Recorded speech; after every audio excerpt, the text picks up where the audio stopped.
A digital interface displays the profile of a real-life player, No Yunha, a berserker who has reached maximum level in all his abilities. This is the story of a group, the Fogflower Party, granted a chance to avoid their death, led by a monstrous, undead figure whose very existence defies mortality. Deep within a desolate, ruined world, a colossal, dark dungeon entrance looms, radiating an ominous aura. This is No Yunha, the berserker player who has personally slain millions of monsters, his gaze sharp and resolute beneath a fur-lined hood. He stands before one of the 8 black dungeons in the world, known as the Shadow of Annihilation, the Abyss, a place no one, not even the Fogflower Guild, had conquered thus far. Fully armored and wielding a formidable weapon, No Yunha prepares to face the unconquerable Abyss, a lone figure against overwhelming odds. His gaze burns with an unyielding resolve, a silent promise of the fury he is about to unleash. Before him, a monstrous entity tears through helpless figures, its multiple limbs a blur of destruction. This was the very place that had consumed his entire life, all 32 years of it. With a guttural roar, No Yunha charges, a crimson aura flaring around him as he brings his weapon down. His attack connects with an explosive burst of purple energy, shattering the air. He continues his relentless assault, purple trails streaking through the air as he strikes again. Another devastating impact, the monster reeling from the force. With a grunt of effort, he delivers a final, decisive blow, purple energy swirling around him. The monster's body convulses, engulfed in the lingering purple aftermath of his power. His eyes narrowed. No Yunha braced himself, his body tensing for the monster's inevitable counterattack. Yet, the creature still reeled from his previous assault, its massive head snapping back from an unseen impact. With a guttural roar, the monster lunged, forcing him into a desperate struggle as he cried out in exertion. Its claw connected, sending him violently backward, a scream tearing from his throat as he was thrown through the air. But even as he fell, a devastating burst of purple energy erupted from his form, repelling the monstrous creature with immense force. The raw power continued to expand, engulfing the immediate area in a vibrant, crackling aura. Closing the distance in an instant, he delivered a precise, close-range strike, his fist connecting with the monster's head with a sickening thud. He channeled more purple energy directly into the creature, driving it further back with relentless force.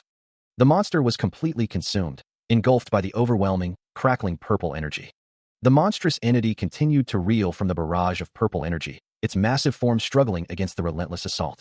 With a sickening crack, the creature was forced to its knees, the ground beneath it fracturing under the immense pressure.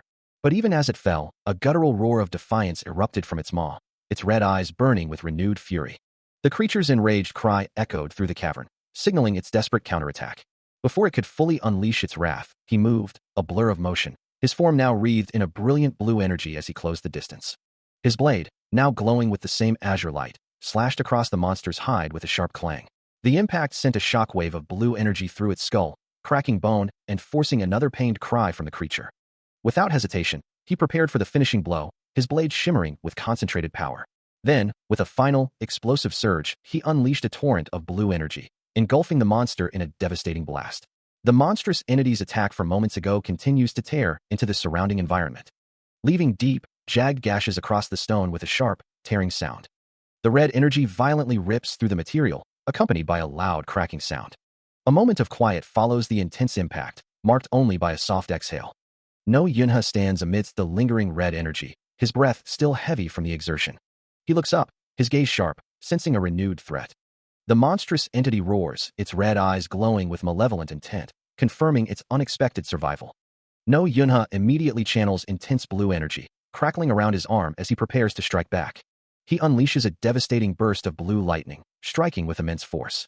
The monstrous beast lets out a guttural growl, its red eyes burning with lingering fury as he stares up at it, unmoving.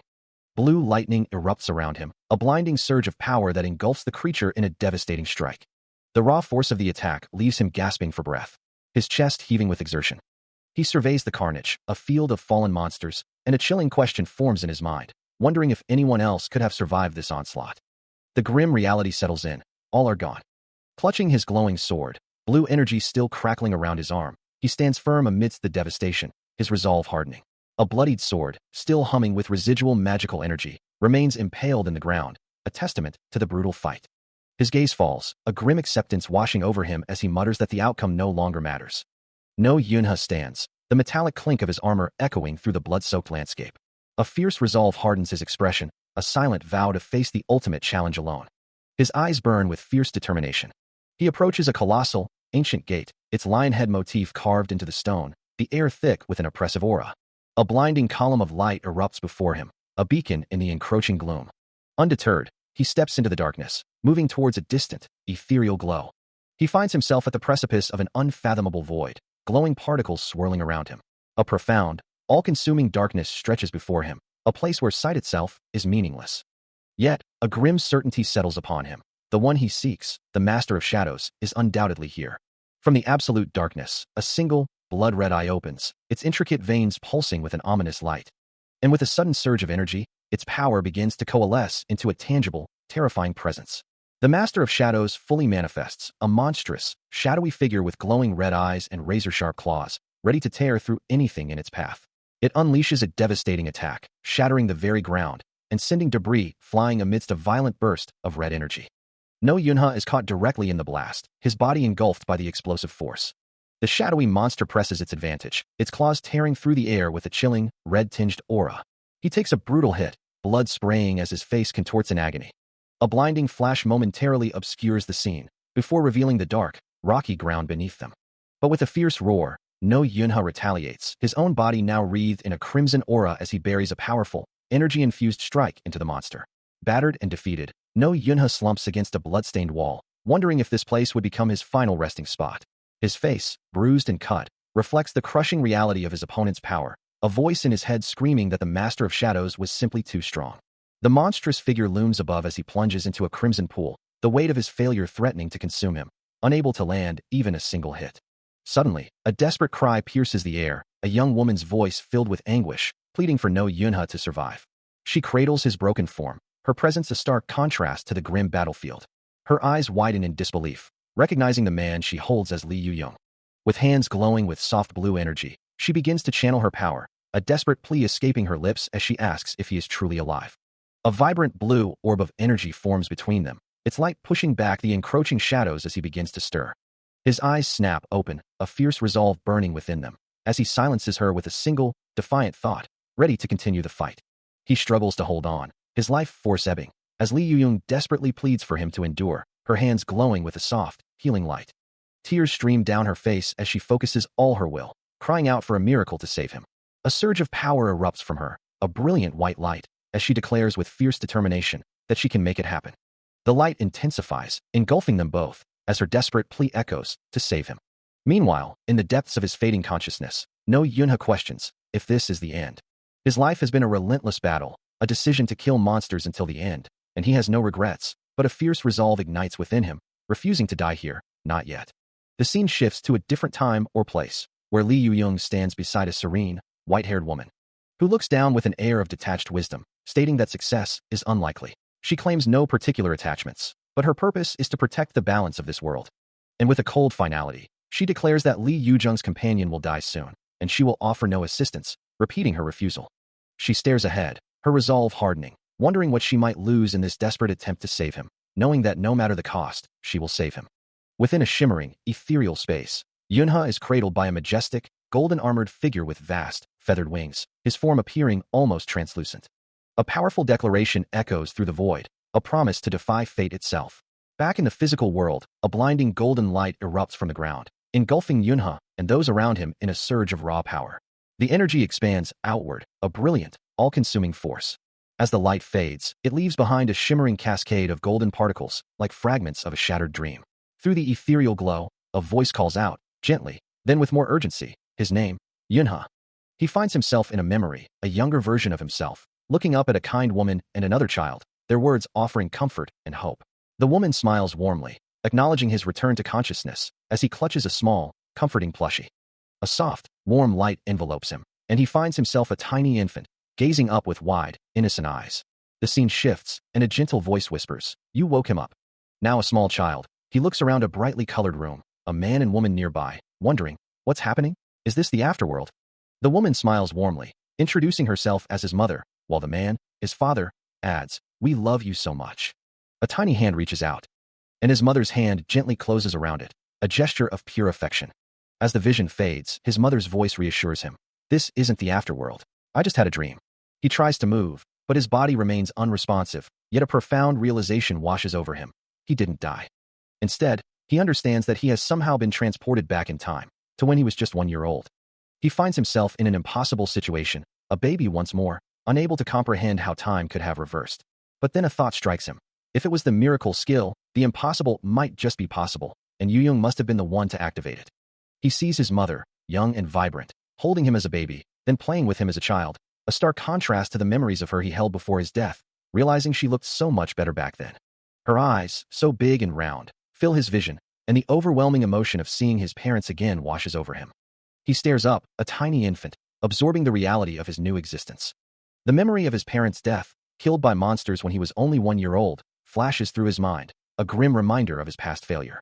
But now, with this second chance, he realizes he doesn't have to live with that regret in his heart. A golden aura flares around him as he resolves to change his fate this time, by his own hand.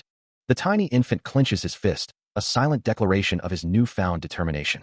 No Yunha, a real-life player, finds himself in an unexpected predicament, his status screen reflecting a profound change. Even though he retains all his memories, his body has regressed, leaving him as nothing more than a helpless baby. In this tiny form, he realizes he can do absolutely nothing of consequence. His days are confined to the basic needs of eating, sleeping, and relieving himself, yet he finally manages to consciously breathe, a small victory in his new existence. And this frustrating reality persists, despite the fact that he can still move his tiny limbs. A young girl approaches, calling out his name, teasing him for only eating and not being able to play yet. He thinks of her as this crazy person, his older sister, Yunha. Her hand gently takes his, a familiar touch from his older sister, Yunha. Amidst the confusion of his new reality, a moment from his past family life flashes clearly in his mind. In a vivid memory, a young Lee Yu-young stands defiantly before shadowy, red-eyed monsters, shielding her baby brother, No Yunha, with a fierce determination. He recalls the crushing weight of losing his family to such creatures, and how his sister, Yunha, had helped him remember that pain. But then, a moment of triumph as she beams with pride, her magic having successfully repelled the threat. She scoops him up, her smile radiant, praising her baby brother for his bravery. His sister's overwhelming affection was a powerful force in his memory. Back in his current infant body, he finds himself utterly bored, surrounded by the omnipresent hum of mana. If this new life is just a simple game, he has no interest, unless, of course, he can find a way to grow stronger. Staring at a glowing blue interface, he resolves to try to become stronger by harnessing the mana around him. As he looks up at his older sister, Lee Yu-young, who playfully asks, Yunha, what are you doing? He realizes that while she's performing her magic, she's burning out something vital within herself, his dear sister. She's powering a spell far beyond her current capabilities, blue energy swirling around her as she strains. He knows that if she continues to use too much mana, she'll eventually suffer from mana poisoning. This, in turn, would be incredibly harmful to her health. Before such a fate can befall her, he needs to help her control her mana. As if sensing his resolve, his sister smiles, promising, okay, your sister will help you practice walking. And so, No Yunha, by the age of 2, is now able to walk and talk. He reflects on his progress, knowing there are now more things he can do, and the time he spends outside the house has significantly increased. A younger version of Yunha's mother arrives home, cheerfully announcing her return and that she's brought Yunha with her.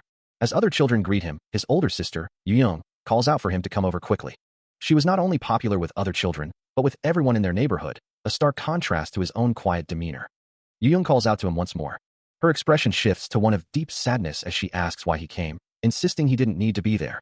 Despite her words, he stands firm, his young face set with concern. As her mana begins to flare wildly, Yu-young pushes him away, desperately telling him to go, but he refuses to leave her side. In a vibrant park, children's laughter fills the air as they decide what game to play, their voices echoing with excitement. But young Yunha stands apart, his gaze downcast as he quietly declines their invitation, unable to join in their fun. Suddenly, a bright voice cuts through his solitude, calling his name, as Yu-young approaches him with a warm smile.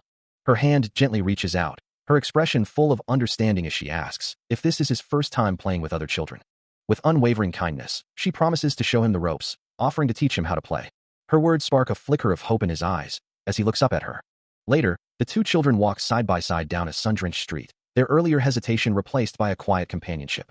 Covered head to toe in mud, they sit together, Yu-young playfully noting their messy state, before gently calling out Yunha's name.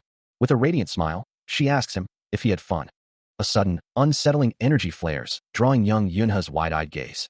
Before him, a monstrous wolf snarls, its fangs dripping with menace. Beside him, Yu-jung's face twists in pure terror. The two children stand frozen, facing the horror together, before turning to flee, scrambling through a narrow alleyway. The monstrous beast gives chase, its guttural snarl echoing behind them. As the girl hesitates, looking back, the boy begins to form a desperate resolve. She pulls him into a tight embrace, shielding him as sparkling particles erupt around them.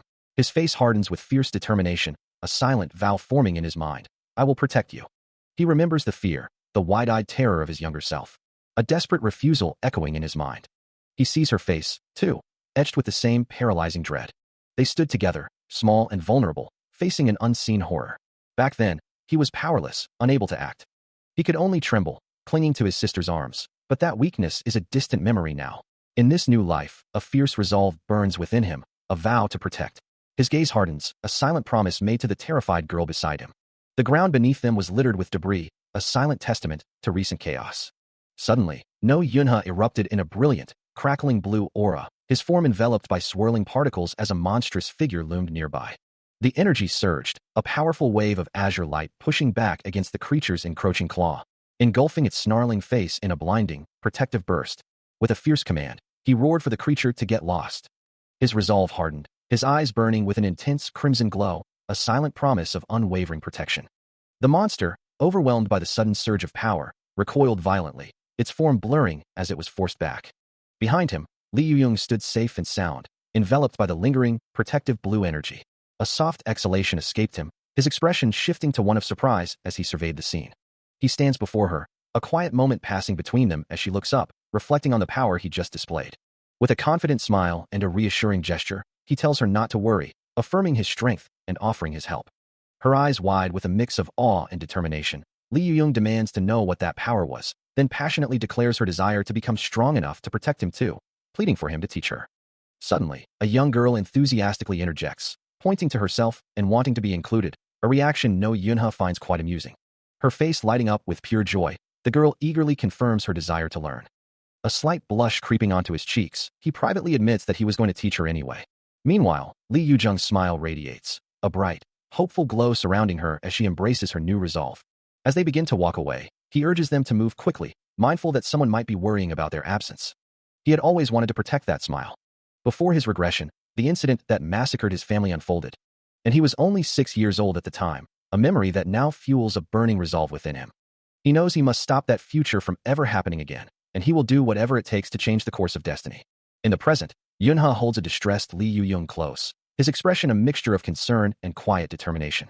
Suddenly, a young girl with dark hair and glasses steps forward, her voice ringing with conviction as she declares, "I'll do anything." A system interface flashes into view, displaying the real-life player's status, with various options for stats, skills, and inventory. A simple wooden top spins rapidly on the floor, its momentum slowly winding down. In a cozy room filled with toys, a young girl sits, her hands gently coaxing a vibrant blue energy into existence, while a young boy watches intently beside her. His mother, observing the scene, remarks that it's nothing new, noting the girl's innate ability to control mana. His father then addresses the young Yunha, confirming his birth with abundant mana, yet lamenting his complete lack of talent for controlling it. The young boy, hearing this, simply muses that the world must be a fair place. His mother, however, refuses to accept this, declaring with determination that he will definitely learn to spin it well. A forceful exclamation escapes her lips, her resolve unwavering. The blue energy swirls and expands, a testament to raw magical potential. As the blue energy crackles and sparks, Yuyong deftly deflects an incoming attack, her shield glowing brightly against the assault. Maintaining her defense while taunting Yunha, who meets her with a shimmering blue energy blade. She asks why he's so slow, but he quickly retorts that he is not. The scene shifts, a memory surfacing from the real-life player's past, revealing Yunha's mother, radiant in a brown dress, accepting an award. A voice remarks that for someone as clumsy as her, it's a great achievement. Later, she sits comfortably on a couch with her family, a younger Yunha and Yuyong nestled beside her, watching television together in a quiet moment. Her expression softens as she announces, "It's time for kindergarten." But the young boy, looking downcast, protests that he doesn't have to attend, reminding her of a promise that she would go with him. Back in the present, Yunha reflects on that childhood memory, recalling his promise to his brother to attend kindergarten at the tender age of 4, and how he can barely imagine being so stark among kids his age. He remembers the other children, easily moved to tears and sensitive, and how even then, the sheer noise gave him a headache. With only one day remaining until the year's dungeon opening, a male presenter on stage announces a historic shift for humanity, urging everyone to look at the screen. His smile wide, he repeats the call for attention, emphasizing the significance of the moment. Meanwhile, a woman driving through the city watches her car's display, excited for what's to come, as a narration box reveals the dungeon's name, Azrael, and proclaims the beginning of a new chapter in Korea's history. As the world anticipates this new chapter, Yunha looks down, lost in thought. The narrative shifts to a historical account, explaining that after humanity learned to harness mana, people began using it constantly, its blue energy flowing freely. And so, they failed to realize that the very act of using mana was giving birth to monsters, their chaotic forms emerging from the swirling energies. This critical oversight led to a devastating incident before the 21st century began, an event now known as the end of a century. These creatures, dubbed monsters, descended upon the world, unleashing fire and destruction upon cities. Humanity, confronted by these grotesque, insectoid horrors with glowing red eyes, felt fear deep within their bones. With the sudden emergence of monsters, the world's existing governments and laws proved utterly incapable of maintaining order, leaving humanity vulnerable. In this new, chaotic reality, the only true power capable of defeating these creatures was mana, which in turn created a new hierarchy where Korea's wealthy elite and powerful players rose to authority. Their glowing forms and formidable weapons now the ultimate force in the world, surpassing even the traditional authorities. By the time a new government finally stabilized, the old world was already gone, replaced by a landscape of fear and ruin. The wealthy, desperate to protect their assets, had no choice but to hire these powerful players to eliminate the monstrous threats, transforming Korea into a land far from pleasure. This era saw the rise of terrifying entities, like a spectral, charnel flame that burned with an eerie, white light, and shadowy, skeletal figures whose glowing blue eyes and crackling energy heralded their monstrous presence. Even more enigmatic was a regal woman, adorned with intricate patterns and an eye patch, her own blue eyes glowing with an ancient power, as if she too was a product of this new, dangerous world. As the historical account unfolds, Lee Yu-young watches, her expression shifting to one of awe and wonder, murmuring. The first player to protect Korea was known as goddess Lim Ji-yeol, a famous actress who rose to prominence, becoming the nation's shield. She possessed the unique ability to both shield her allies from enemy mana and to disperse it with equal grace. All the players dedicated to Korea's defense would eventually form the clandestine organization known as the 12 Thrones. While the government bureau nominally controlled players, most powerful individuals operated independently, guided by their own convictions. As a player with such a rare gift, Lim Ji-yeol garnered immense public support and was ultimately chosen as one of the revered 12 Thrones. Those who ascended to the 12 Thrones gained unparalleled influence. They held sway over both the Mana Management Bureau and their own powerful clans, effectively controlling the entire player industry. Intricate patterns of light glow softly within a dark, cavernous space, illuminating what appears to be a grand, ceremonial structure. The light intensifies, casting long, dynamic shadows across the ancient carvings. As the goddess Lim Ji-yeol appears, her hands already gathering shimmering particles of mana, she addresses an unseen presence, declaring that everyone must listen to her. With graceful movements, she forms a brilliant blue orb of energy between her palms. Her gaze fixed and resolute as she continues to speak, imploring them to grant her the power to protect the future. A powerful surge of mana erupts from her, enveloping her in a vibrant blue aura, her form radiating immense magical energy. The energy expands rapidly, transforming the immediate surroundings into a swirling vortex of light, until it encompasses a vast, cosmic expanse, filled with ethereal glowing particles and distant celestial bodies. The city lights glittered under a vast, dark sky, as Lim Ji-yeol, the goddess, prepared to unleash a spectacle, declaring her intent to put on a show before her departure. A phenomenon of global scale, never before witnessed, began to illuminate the skies of Seoul. From a window, a young Yunha's mother and the girl with glasses watched in awe, wondering if they were witnessing a meteor shower. As the mother exclaimed in wonder at the unfolding celestial event, the night sky above the city transformed into a breathtaking cosmic canvas, a testament to Lim Ji-yeol's immense power as she gazed upon her creation.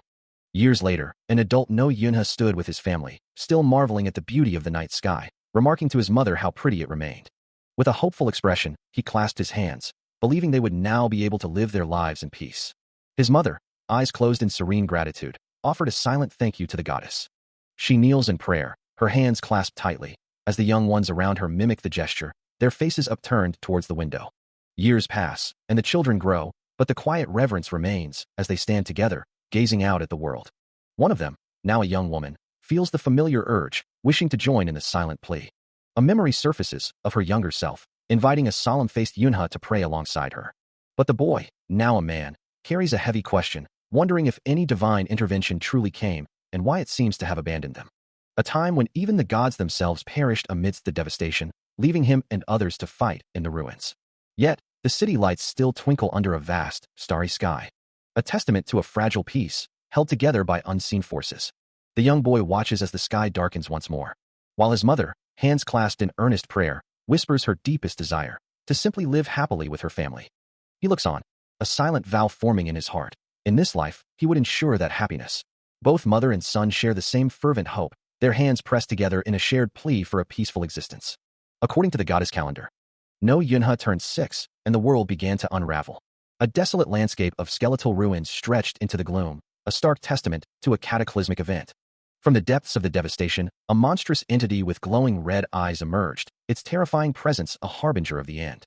As the world plunged into chaos, a monstrous, shadowy mass, writhing with dark energy, began to coalesce, its form vaguely tentacled and immense. This was the incident that had caused Yunha to lose his family, a cataclysmic event now looming large in his memory. The system interface of a real-life player flashes, displaying various character profiles. Before the scene shifts to the exterior of Duan Kindergarten, a bright and welcoming building. Inside, the always green pine class is ready for a new day. A cheerful teacher, Taeyo, beams at his students, announcing, "Everyone, a new friend is joining us today." He gestures to a small boy standing beside him, asking, "Yunha, do you want to introduce yourself?" The boy, No Yunha, looks out with a serious expression, stating simply, "My name's No Yunha. I'm."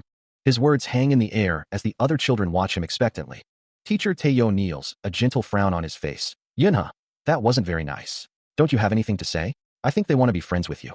The young boy just blinks, a small "huh" escaping his lips. He finds himself confronted by a furious young girl, her voice sharp with accusation. Surprised by her outburst, he can only stammer her name, wondering why she's here too. The girl, Minji, continues to shout, her anger undiminished.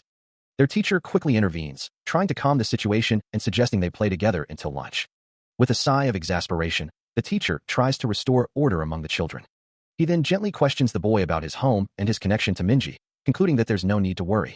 Later, as he walks away from the kindergarten, he reflects on Minji becoming the barbarian of the class, a thought punctuated by his simple declaration, he hates kids. He pauses, looking into the children's books corner, his expression unreadable. He finds solace in the quiet corner of the library, surrounded by children's books, not minding their simple stories. A soft thud echoes as he carefully places a book back on the table. Unbeknownst to him, a small gasp escapes from behind a nearby bookshelf. Kim Minji, with her distinctive pink bow, peeks over the top, observing him intently. Still unaware of her presence, he remains seated on the floor, lost in his own world with a book. A quiet melancholy settles over his features, reflecting a deep contemplation beyond his years. Minji finally makes her presence known, calling out to him, as if a system prompt questions his solitary play, asking Hayano why he's always alone and has no friends. A young boy, Tun Yunhyuk, beams with an innocent smile, a small band-aid adorning his nose. His name is called out by a girl with dark, flowing hair, Kim Minji, who watches as other children surround him, taunting him about a ribbon he wears, their voices sharp and mocking. They demand he give it back, even as he insists it was never borrowed. Pushing him to the ground, as the other children egg on the confrontation. Minji's expression hardens as she steps forward, her voice firm as she tells them to return what they took. Yunhyuk, clutching the ribbon, looks down, a silent thought passing through him. The group of children remains gathered. Before he finally looks up, his eyes wide with a question for his tormentors. He sits alone, a quiet sense of isolation settling around him as he stares at the papers before him. Suddenly, a sharp voice cuts through the air, declaring the bullies childish. And when one of them retorts, a pink-haired girl lunges forward, her fist already cocked back. Before the bully can react, she delivers a powerful, glowing kick to his face, sending him reeling. Then immediately follows up with another, striking the second bully, and sending both of them tumbling down the stairs. With the bullies dispatched, she extends a hand to him, offering a simple, firm warning not to get it wrong next time. He looks down at the pink ribbon in his hand, a quiet resolve hardening his gaze. And then, facing the two stunned bullies at the bottom of the stairs, he challenges them, refusing to back down. A young Yunha stands, a faint purple aura shimmering around him, lost in thought. The larger bully, defeated, snarls a promise to get them next time, as Yunha and Yunhyuk stand firm. A small hand gently takes hold of Yunha's leg. He looks down at Minji, who offers him a folded paper, a soft escaping his lips. Minji smiles brightly, thanking him, and from that day, she and the principal become friends. Years later, a determined Yunha, his eyes now glowing with a faint blue light, considers his increased mana, knowing his mother, Yuyung, and the girl with glasses all need his help. His blue aura intensifies, eyes burning with resolve as he sets his sights on the next person he intends to save. A young Yuyung stands, eyes closed and hands clasped, enveloped in a shimmering blue light. Yunha watches her, a single, frustrated dam escaping him. Observing the young woman, he notes that she possesses an incredible amount of mana, perhaps even more than his own sister. A vibrant blue aura radiates from her, hinting at an upcoming new skill that would make a child like her a prodigy, destined to become a master forger, though he has never heard of anyone who could reshape mana in such a way. Later, in a different memory, a girl with glasses confronts him, stating that even if she doesn't become a hunter, she wouldn't be useless just because she doesn't possess as much mana as he does. He simply replies, "I don't know you." Yet, he extends a hand, offering, "Let's be friends." His gesture is met with a small, hesitant hand from Kim Minji, who takes it with a soft sound. With a determined glint in his eyes, he thinks to himself that mana is power in this world, and it would be beneficial for him to understand her potential. The girl with glasses, now shaking his hand, hesitantly offers, Thanks." A warm smile spreads across her face as she declares, "Let's be good friends." The clear blue sky stretches endlessly above. Before the scene shifts to a familiar, unassuming house, Yunha's childhood home. Inside, his mother beams, holding a bouquet of flowers, thanking him for something. A younger Yunha, a small boy, sits beside her, recalling the paper carnation he made in kindergarten, which she apparently took from his backpack. She praises his creation, finding it prettier than her own, and he smiles, pleased by her words. But his internal thoughts betray a different sentiment, realizing that the flower she held was also a carnation, and that she was simply not very good at making them. Later, his friend Minji approaches, offering him another paper carnation, which he accepts with a simple thanks. She then inquires if he made one for Yunhyuk as well. As the two children stand together, each holding their handmade flowers, he holds up a carefully folded paper carnation, a small gift for his grandmother. Before the awakening, when family gatherings were frequent, he would meticulously fold these paper flowers at school. He was exceptionally skilled at it, far surpassing even his parents or grandmother, the only one who could craft them so perfectly. These creations would later be given to his parents and grandmother, who would proudly display them on the shoe cabinet. Yet, despite all the carnations he folded, he never directly handed them to his mother, always believing that the moment he did, something terrible would happen. All the training he endured for his family, all his hatred for monsters, felt utterly in vain, as he remained unaware of what would truly transpire until the day she vanished. Now, in this new life, he desperately wishes to show her his gratitude, as the date of May 4th approaches, a day associated with the goddess. The government, in a pivotal decision, chose to open up the monster roads, aiming to allow citizens to reunite with their families during the upcoming family month. To prepare for the inevitable appearance of monsters on these newly accessible routes, they enlisted a significant number of players. But because of a monstrous vermin that appeared without warning, many lives were lost. On their way to visit his grandmother that day, Yunha's family was swept into the rift. Despite the tragedy, a glimmer of hope remained, as some claimed his grandmother was still alive. So, the young Yunha could only wonder if they would ever see her again. The family walked on, their path uncertain. But the harsh reality soon set in. They couldn't go see her. A fierce resolve ignited within the boy, a silent vow that he had to stop them, no matter the cost. The Real Life Player's system interface glows before him, displaying options for skills, items, and quests. In the present, a young girl asks if they are going to see Grandma, a question that brings a somber expression to Yunha's face as he recalls his maternal grandmother. He was a lonely orphan, his mother's side being the only family he knew, and before his return, he had grown up entirely under her care after losing his whole family. She had been there for him, taking care of him even when his emotional state worsened and he felt like he was going crazy, until her passing. His father, he remembers, was a different story, but a voice from the past promises that he will be able to see her once he returns to the past. Minji's innocent voice cuts through his thoughts, calling out to her mom and dad, asking if they can visit Grandma next time instead. His mother looks at him, a hint of concern in her eyes, as Yunha reacts with a surprised sound. The young girl insists, reminding them of a promise that they would go to Grandma's house today. He knew he couldn't simply give up, not after everything he had endured. And with a renewed sense of purpose, he resolved that no matter what, he would fight back and claim what was his. Meanwhile, a cheerful voice broke through his thoughts, reminding him that Children's Day was almost here. And Minji, full of boundless energy, declared her wish to visit the amusement park for the Viking ride, insisting it wasn't so bad if you rode it twice. Her enthusiasm was infectious as she reached up, reiterating her desire to experience the thrilling ride. His mother, observing the scene, mused that they hadn't been able to go out much lately, a sentiment Yunha understood, knowing it was due to the ever-present threat of monsters. With a warm smile, he reassured them, promising they could all go to the amusement park tomorrow. His mother's face softened, and she offered to pack a lunch, ready to make anything Minji desired. Minji, overjoyed, bounced with excitement, immediately requesting sandwiches and chicken nuggets for their outing. He couldn't allow it to happen again. His family wouldn't die out this time, not while he was here to protect them. Looking at their bright smiles, he knew this resolve would change the future, a future he was determined to forge. His eyes burned with an intense, unwavering focus, reflecting the depth of his commitment. Suddenly, the mundane beep of a phone broke the quiet of the living room, and Yu Yung answered with a simple, questioning hello. Her expression shifted to concern as she recognized the caller, muttering "Mom," and then, with growing apprehension, "My mother?" Yunha placed a comforting hand on her shoulder as she continued the call, her voice softening with gratitude and a plea for care. As she hung up, Yunha immediately asked what was wrong, his concern deepening as he inquired about her mother. Tears welled in Yujung's eyes as she looked away, her voice barely a whisper as she spoke of things collapsing.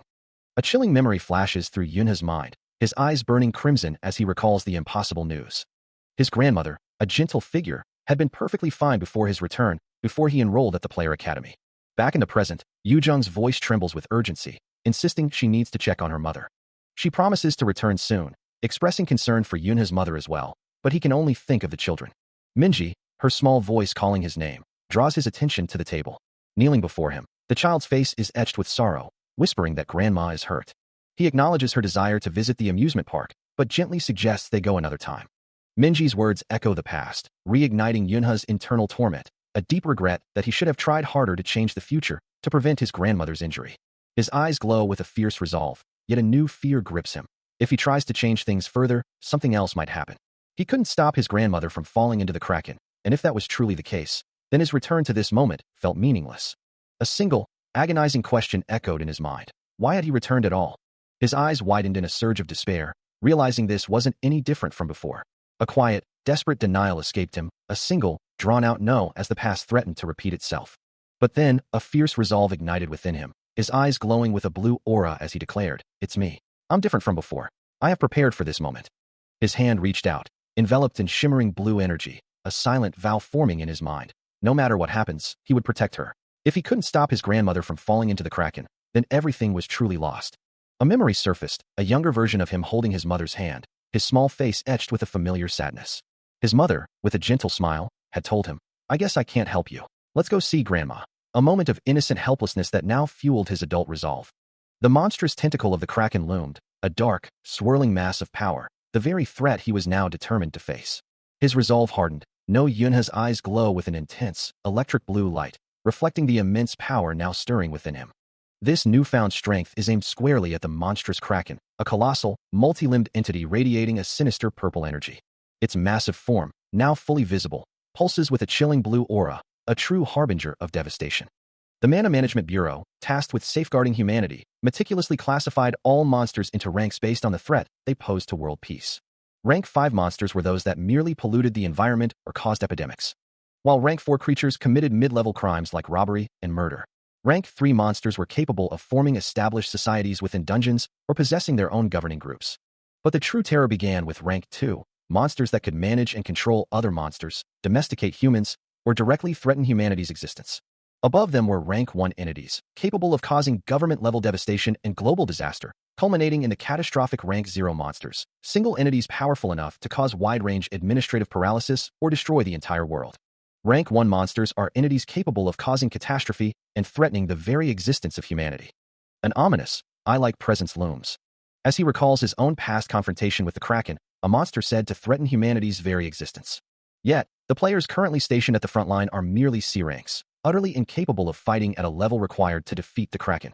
Acknowledging the overwhelming odds, he admits he cannot handle the current situation alone, but a single, desperate solution forms in his mind. The monstrous Kraken, a swirling mass of tentacles and raw power, unleashes its destructive fury. He plunges into the inferno, a lone figure against the overwhelming might. He knows he must hold the line, at least until the legendary 12 thrones show up. His resolve hardens. He needs to buy as much time as possible. In a stark memory, the only tools a child could wield for defense, a pair of scissors and a utility knife, appear within a shimmering circle. As a young Yunha holds them, his thoughts echoing a desperate plea, he yearns for strength to protect his family, yet fears the day they might notice his growing power.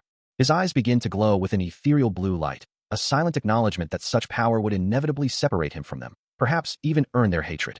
Breaking the somber reflection, a young Li Yuzheng's voice calls out from the doorway, asking if he is ready. She stands patiently, waiting for him to join her, announcing their imminent departure. With a fierce resolve hardening his features, Yunha's eyes glow with an intense, unwavering blue. He rises to meet her gaze, declaring himself ready for whatever lies ahead.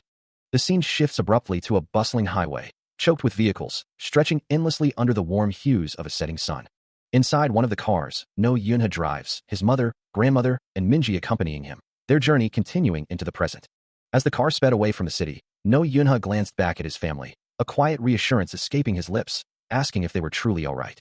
His gaze then shifted to Li Yuyong beside him, while the red vehicle continued its journey into the fading sunset, carrying them further from their past. A deeper concern etched on his face, he asked her directly if she would be all right. Suddenly, a chilling premonition seized him, his eyes widening in stark terror. A thought flickered through his mind. Could something in the future have changed, altering their destiny? As Li Yuyong reached out a desperate hand, a silent plea on her lips, the world outside seemed to echo a grim acceptance, urging them to let everything crumble before their eyes. Then, with a blinding flash and a deafening roar, the car erupted in a catastrophic explosion. A cold, unyielding truth resonated through the chaos. Fate, it seemed, could not be changed, as terror contorted Li Yuzheng's face. No Yuna's own eyes mirrored her despair, wide with the horrifying realization of their inescapable doom. The car, once a symbol of their desperate escape, now lies a mangled wreck, its metal twisted and smoking amidst the debris, as if the very world were laughing at his desperate wish. Just moments before, inside the vehicle, No Yunha and Li Yuyong clung to each other, their faces contorted in sheer terror, eyes wide with the horror of what was about to unfold. His gaze fixed on an unseen horror, the realization finally showed itself. From the depths, a colossal entity emerged, a rank 5 disaster-class monster, its massive form writhing with dark power. As the crowd below stared up in disbelief, its true name echoed through the air, the Kraken. As the city plunges into chaos, a monstrous, dark purple tentacle slams down with devastating force, sending a shockwave rippling through the street. No Yunha, a level 6 real life player, is caught in the brutal impact, his body thrown amidst a shower of debris. The tentacle continues its destructive path, smashing a car into a twisted wreck as shattered glass explodes outwards. A deafening crack echoes, the sheer force of the impact shaking the very ground. The monstrous appendage then lashes out again, tearing through a nearby building with ease. Amidst the destruction, a terrified civilian screams, urging everyone to run away. Panicked onlookers question the absence of aid, wondering aloud, what are the hunters doing? As another voice assures them, they're coming. Indeed, No Yunha stands ready alongside a blonde-haired hunter, who urgently commands, distract the people, as they prepare to face the threat. A pained grunt escapes him as the unseen force slams into his body, sending a massive explosion ripping through the area and throwing him violently backward amidst the debris. The city street is a scene of utter chaos, with cars overturned and civilians screaming in terror as monstrous tentacles tear through buildings in the distance. Amidst the panic, a blonde hunter stands with Li Yuyong, facing the destruction, while desperate civilians question their inaction, demanding to know why they are being left behind. Inside a car, a child, Kim Minji, cries out for help, clinging to Yunha's mother as the chaos rages around them. No Yunha, now inside a vehicle, acknowledges the danger of their situation, but believes it's their only chance for survival. His eyes glow with a fierce resolve as he plans their escape, convinced that if they move calmly, they can evacuate safely. Still reeling from the chaos, No Yunha calls out, Dad. His wife, trying to maintain composure, urges them to calmly exit the car, reassuring them that the players would protect them, though her voice betrays a deep apology. Outside, the family finds themselves surrounded by the wreckage of the city, debris scattered everywhere. A wave of terror washes over her face as the word danger flashes in her mind. The young girl cries out, Nuna, as the father helps the elderly woman to her feet. Internally, the mother struggles, questioning why she can't move, desperately needing to get up. Her resolve hardens, knowing she must protect her child and her mother, while he, too, sets his jaw with grim determination. She offers to carry the grandmother, but he is already lifting the elderly woman onto his back. Concerned, she asks if the grandmother is all right, who, despite the situation, insists she can walk. He urges the panicked crowd to follow him, his voice cutting through the chaos of the devastated streets. Even as a rank 3 goblin appears in the distance, sending waves of panic through the already terrified players. Yet, the veteran players, understanding the gravity of the situation, are doing their best to help evacuate the civilians. No Yunha, however, perceives something deeper, realizing he's the only one who can truly see the threat and knows they must eliminate the goblin before it can launch a full-scale attack. With a sudden, explosive burst of speed, he closes the distance, delivering a devastating, unseen blow. The creature crumples instantly, hitting the ground with a heavy thud. As he holds his mother and sister close, their faces etched with fear, a new, chilling presence makes itself known. From the side, a monstrous, clawed hand emerges, glowing with an ominous, sickly green energy. His eyes widen in stark terror, the sudden, unexpected threat freezing him in place. He continues to carve a path through the monstrous horde, his voice cutting through the chaos as he urges the remaining civilians to flee. Among the creatures, a new type emerges, its grotesque face and razor-sharp teeth a terrifying sight. A diver monster, unlike anything seen before. Its sudden attack catches one of the other hunters off guard, a brutal blow tearing through her shoulder, sending a scream of agony into the air. Even as he continues to fight, pushing back the relentless tide of monsters, his gaze falls upon the injured woman. Supporting her, he desperately calls out, wondering if anyone possesses the healing magic needed to save her. From the fleeing crowd, a figure steps forward, her voice clear and resolute, confirming her ability to help. With a focused expression, Li Yuyong begins to channel her energy, a soft glow emanating from her hands as she prepares her spell. The healing magic intensifies, vibrant particles swirling around her, a powerful aura enveloping the injured hunter. As the chaos continued, a monstrous goblin lunged from behind, its spear aimed directly at Yuna's back. But before the blow could land, he spun, unleashing a powerful counterattack that sent multiple creatures reeling, including the new, terrifying diver monster. Nearby, civilians huddled in terror, one of them questioning the reality of the monsters, while another simply stated that it no longer mattered. His face etched with grim determination, Yunha knew their beliefs were irrelevant. The only thing that mattered was survival, urging them to run and never look back.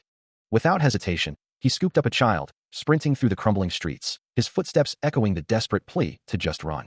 He glanced back over his shoulder, ensuring their path was clear, even as the ground beneath them continued to crack. Meanwhile, the massive diver monster let out a piercing screech, its segmented, purple arm flexing with destructive power. It rampaged through the city, smashing cars and buildings with terrifying ease, a chilling, guttural sound accompanying its path of ruin. With a final, sickening thud, the creature crushed another vehicle, its rampage seemingly unstoppable. The monstrous diver continues its relentless assault, a massive, purple-skinned arm slamming down with devastating force, sending a torrent of debris flying through the air, crushing vehicles and structures in its wake. As more rubble rains down, No Yunha looks up, his expression grim. He quickly pulls Kim Minji and another terrified civilian close, shielding them from the immediate danger, a warning escaping his lips. The monster's rampage continues unabated, another devastating impact tearing through the urban landscape. More debris cascades downward, each piece a testament to the creature's raw power. A blinding explosion erupts, engulfing a section of the city in a fiery blast. The devastation spreads further, a wider view revealing the sheer scale of the monster's destructive capabilities. Amidst the smoke and rubble, No Yunha and Kim Minji stand, witnessing the widespread ruin caused by the relentless assault. As the city crumbles around them, a growing sense of desperation spreads, with civilians anxiously wondering, when will the backup arrive? But the news is grim. Officials confirm the main escape route is blocked by fire, and it's only been a few minutes since the attack began. He knows they must hold out, waiting for reinforcements to arrive. A fierce determination burns in the eyes of another hunter, who recalls a time before his legendary status, when he was just an ordinary hunter, long before he became one of the 12 emperors. No Yunha's thoughts return to the present crisis, questioning if the current players can truly protect everyone, especially with their escape route completely cut off. The monster's rampage continues, confirming his fears. The situation is far worse than he had initially imagined. A heavy sigh escapes him as he considers his options, his brow furrowed in deep thought. He knows he needs something extraordinary, an item he's been saving for the most dire of circumstances. Clutching the glowing object, his resolve hardens, prepared to pay with his own life, if necessary. He clutches the glowing item, its light illuminating the grim resolve on his face, as a voice from behind him questions his actions. Turning to face his family, he hears a child's frightened plea, begging for them not to move, terrified by the unfolding disaster. His gaze hardens, a sharp question escaping his lips, demanding to know what they are doing still here.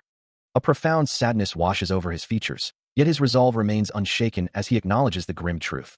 He is the only one capable of stopping this catastrophe. He pulls the woman into a tight embrace, a silent promise echoing in the air. He will protect them all.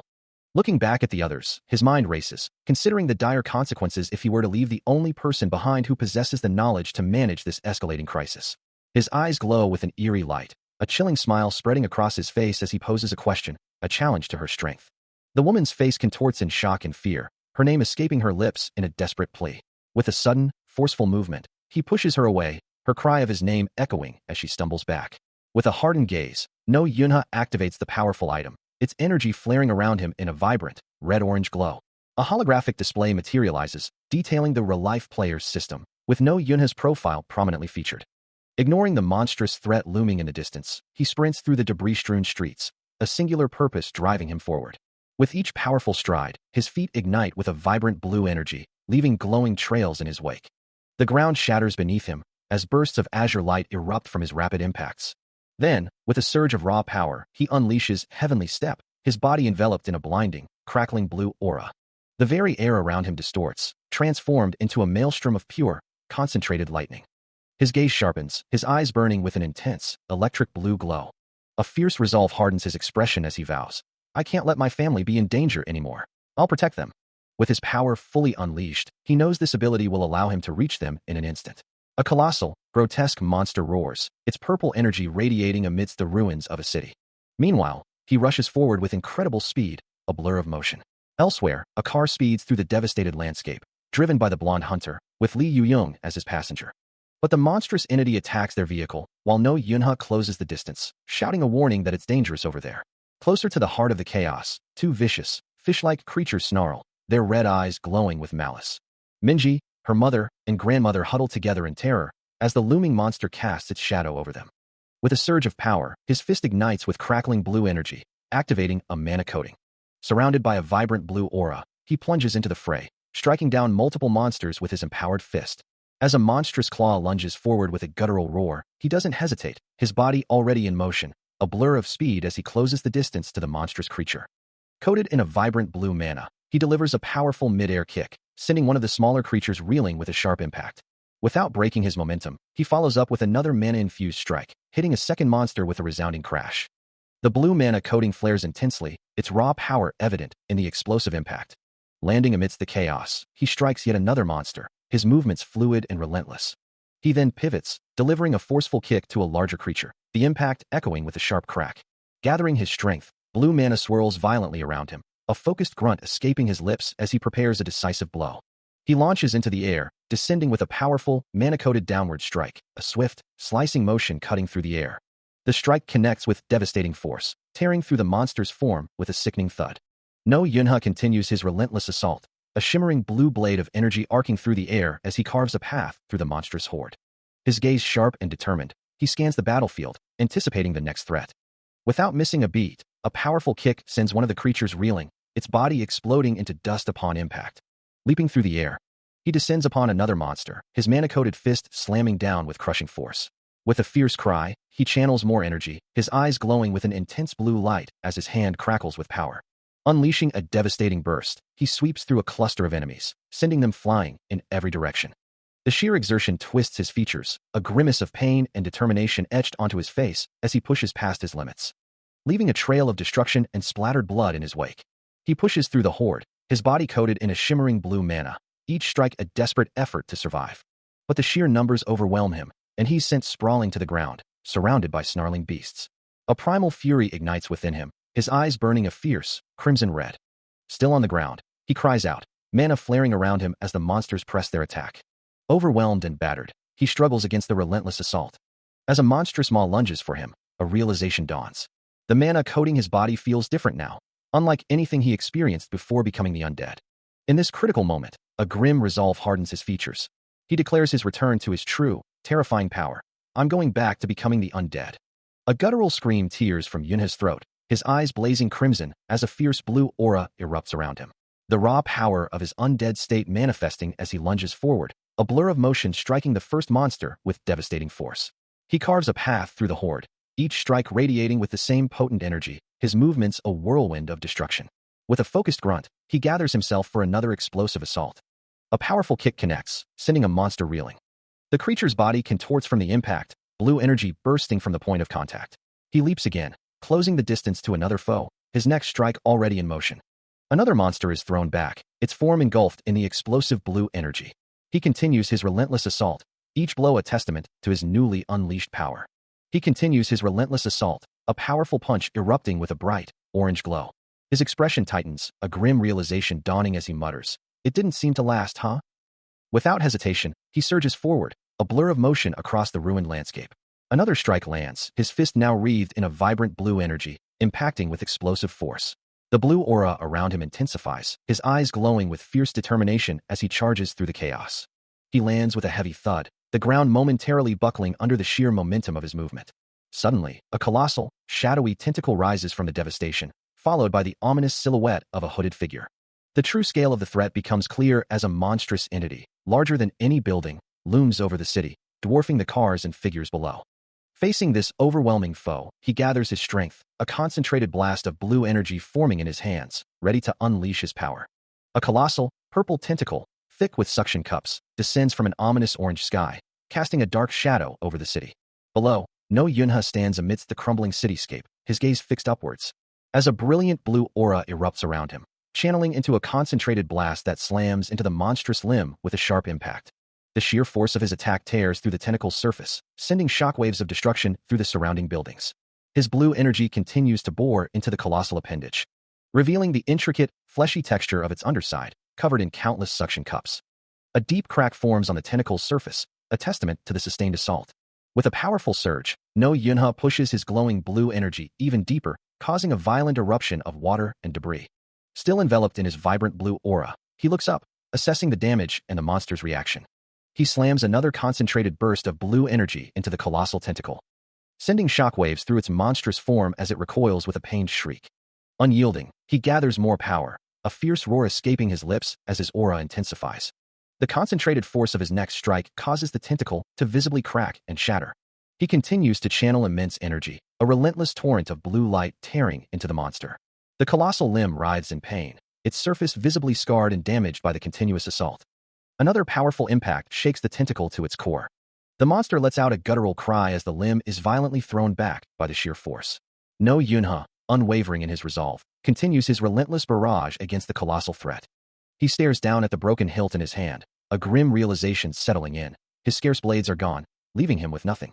The twisted metal of his last weapon lies discarded on the ground, but a fierce resolve ignites within him, purple energy flaring around his form as he questions, is this truly all he has left?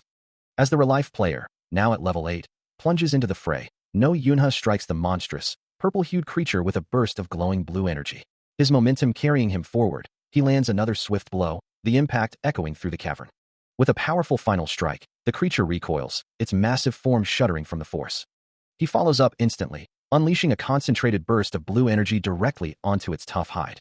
The monster's surface begins to crack and glow, revealing the damage inflicted by the relentless assault. With a guttural roar of effort, he channels more power, preparing for another devastating strike. But before he can unleash it, a massive tentacle whips out, forcing him to swiftly dodge the counterattack. His eyes burning with fierce resolve, No Yunha focuses, his determination unwavering amidst the chaos.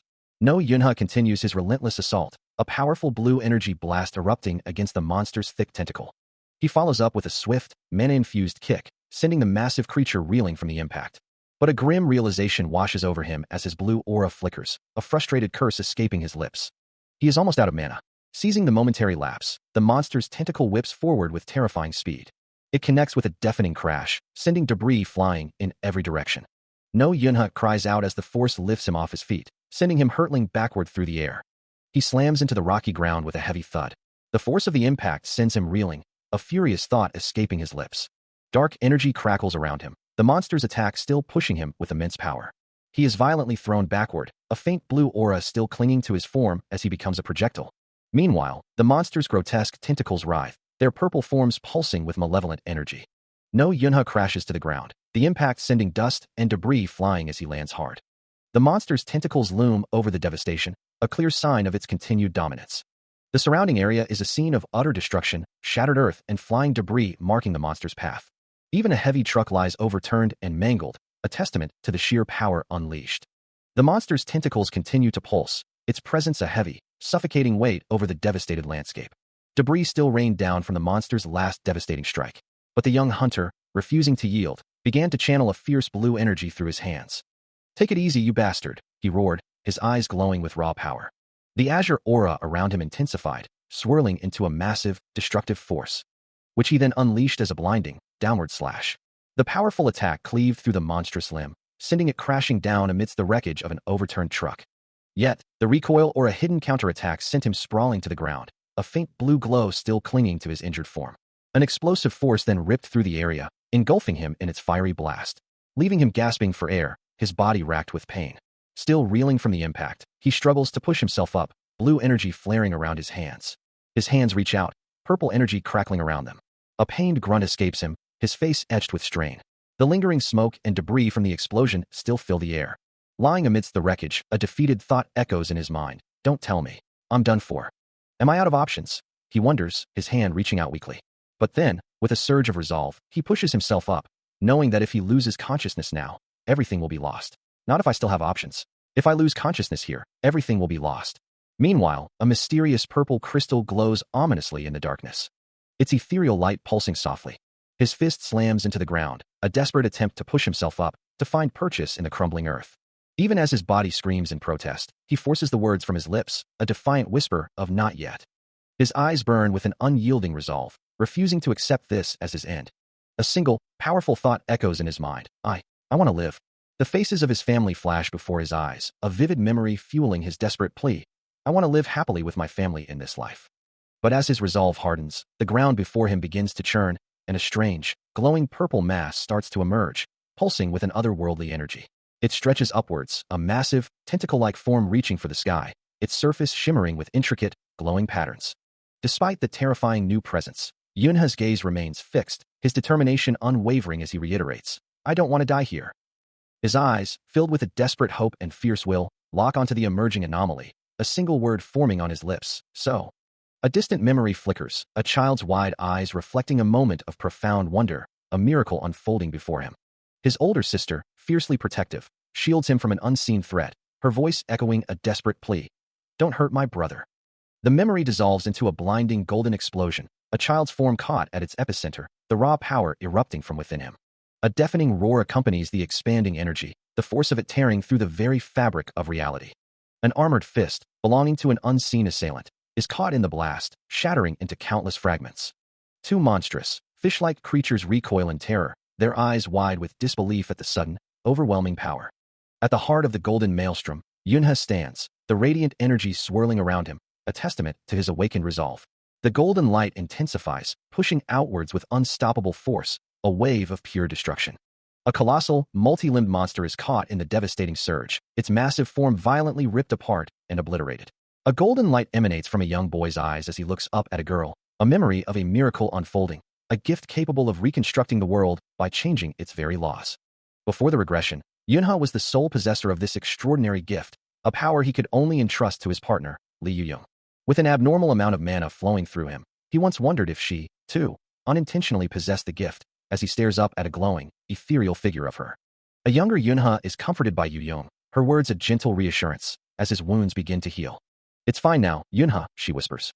His eyes glow with a golden hue as he embraces her, his wounds visibly mending. Not only that, a crystalline structure glows with immense power, hinting at the true depth of the miracle. A brilliant, ethereal light manifests, a phenomenon known simply as mana. Yet, there exists a gift far grander, capable of reconstructing the very fabric of the world itself. No Yunha possessed this miracle, a power that could reshape reality. In a moment of shared vulnerability, a young Yunha looks up at his companion, asking if she is all right, if anything hurts. She offers a gentle, tired smile, assuring him she is fine, though she admits to feeling incredibly sleepy. Soon after, she drifts off, resting her head against his shoulder. As she sleeps, a soft, golden glow emanates from her form, shimmering with countless particles. Only a profound energy could mend such severe wounds and sustain her fragile heart. Observing the radiant light, Yunha wonders aloud if this mana is, in fact, the miracle. As Yuyong rests peacefully, a silent promise forms in his mind. He will take care of the rest. With a fierce resolve, his eyes begin to glow with an ethereal blue light. Yunha prepares for the coming battle. A powerful blue aura erupts around him as he declares, I will take care of it. He charges forward, a burst of blue energy meeting the monstrous, tentacled foe with a resounding impact, a powerful force shaking the very ground. The creature's face, a grotesque skull-like visage, stares back with menacing red eyes, revealing its terrifying nature. Blue energy surges from the earth, a defensive or offensive maneuver in the escalating conflict. He grunts, realizing the monster is far more formidable than anticipated, more dangerous than I thought. A massive, segmented tentacle whips through the air, striking with incredible speed. Another deafening quang echoes, as the battle rages on with brutal force. The colossal, dark form of the tentacled monster looms, its segmented body coiling menacingly against the desolate landscape. Standing firm on a jagged rock, No Yunha stares it down, a fierce resolve hardening his gaze as he declares, You won't be able to. With that challenge, his body ignites with crackling blue lightning, glowing particles swirling around him as he prepares for the next strike. A holographic interface materializes, displaying the real-life player's status, with various skills like Aura, Infernal, Nemesis, and Rage highlighted. Suddenly, massive, multi-eyed purple tentacles writhe into view. As No Yunha unleashes a burst of crackling blue lightning magic, a poof, sound accompanying the sudden surge of power. He then strikes the monstrous appendages with a glowing blue weapon, the impact momentarily illuminating the dark cavern. Despite his efforts, a thought crosses his mind that only his mana has been recovered, leaving the colossal tentacles still very much a threat. He continues to unleash more blue lightning, the energy arcing around the formidable foe. A stark realization settles in. He cannot kill the Kraken as things stand now. Yet, a different scene unfolds, showing a smiling Li Yuyong alongside a man and a child, a narration box declaring that the future has changed. No Yunha looks on, a slight smile gracing his lips as he muses. He no longer has to worry about such things, and simply needs to get stronger from now on. At the time of the Kraken's appearance, the city's roads were choked with traffic. Stuck in a standstill, he recalls hearing that someone had made a small fortune from the chaos. The cars ahead remain completely motionless. A foot presses the accelerator as the driver asks if he's sure he's driving. No Yunha reminds him to keep his eyes on the road, to which the driver replies that many people are driving like this. Yunha's thoughts turn inward, realizing he needs to get stronger, to do something more than just sit idly by. He had convinced the driver to let him go, driven by the urgent need to become much stronger, not for the sake of civilians, but for a deeper, personal resolve. The driver chuckles softly at his passenger's intensity. A sudden, intense surge of mana ripples through the air, catching No Yunha's attention as he sits opposite another man. His companion, a man with fiery red hair, confirms the sensation, acknowledging the extreme amount of mana even as Yunha already senses its presence. A low growl escapes the red-haired man, his expression tightening with a mix of concern and anticipation. His phone beeps, interrupting the moment, and he answers, immediately asking if the caller also felt the mana surge. The screen displays Park Hiram as the caller, and he receives an affirmative response. Park Hiram's voice is sharp with urgency, inquiring about the rank of the detected phenomenon. The reply comes swiftly, informing him that the association has classified it as a rank 1 rift. His eyes narrow, a faint red glow beginning to emanate from them, reflecting the gravity of the news. With an intense, almost predatory glare, Park Hiram demands to know the exact location of the rift. As the news of a monster sighting in Jeongdong flashes across his phone, Yunha sees that people are already gathering at the scene. The creature, an enormous octopus-like entity, is reportedly on the Han River. Meanwhile, Hiram receives an update on the rank 1 rift, learning that no players have been able to inflict damage on it, despite it having been open for some time. A sharp glint enters his eyes as he processes this information, asking for confirmation. He quickly sends a message, then ends the call. Stepping out of his vehicle, he hears a voice mention Clan Sangyu. Yunha, still in his car, questions his sudden actions. Hiram turns, surprised by Yunha's presence, and declares that they won't reach their destination quickly enough in the car. A low growl of frustration escapes Yunha as he grips the steering wheel. With a determined glint in his eye, Park Hiram's hand begins to glow with a faint, ethereal energy. His sudden action draws a surprised gasp from Yunha, who can only exclaim, "Oh, right?" Hiram, however, remains focused, muttering that he can't afford to waste any more time. With a resounding pong, a surge of pure strength erupts from his hand, glowing with intense blue energy. The blue energy envelopes his entire form, crackling with raw power as he prepares for a decisive move. The aura around him intensifies, the lightning growing brighter and more volatile. Then, with a powerful quadric, he stomps down, the sheer force of his impact cracking the car's floor beneath his glowing foot. The floor explodes outwards, sending debris flying as he propels himself upward. He bursts through the roof, leaving a gaping, smoking hole in the car as the blue energy dissipates around his vanishing form. As the car sped forward, Park Hiram's body surged with an explosive blue energy, his red eyes glowing with fierce determination.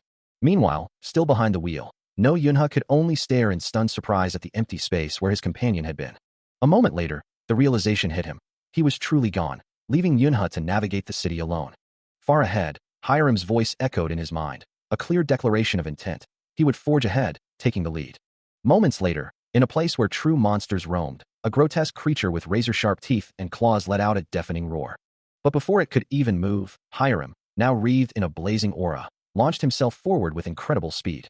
His strike connected with devastating force, erupting in a fiery explosion that engulfed the monster. As the flames dissipated, Hiram landed lightly, his form radiating power. Hiram launches himself forward with a sudden burst of resolve, leaping from the elevated roadway as a brilliant yellow aura flares around him. He lands with a crouch, immediately sensing the overwhelming, high-level mana emanating from the streets below. A knowing smirk plays on Yunha's lips, understanding the implications of such a powerful presence. He too plunges into the chaos, a crackling blue lightning enveloping him as he targets a monstrous, rocky creature below. The creature, a hulking mass of purple rock with glowing red eyes, braces for the impact. His electrified fist connects, sending a jolt of raw power through its stony hide. He lands lightly, the blue energy still dancing around him as the monster recoils from the blow. Deep fissures appear across its body, glowing with an ominous red light. The massive rock monster lets out a guttural roar, its arm glowing with a furious red energy as it recoils from the impact. Meanwhile, No Yunha lands with a heavy thud, blue lightning still crackling around him from his recent attack. Despite the force of the blow, the monster's hide proves incredibly resilient, its rocky skin thicker than anticipated. Observing the creature's resilience, Park Hiram identifies a key weakness, recognizing the unique pyrokinesis of a flame demon king. Without hesitation, a torrent of intense flames erupts, engulfing the monster's head in a blazing inferno. The creature's entire upper body is consumed by the raging fire, its rocky form glowing with heat. The flames continue their relentless assault, subduing the monster with overwhelming heat. As the monster burns, Yunha stands ready, a glowing blue magic circle forming beneath his feet. This power, known as pyrokinesis, is a rare gift that allows its wielder to freely control flames.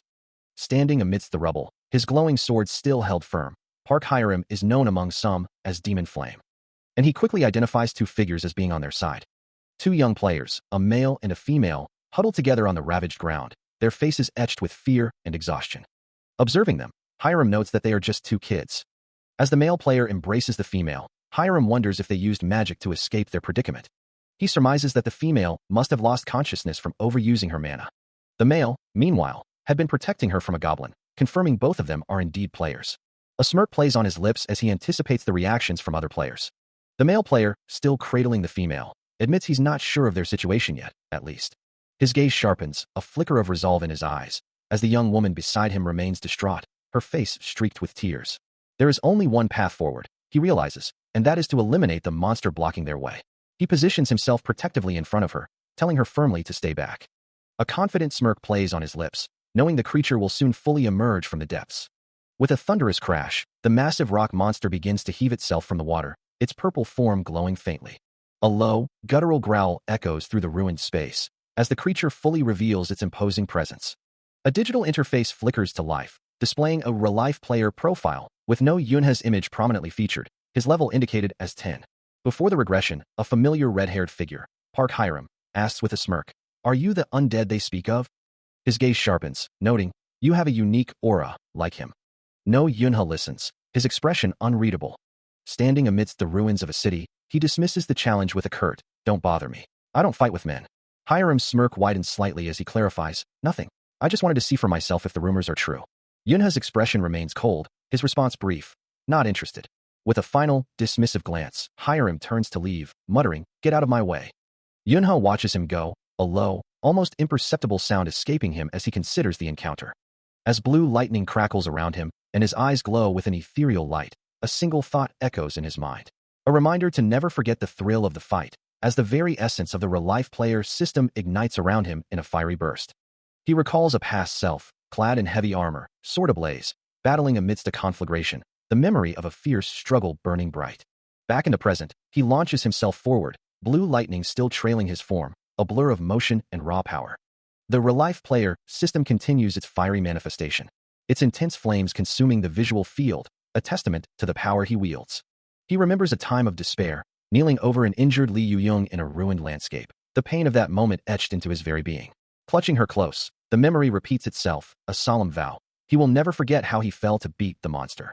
Now, in a ravaged town, no Yunha stands ready, facing a towering rock monster, for it is said he becomes stronger the more he fights. A fierce determination burns within him.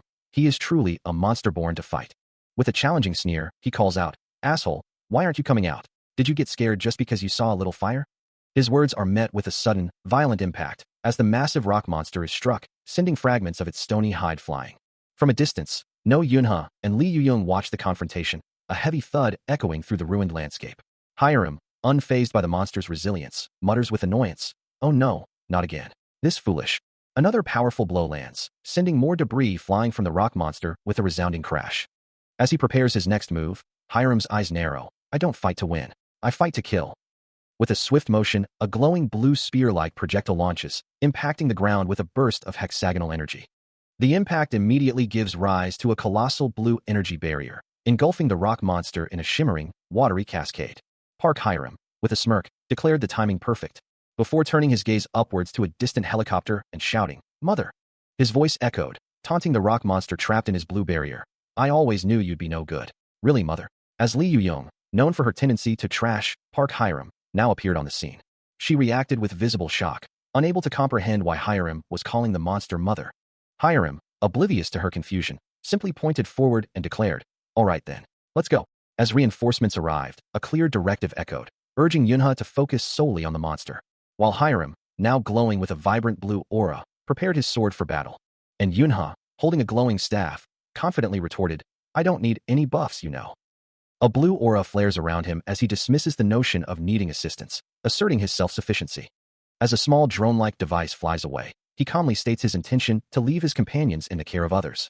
standing on a rocky outcrop. His form glows with a faint blue light, ready for the impending confrontation. He shields the distressed woman, holding her close as a powerful impact reverberates through the air, his protective aura flaring brightly. Her eyes wide with concern, she acknowledges his words with a quiet understanding.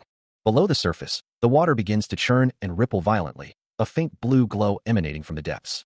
With a sickening sizzle, the rock monster's head emerges, its red eyes glowing as smaller, grotesque rock creatures begin to sprout from its form. The monstrous form continues to expand, more of its rocky spawn tearing free with a thunderous roar. Finally, the entire rock monster rises from the water, now surrounded by its newly formed minions, its massive body radiating an ominous blue glow. As the battle rages, a familiar figure appears, his form crackling with a vibrant blue aura, eliciting a relieved cry from Park Hiram, who acknowledges his timely arrival. Without a moment's hesitation, No Yunha surges forward, a mere blur of motion across the battlefield. He closes the distance in an instant, delivering a powerful, unseen strike. But the rock monster, its eyes glowing with malevolent red light, lets out a guttural roar, manifesting a massive, stony fist. The ground beneath them erupts with a violent burst of fire, sending scorching flames skyward. From the heart of the conflagration, a colossal, fiery lotus-like structure begins to bloom, radiating immense power. The fiery bloom expands, its intense light washing over the surroundings, a testament to the monster's escalating fury. Yet, amidst the inferno, a lone figure stands, seemingly unfazed by the overwhelming heat and power. No Yunha emerges, his entire body now wreathed in crackling flames, his eyes burning with an ominous red glow, a new power awakened within him. Engulfed in a roaring inferno, his transformation completes, the flames swirling around him with an almost sentient fury. Yet, before he can fully adjust to his new power, the rock monster's massive fist slams forward, crackling with raw energy. The impact generates a deafening roar as the monster attempts to crush the fiery figure. But the attack, though powerful, is met with unyielding resistance, the flames around him flaring in defiance. Instead of breaking him, the monster's own fist begins to crack and splinter from the sheer heat. With a sudden, explosive surge, No Yunha unleashes a fiery counterblast, pushing the monster's attack back with overwhelming force. His voice, now laced with contempt, echoes through the inferno, dismissing his foe as nothing more than a fucking weakling.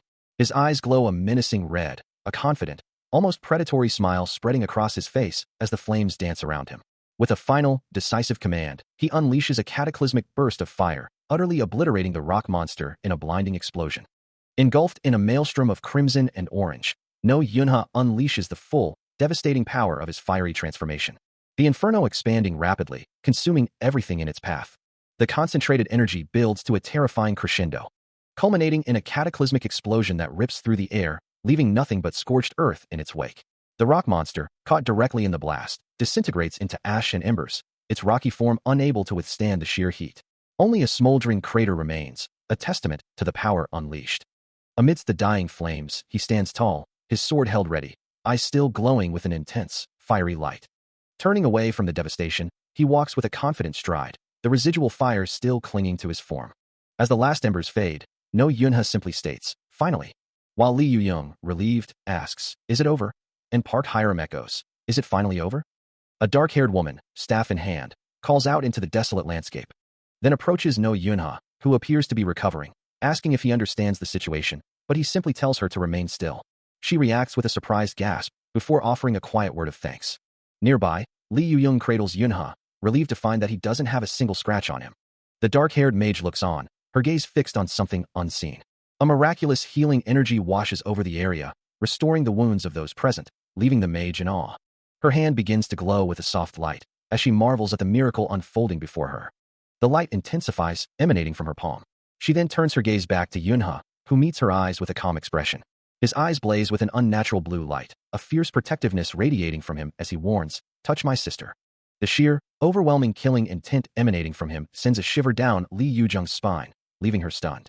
Kneeling before the dark-haired mage, who holds a glowing staff, Yunha and Yuyong are met with a direct question, "Who are you?" Meanwhile, a rescue helicopter descends from the sky, its blades churning the air as it approaches the scene. Yuyong, her expression etched with concern, urges everyone to action. "Let's get him to a hospital, quick." With the helicopter now landed, Yunha is carefully carried away by a rescuer, while Yuyong and the mage follow close behind. A digital interface glows with the title Real Life Player, displaying the current levels and names of a team. No Yunha at level 11, alongside Li Yuyong, Park Hiram, and an unnamed mage, all at level 10. However, this present-day status is built upon a past tragedy, as a news report from a different time recounts that, today, at 5 p.m., a massive, dark anomaly appeared over a city street. This sudden, inexplicable event saw a subway abruptly materialize on the American border, claiming many lives in its wake.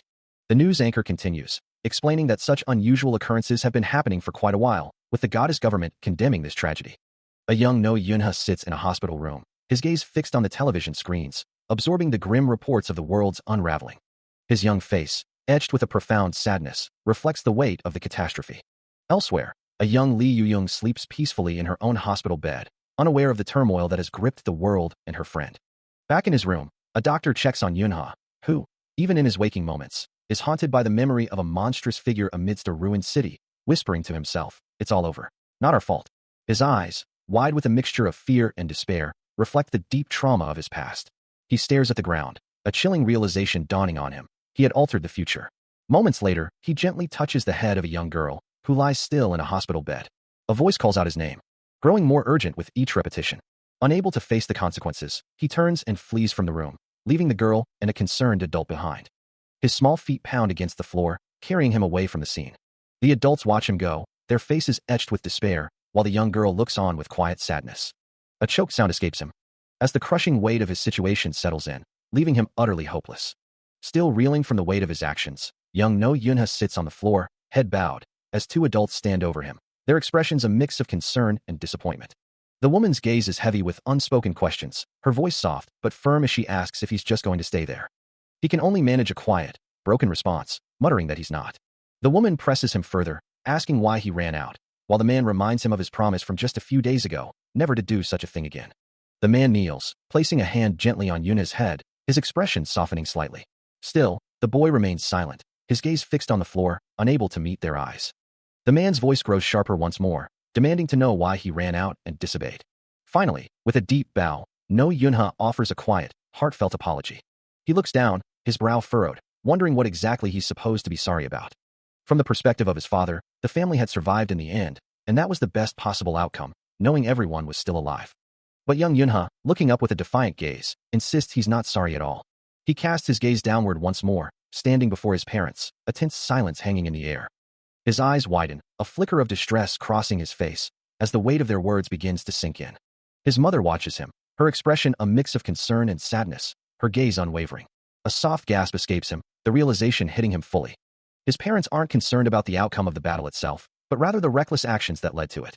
They're asking why he put them all in danger, recklessly fighting the Kraken. He understands the profound pain of losing a loved one, yet acknowledges his own selfish actions, admitting he disregarded their feelings completely. With tear-filled eyes, he finally offers a heartfelt apology, confessing that he was wrong.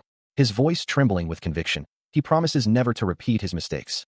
As his small hand clenches, a larger, comforting hand reaches out to him. His mother, with a gentle smile, invites him into her embrace.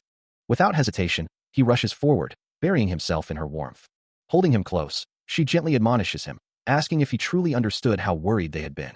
Her voice filled with love and concern, she whispers his name, unable to bear the thought of him fighting monsters.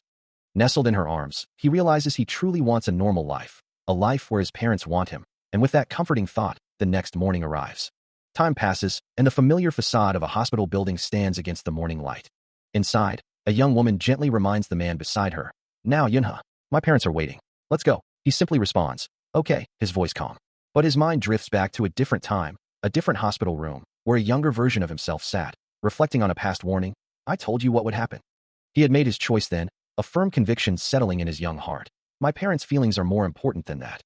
His mother, frail in her hospital bed, had looked at him with profound worry, her voice a soft whisper of his name. He had sat by her side, taking her hand in his. A silent promise passing between them as their fingers intertwined. A small smile had touched his lips then, a quiet affirmation. "That's right. I have no regrets." It was in that moment, amidst the fear and the love, that he understood. Maybe it's because of all of this that I can feel like a human being. He looks up, a small hand reaching out as a red-haired man offers him a treat, a simple cookie. The man, Park Hiram, holds out another piece, a kind gesture to the young boy. But the boy's eyes, wide and uncertain, betray a deep apprehension, his small hand still clutching the first cookie. Hiram, noticing his hesitation, asks with a slight frown if he dislikes the cookies. Later, in a hospital room, Hiram gently feeds the young Yunha, who lies in bed, his expression still wary. As he takes a bite, the boy's thoughts are clear. He wonders if the food is poisoned. Hiram then shifts the conversation, asking the young boy directly how old he is. Holding a red apple, Yunha replies simply that he is 6 years old. Hiram, looking thoughtful, then states that she is 10. Park Hiram sits patiently beside the hospital bed, observing the young boy who remains wary of his presence. The boy, no Yunha, finally breaks the silence, his brow furrowed as he asks, "Why are you asking my name?" Hiram points a finger, his expression firm as he reiterates, "Your name." Yunha's eyes widen slightly, a hint of frustration and confusion crossing his young face. While Hiram, undeterred, clarifies his request, thinking to himself, "I'm asking for your name, not your age. This kid is so stubborn." The boy's face flushes with indignation as he protests, "I'm not a kid." Hiram simply leans back, a slight smirk playing on his lips as he responds, "Well, you're going to have to take your time to find out." A confident smile spreads across Hiram's face, his gaze unwavering as he declares, "I will remember your name." Hiram stands opposite Yu Young, a quiet tension settling between them. He begins to speak, his voice low. "That was definitely unexpected. The incident, an unprecedented event in Korea, has shaken everything." "You sound obsessed," Yu Young observes, her gaze steady. Hiram dismisses her comment. "I'm not obsessed. I'm just more curious than you." Later, amidst a bustling crowd, he continues, "If it continues like this, it'll be hard for him to live a normal life." His eyes narrow, a grim determination setting in, as the thought solidifies. If this continues, he'll never be able to live a normal life again. Yu Jung's expression softens. "You don't want that, do you?" "It's just that he's too important," Hiram states, his conviction unwavering. Yu Young, surrounded by an array of desserts, seems lost in thought, the weight of his words lingering. She stares down at him, her voice sharp with disbelief. "Are you crazy?" He meets her gaze, a warning in his tone. "I told you to watch what you say, didn't I?" A faint red glow begins to emanate from her feet as she struggles to articulate her thoughts. He dismisses her concern with a slight smirk. "I wanted to eat something delicious, but I exerted a little effort." The familiar interface of the real-life player system glows, displaying No Yunha's current stats and level, a testament to his recent battles. Just a day after the Kraken's disappearance, the family arrives at Yunha's grandmother's house, a quiet, unassuming home nestled amidst greenery. Inside the car, Lee Yu-young turns to Yunha's mother, her voice laced with concern, asking why she seems so quiet and unwell. The elderly woman, Yunha's grandmother, offers a gentle, apologetic smile, admitting she can't help her quietness and is just a little tired. Yunha's mother gazes out the window, a faint smile gracing her lips, observing that the troubles seem to have disappeared. In the back seat, Yunha sleeps soundly, his head resting on Lee Yu-jung's lap, as his grandmother's soft voice wishes him well, hoping he sleeps deeply. Later, in the quiet of his bed, Yunha's eyes snap open, a troubled expression clouding his face as if waking from a disturbing dream. As he sleeps soundly, his partner stirs slightly beside him. Observing the pair, Yunha's mother remarks on his peculiar sleeping habits. Indeed, he holds Lee Yu-young in a tight, almost suffocating embrace, leaving her little room to move. A soft chuckle escapes his mother as she muses that he must have inherited her own restless sleep patterns. Yu-young, still half asleep, struggles faintly against his grip. Later, Yunha wakes alone in a different bed, his expression troubled. As dawn breaks over the tranquil house, he finds his eyes glowing with an ethereal blue light, a faint aura of energy emanating from him, as he questions the strange phenomenon. He wonders if this sudden manifestation is a consequence of his unique gift. His gift, the power that had once blurred his very being, was now unsealed within him. A dangerous ability where the more mana he consumed, the further he risked losing his reason and falling into a frenzied state. Yet, as the mana accumulated within him, a different truth began to emerge. But he realized he wouldn't lose his reason at that time, not like the memory of a crashing car that haunted him. This was the ultimate gift, the one that allowed him to maintain his reason amidst the chaos.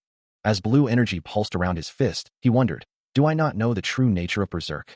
His thoughts were abruptly cut short by a concerned voice, as his grandmother asked, "What are you doing, grandson?" He could only manage a small, "Ah." He looks down, a quiet defiance in his voice as he insists he's not just a child anymore, prompting his grandmother to gently question his assertion. Pulling him into a warm embrace, she playfully reminds him that true adulthood requires plenty of sleep, a soft chuckle escaping her lips. Holding out a bowl of food, she declares her role as his comforting presence, a sentiment he deeply echoes, acknowledging her as his first refuge when he feels lost. As his grandmother patiently waits for him to speak, he muses that his age doesn't change who he is at his core. A small smile gracing his lips, he wonders why she remains silent. She responds with a soft laugh, pulling him into another hug, leaving him momentarily bewildered. Looking at her, he understands, affirming her as the best grandmother and feeling a sense of maturity in her presence. With a gentle gaze, she offers him some warm milk. He declines, looking away, and his grandmother, sensing his underlying unease, questions his refusal with a knowing, "Oh, really?" Yunha, holding a small cake, looks at his grandmother with surprise, asking when she arrived. His grandmother gently takes the cake, while Yunha's thoughts drift to the simple joy of their time together. He was always troubled, Yunha's grandmother muses, her gaze fixed on the young man before her. But he was always a good kid. Now that I think about it, she continues, a gentle smile playing on her lips. He wasn't always a good kid, but to you. A soft, escapes him, his expression shifting to one of dawning realization. The image of a grotesque, powerful monster flashes, a creature far too formidable to be dismissed as weak. If things went wrong, his grandmother explains, her voice tinged with a past fear, the whole family would have died where Grandpa is. He thinks to himself, if it was someone else, I'd have told myself. Asterisk, but it's probably not right to say that he was just a mild kid. Asterisk. He said that Grandpa was always bad, she recalls, gently patting his head. But when I was a kid, I had Yunha. A younger Yu Yong, holding a cup, innocently asks, a pocket? His mother muses, I dreamt of something before, her voice trailing off, no one left behind a trace. Then, a sudden, startled exclamation escapes her. Oh my gosh. Leaning in with concern, she asks, Yunha, what did you just mumble about? He looks down, mug in hand, struggling to articulate, I. Steam rises from his mug as he sits, lost in deep contemplation. His mind plunges into a terrifying vision, shadowy figures clawing at him, their desperate cries of scream, and help me, echoing in his ears. His eyes glow a furious red, a chilling blue aura flaring around him as the nightmare consumes his senses. A hand on his shoulder jolts him back to reality, his mother's concerned voice asking, what's wrong?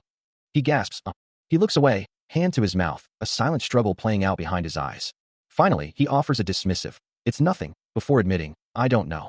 Yunha reflects on his recent turmoil, a quiet hum escaping him as he considers the words of comfort. It's fine if you don't know. His mother, watching him with gentle concern, expresses her hope that he can simply take his time. Looking out a window, she adds, that she only hopes he won't regret his choices later. Yunha, still troubled, recalls her earlier advice, study well and play, and one day you'll figure out what you want to do.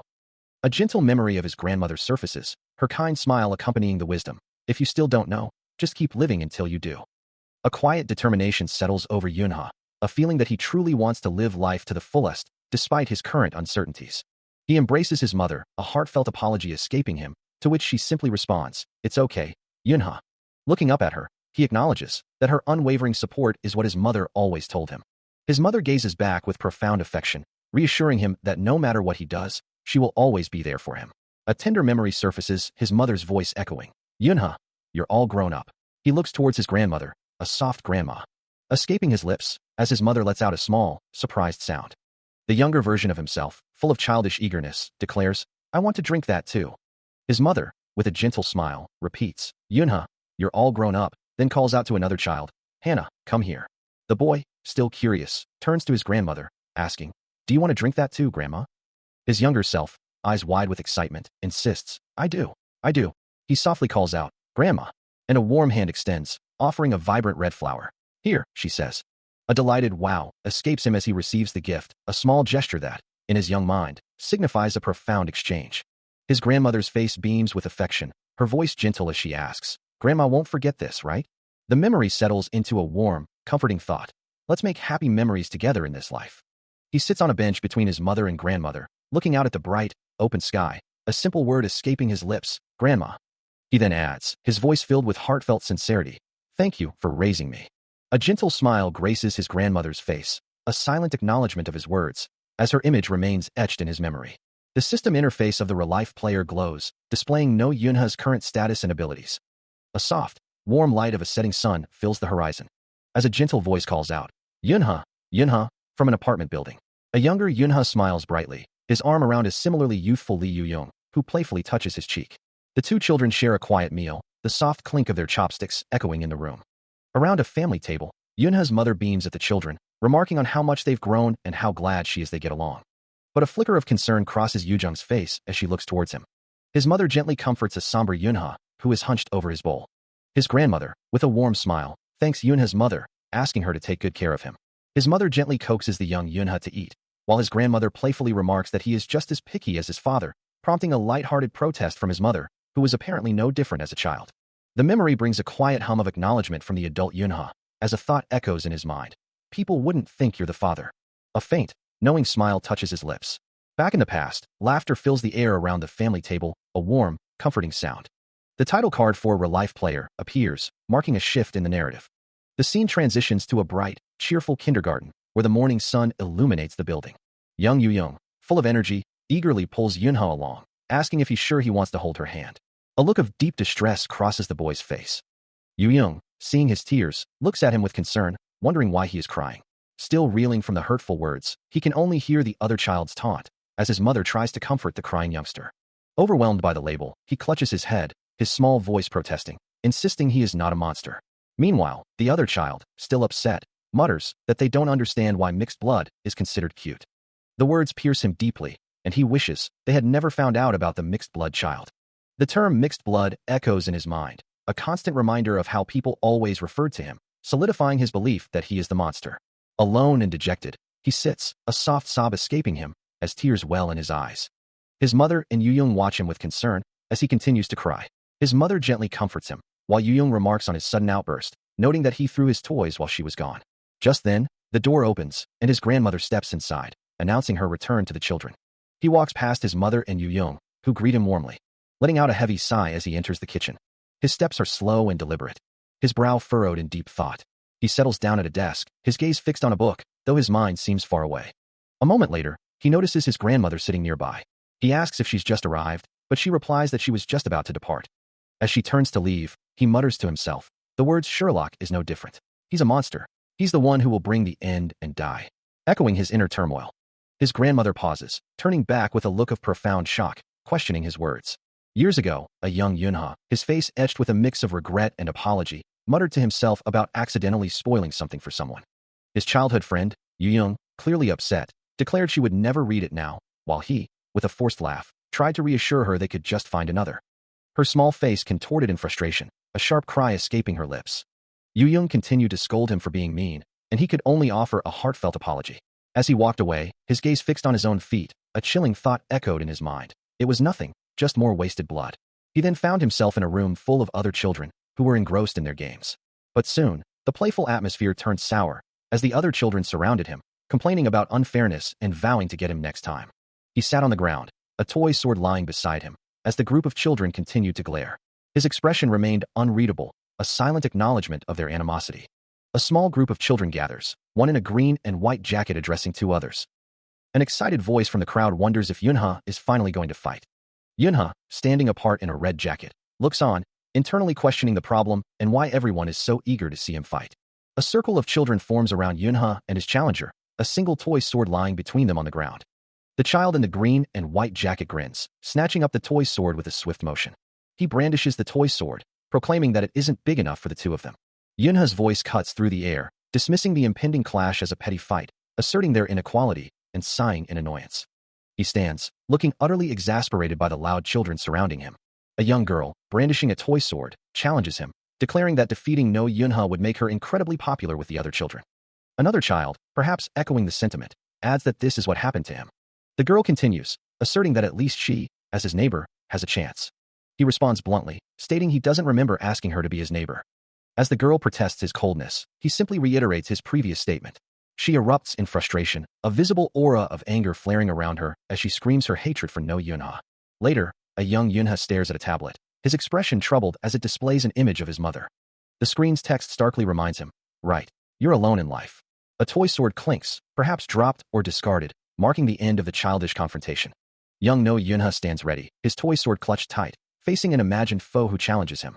A determined expression crossing his young face as he accepts. With a swift movement, he leaps into the air, his plastic blade arcing. Landing lightly, poised for battle. Suddenly, a young girl with bright eyes and a green top charges forward, her own toy sword held high, declaring her readiness. Their plastic blades clash in a flurry of rapid strikes. Yunha parrying her attack with surprising force. Then, with a sudden counter, he pushes her back. Her toy sword shattering as she tumbles to the ground, defeated, while Yunha stands victorious. A toy sword snaps with a sharp crack, its plastic blade shattering under the force of a precise strike. The impact sending his opponent tumbling from their bicycle, hitting the ground with a dull thud. The broken pieces of the toy sword lie scattered, a testament to the swift, decisive victory. Other toy weapons clatter to the ground, marking the end of the skirmish. Standing over the defeated child, No Yunha surveys the scene, his own toy sword still perfectly intact. He gives a slight, almost imperceptible shrug, a silent acknowledgement of his superior skill. From the ground, the defeated child looks up, a frustrated thought echoing in their mind. If only I could use my powers. They cough, still reeling from the loss, as other children gather around, witnessing the aftermath. Yunha stands tall, the undisputed victor, as the other children gaze up at him with a mixture of awe and admiration. After his decisive victory, the air around young Yunha hums with the echoes of a hard-fought battle, as a voice acknowledges. It was a good fight. His peers swarm him, their faces alight with admiration, exclaiming, "Wow, you're so cool. He's so strong. He's so cool. He's so handsome." But amidst the praise, another boy grumbles with envy, wishing he could use powers like a main character, while Yunha, hearing this, can only respond with a confused, what? His attention is then drawn to a new challenge, a golden sword hilt, intricately chained and embedded in a pile of rubble, radiating a subtle glow. Its presence marked by a soft, resonant thrum. Other children gather, their excitement palpable as they exclaim, "Wow, I never thought I'd see the Excalibur being pulled out. You can do it." Standing before the legendary toy, Yunha hesitates for a moment, pondering, I wonder if I should. With a quiet resolve, he grasps the hilt, and with a triumphant flourish, the sword slides free, eliciting a soft, satisfied from him. The golden blade pulses with a bright, ethereal light. He beams, the toy sword still glowing faintly in his grasp, as the other children around him cheer in awe. One child grumbles, unable to hide his envy, muttering about how Yunha has always been like this, never knowing how to share his innate gifts. Suddenly, the scene shifts, a distant boom echoing across a vast city landscape, followed by a whoosh of unseen energy. A complex, glowing magic circle pulses with vibrant light, its intricate patterns hinting at a powerful, otherworldly breach. The quiet serenity of a city park, with its empty benches and lampposts, belies the chaos that has just erupted. On a blood-splattered park bench, a small, blue goblin lies lifeless, as an urgent news alert flashes across a screen. Just Ian. Rank F monster goblins have appeared. A phone screen, smeared with blood, displays a map and further details. The Manhwa Mana Management Bureau is on the front lines. But it's been reported that 2 goblins have escaped the scene. The grim report continues. According to the Manhwa Mana Management Bureau, it is highly likely that the goblins are heading towards most crowded areas. The screen shatters with a sudden, violent crack, the sound of breaking glass echoing the escalating danger. The interface of a game called Real Life Player displays various stats and options, with a determined young man's portrait at the top. The buzzing of cicadas fills the air as a child's voice calls out, "Freeze." The game continues, with another soft call of "Freeze." Then, a joyful cry of "Unfreeze" breaks the spell. 2 children, one with bright red hair and the other, a young Yunha, beam with innocent smiles, enjoying their game. A wave of excited cheers erupts from a group of children. They race through a bright hallway, with the young Yunha letting out a relieved sigh. Later, sitting alone, he reflects on the day's play, wondering if he performed well. Since then, his life had irrevocably changed, and he knew he couldn't afford to leave anything to chance. The system, Real Life Player, registered a young No Yunha as a level 1 berserker, with perfectly balanced, albeit low, base stats across the board. As time progressed, the world began to recognize mana as a source of immense power, leading him to the simple conclusion that more mana was always better. It was after a particular incident that he truly understood the depth of his own potential. A surge of raw energy erupted from him, a primal scream escaping his lips as he realized he possessed an extraordinary capacity to store mana. The other children, startled by his sudden outburst and the glowing aura, could only wonder if such intense energy was normal for him. Despite his unique abilities, he still yearned for simple joys, running and playing with the other children, hoping to just have some fun. He watched them, a quiet longing in his heart for genuine connection, for friends who would accept him as he was. But children, in their innocence, could also be cruel, and he was left with a bitter taste of loneliness. A young boy with glasses, acting as a mediator, calmly addresses the 2 children before him, stating that a fight without a clear winner is never enjoyable. Inside a plastic bag, a collection of colorful snacks awaits. Spotting a particular treat, Yunha and a purple-haired girl both turn their attention to it, a shared curiosity sparking between them. Immediately, both claim ownership, insisting they were the first to grab it. Their hands firmly gripping the chocolate bar, the girl challenges him, asking why he won't simply let go. As their argument escalates, Yunha retorts, calling her a greedy pig, while the mediator sighs in the background, noting their recurring squabbles. Stepping between the 2, the older boy takes the chocolate bar, suggesting they find a different way to settle their dispute today. With a decisive snap, the chocolate bar breaks perfectly in half. Offering each child a piece, he asks if this solution works, explaining that they can share it this way. He finds himself once again in a childhood memory, watching a younger version of himself and a girl bickering over a snack. She complains that someone always gets everything, to which he simply agrees, their argument escalating into a game of rock, paper, scissors, as a voice remarks on their constant squabbling. Suddenly, an older boy with glasses steps between them, asking playfully, "Right?" He chuckles softly, observing their antics. The 2 children look up, calling out, "Teacher, where's Yunhyuk?" The girl clutches the contested snack tightly in her hand, and she speculates that Yunhyuk is probably off looking for rocks somewhere, a small smile playing on her lips. Yunhyuk, now back, gently admonishes them to play by themselves, adding that they shouldn't be arguing anyway. He then offers a piece of the snack to Yunha, asking, "Don't you want to eat it? I'll give you half." He smiles warmly. The girl hesitates, then admits, "But I feel bad because Yunhyuk isn't eating together." Yunhyuk praises her kindness, stating that sharing snacks is good, and that she's too nice. With a soft giggle, she agrees, and the two children finally settle down to enjoy their snack together. He holds out his snack, and a young girl looks at it with longing, prompting his mother to ask if he wants to share his portion. He readily agrees, but then, with a change of heart, he declines, while the girl offers to accompany him. As they walk away, his mother's voice echoes, reminding them to dispose of their ice cream wrappers properly. Their small figures receding into the distance. Later, he sits alone on a bench, quietly enjoying his snack.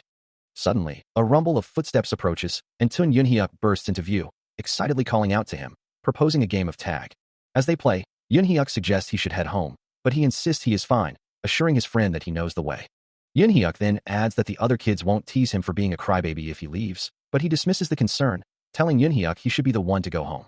Yunhyuk, however, refuses, explaining that his sister promised to play with him today. As his mother embraces him and the girl beside him, she playfully remarks on her sister's nature, then reminds them to dispose of their trash. Later, with Tun Yunhyuk, he prepares for a game of rock, paper, scissors. Their hands blur in motion, a flurry of choices made in an instant. His mother watches from a distance, as he, Yunhyuk, and the red-haired girl race across the playground, her voice questioning if it's truly him. A small tsh escapes him, a hint of frustration or annoyance in his expression. The red-haired girl sprints ahead, her pigtails bouncing with each stride, Yunhyuk close behind her. She reaches out a hand, a playful gesture of victory or challenge. Yunhyuk continues his pursuit, a determined humph, escaping him as he tries to catch up. The red-haired girl glances back with a triumphant puff as he trails behind, the race still ongoing. Still caught in the thrill of the race, he pushes forward, a joyful exclamation escaping his lips as he gains ground. But just behind him, a yelp of pain indicates a slight stumble, as his friend struggles to keep pace. The commotion seems to affect another runner, who finds herself momentarily airborne, a surprised expression on her face as she tries to regain her footing. He glances back, a mischievous giggle escaping him at her predicament, while she glares down, clearly unamused. Her annoyance grows, a frustrated cry echoing as he continues to smirk. Her face contorts in a furious expression, a sharp accusation aimed at him. Despite the momentary setback, all three children are soon back in motion, their footsteps pounding the ground as they resume their spirited chase. As the red-haired girl pushes herself to catch up, Yunhyuk calls out her name, a playful challenge in his voice. As the game of tag continued, a fierce determination burned within No Yunha, his eyes flaring with an intense orange glow as a faint hiss of steam escaped him. His target, Tun Yunhyuk, darted away, taunting him with a confident grin, declaring that Yunha was doomed and stood no chance. The orange light in Yunha's eyes intensified, reflecting his unwavering focus. He closed the distance with powerful, determined strides, his feet pounding against the ground. Catching up to both Yunhyuk and Minji, he swiftly tagged Minji, declaring her it, with a triumphant air. Minji looked back at Yunhyuk, a question mark hanging in the air as she processed the sudden turn of events. Meanwhile, a cool blue aura enveloped Yunha, a system message appearing before him, asking if he wished to be confronted. The playful atmosphere vanished. As a massive, green, clawed hand suddenly burst through a cracked stone surface, its appearance signaling an abrupt and terrifying change. As the monstrous claw continued to tear through the ground, a sharp tsk escapes him, his eyes glowing crimson with a mix of surprise and grim determination. Nearby, the other children stared down at the glowing fissures, one of them murmuring a confused, "Huh?" The monstrous form continues to rise, its guttural growl echoing, prompting a terrified whisper, "What is that?" With a tearing sound and a heavy thud, the creature fully breaches the surface, its dark silhouette looming over the shrinking children. Trembling uncontrollably, the young girl can only whimper, "Imami." Before anyone can react, the hulking monster lets out a guttural growl, its massive, clawed hand seizing the terrified child. Its glowing red eyes fixate on its captive, a predatory hunger burning within their depths. A system window flashes into existence, identifying the monstrous creature as a terrapin. As a real-life player, with unique abilities, No Yunha senses the immediate danger when the monstrous terrapin lifts Kim Minji into the air, her small body struggling against its powerful grip. Red energy crackles around the creature's arm, threatening to crush the child. But before it can act, a hand streaks forward, a brilliant surge of blue energy manifesting from its fingertips. The concentrated force slams into the monster's face, sending a shockwave through its body. The terrapin recoils, its glowing red eyes widening in surprise, a guttural cry of "Kieruk," escaping its tusked maw. No Yunha stands firm, his own eyes glowing with an intense blue light, a powerful aura radiating from his form as he prepares for the next strike. He closes the distance in an instant, delivering a swift, powerful kick that connects squarely with the monster, eliciting another pained cry of "Hibik." The force sends the terrapin tumbling backward, crashing to the ground, as both Minji and Tun Yunhyuk lie stunned nearby. He watches the monstrous terrapin raise its axe, a chilling growl escaping its throat as it prepares to strike. But before the creature can bring its weapon down on the terrified children, a blur of motion, streaked with vibrant blue energy, intercepts the attack. The force of the impact sends shockwaves across the ground. As Tun Yunhyuk cries out in alarm, No Yunha, enveloped in a brilliant blue aura, moves with impossible speed, a protective shield for the young ones. With a swift, decisive strike, he sends the terrapin reeling, its monstrous face contorting in surprise and pain. He pulls Kim Minji and Tun Yunhyuk close, shielding them completely, his voice firm as he tells them to stay still. The terrapin lies defeated on the ground, its axe clattering uselessly beside it. Still holding the children securely, he reassures them, a sense of relief washing over the tense moment. He stands protectively over them, glancing at the fallen beast, the immediate danger now past. As the immediate danger seemed to pass, Minji, still shaken, turned to Yunhyuk, asking if he was all right, to which he could only manage a faint, trembling affirmation. But the monster, the terrapin, was not yet defeated, letting out a guttural roar as it lunged forward once more, its massive arm raised to strike. Yunhyuk's eyes widened in pure terror, the sight of the beast's renewed assault freezing him in place. Before it could reach them, Yunha appeared in a flash of blue light, his body a protective barrier as he shielded the children, a faint blue aura shimmering around him. His eyes now glowed with an intense crimson, a sphere of concentrated blue energy forming in his palm as he declared, Not so fast. With a decisive motion, he unleashed the stored power, a blinding blue beam erupting from his hand and streaking towards the monster. The energy blast struck the terrapin head-on, engulfing it in a violent explosion of light and force. The monster let out a final, pained cry as its form dissolved, breaking apart into countless shimmering particles that vanished into the air.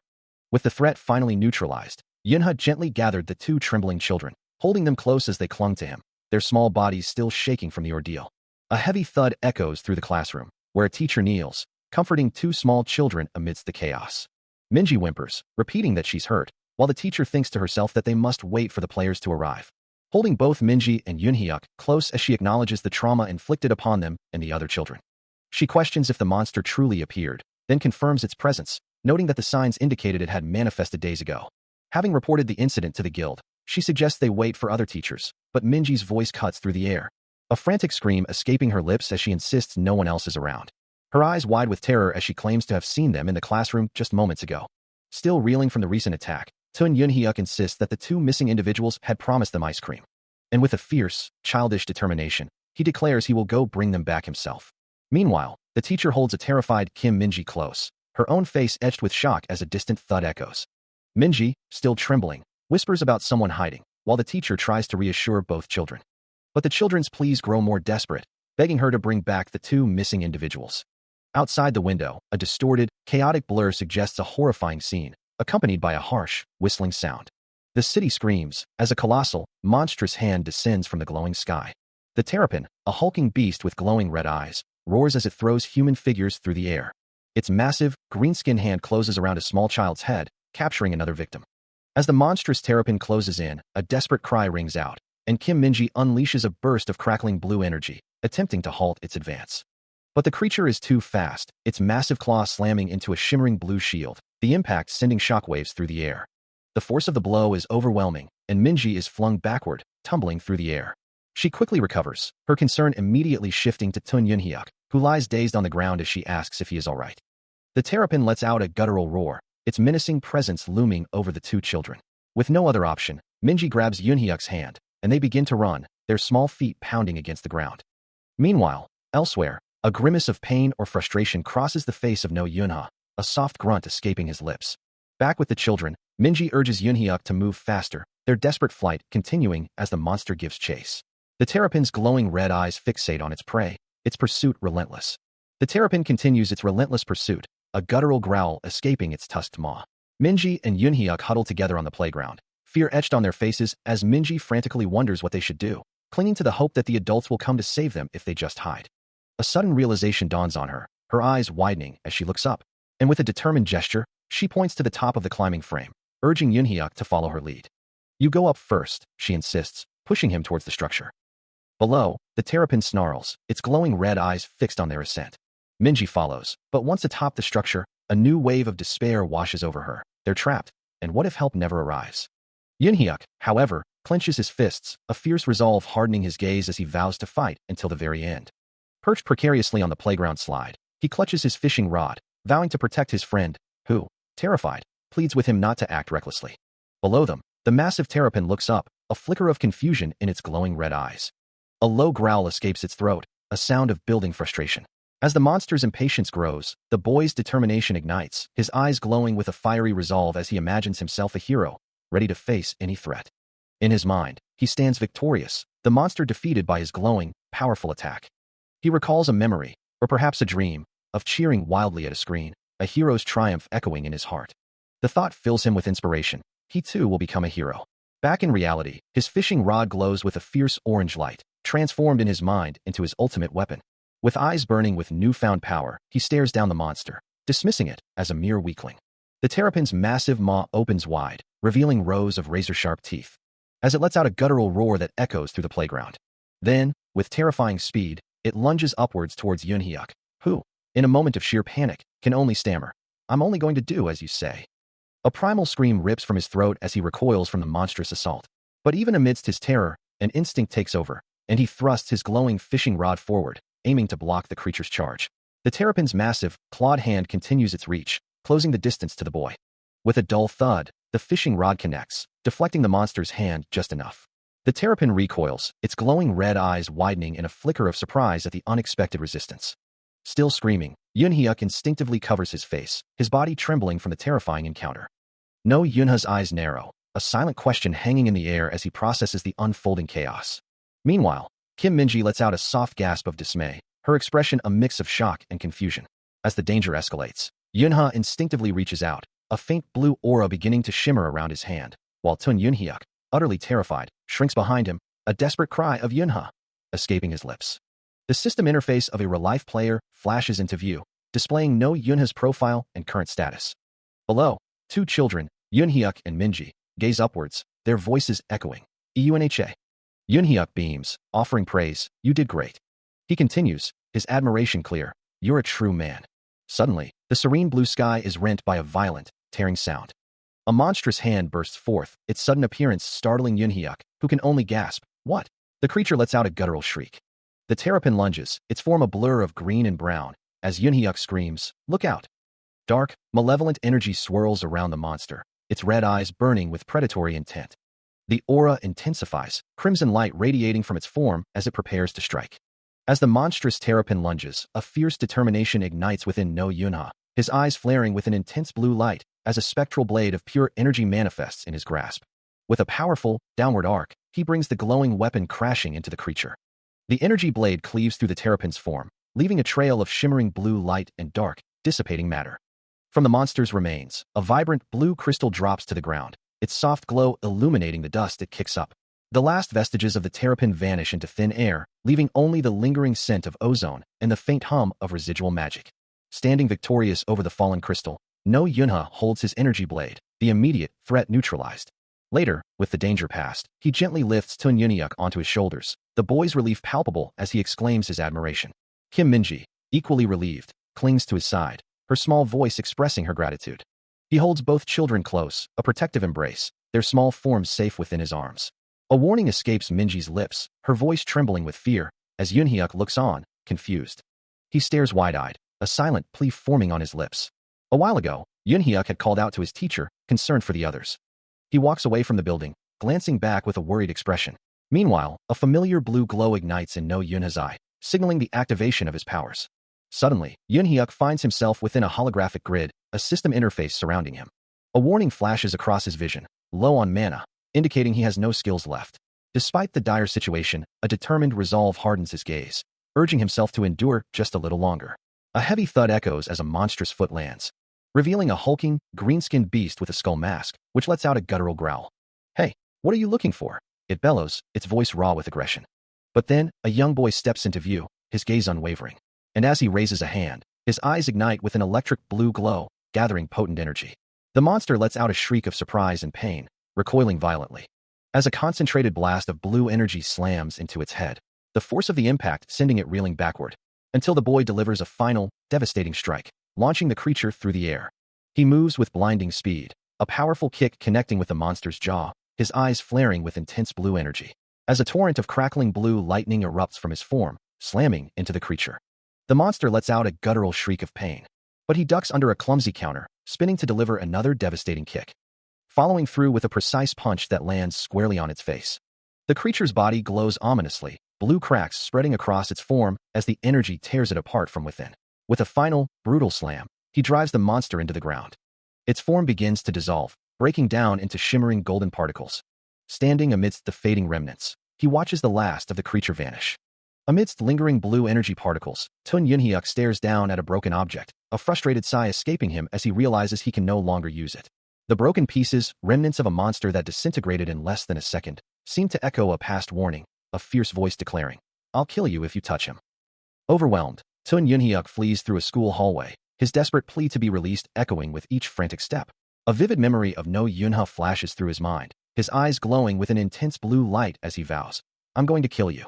The terror of the memory or a sudden, disorienting fall sends him plummeting through the open sky, his screams echoing into the vast expanse. He lands, still screaming, and is immediately held by two other children, one of whom sighs in exasperation, "Sigh, whatever." As the children try to calm him, the sound of footsteps approaches, and the teacher arrives, drawing their attention. Despite the teacher's presence, Tun Yunhyuk continues to cry out, his distress still overwhelming. Finally, a sense of peace washes over him, and a relieved smile graces his face. As the city lights begin to twinkle against the fading hues of dusk or dawn, life stirs around the familiar entrance of Yunha Kindergarten, a place of innocence and learning. There, a small voice breaks the quiet, asking, "Did you really?" Tun Yunhyuk continues, his words tinged with a child's hurt. "You said you'd only be gone for a little while, but you were gone for so long." No Yunha, now facing the boy, holds out a glowing blue shard, explaining, "Even if it's a goblin of the rank 7 or rank 8, that's why you need that to protect yourself." But the words trigger a memory, a terrifying vision of himself engulfed in blue energy, a monstrous shadow looming, where he couldn't protect himself, nor anyone else. No Yunha's expression hardens as he asks, "What happened to the goblin in the dungeon?" Tun Yunhyuk looks away, his voice barely a whisper. "Maybe I killed that goblin that day. It was so scary. I didn't want to kill it. The tiny goblins don't have any blood or guts." With the heavy confession hanging in the air, No Yunha turns and walks away, leaving the child alone with his thoughts. The Seonjuk Kindergarten extends its deepest apologies to No Yunha's parents, the sound of polite applause filling the air. A formal ceremony is underway, a man in a suit addressing a murmuring crowd about an unforgettable act of bravery. He assures them of a top-tier reward, as the crowd continues to buzz, among them young Kim Minji and Tun Yunhyuk. The official then bows deeply to the small child standing before him, proclaiming him the protagonist of the day. A certificate for the Brave Child Award is presented, clearly bearing the name No Yunha. The audience erupts in cheers and applause, their excitement palpable. From the sidelines, Kim Minji exclaims her admiration, while Tun Yunhyuk, equally impressed, wishes he could be so cool, like a real hero. But despite the accolades, the young No Yunha lets out a quiet sigh, his internal thoughts revealing a sense of dread, believing himself to be dead meat now. As someone urges him to smile, he forces a strained grin, the public celebration masking his private turmoil.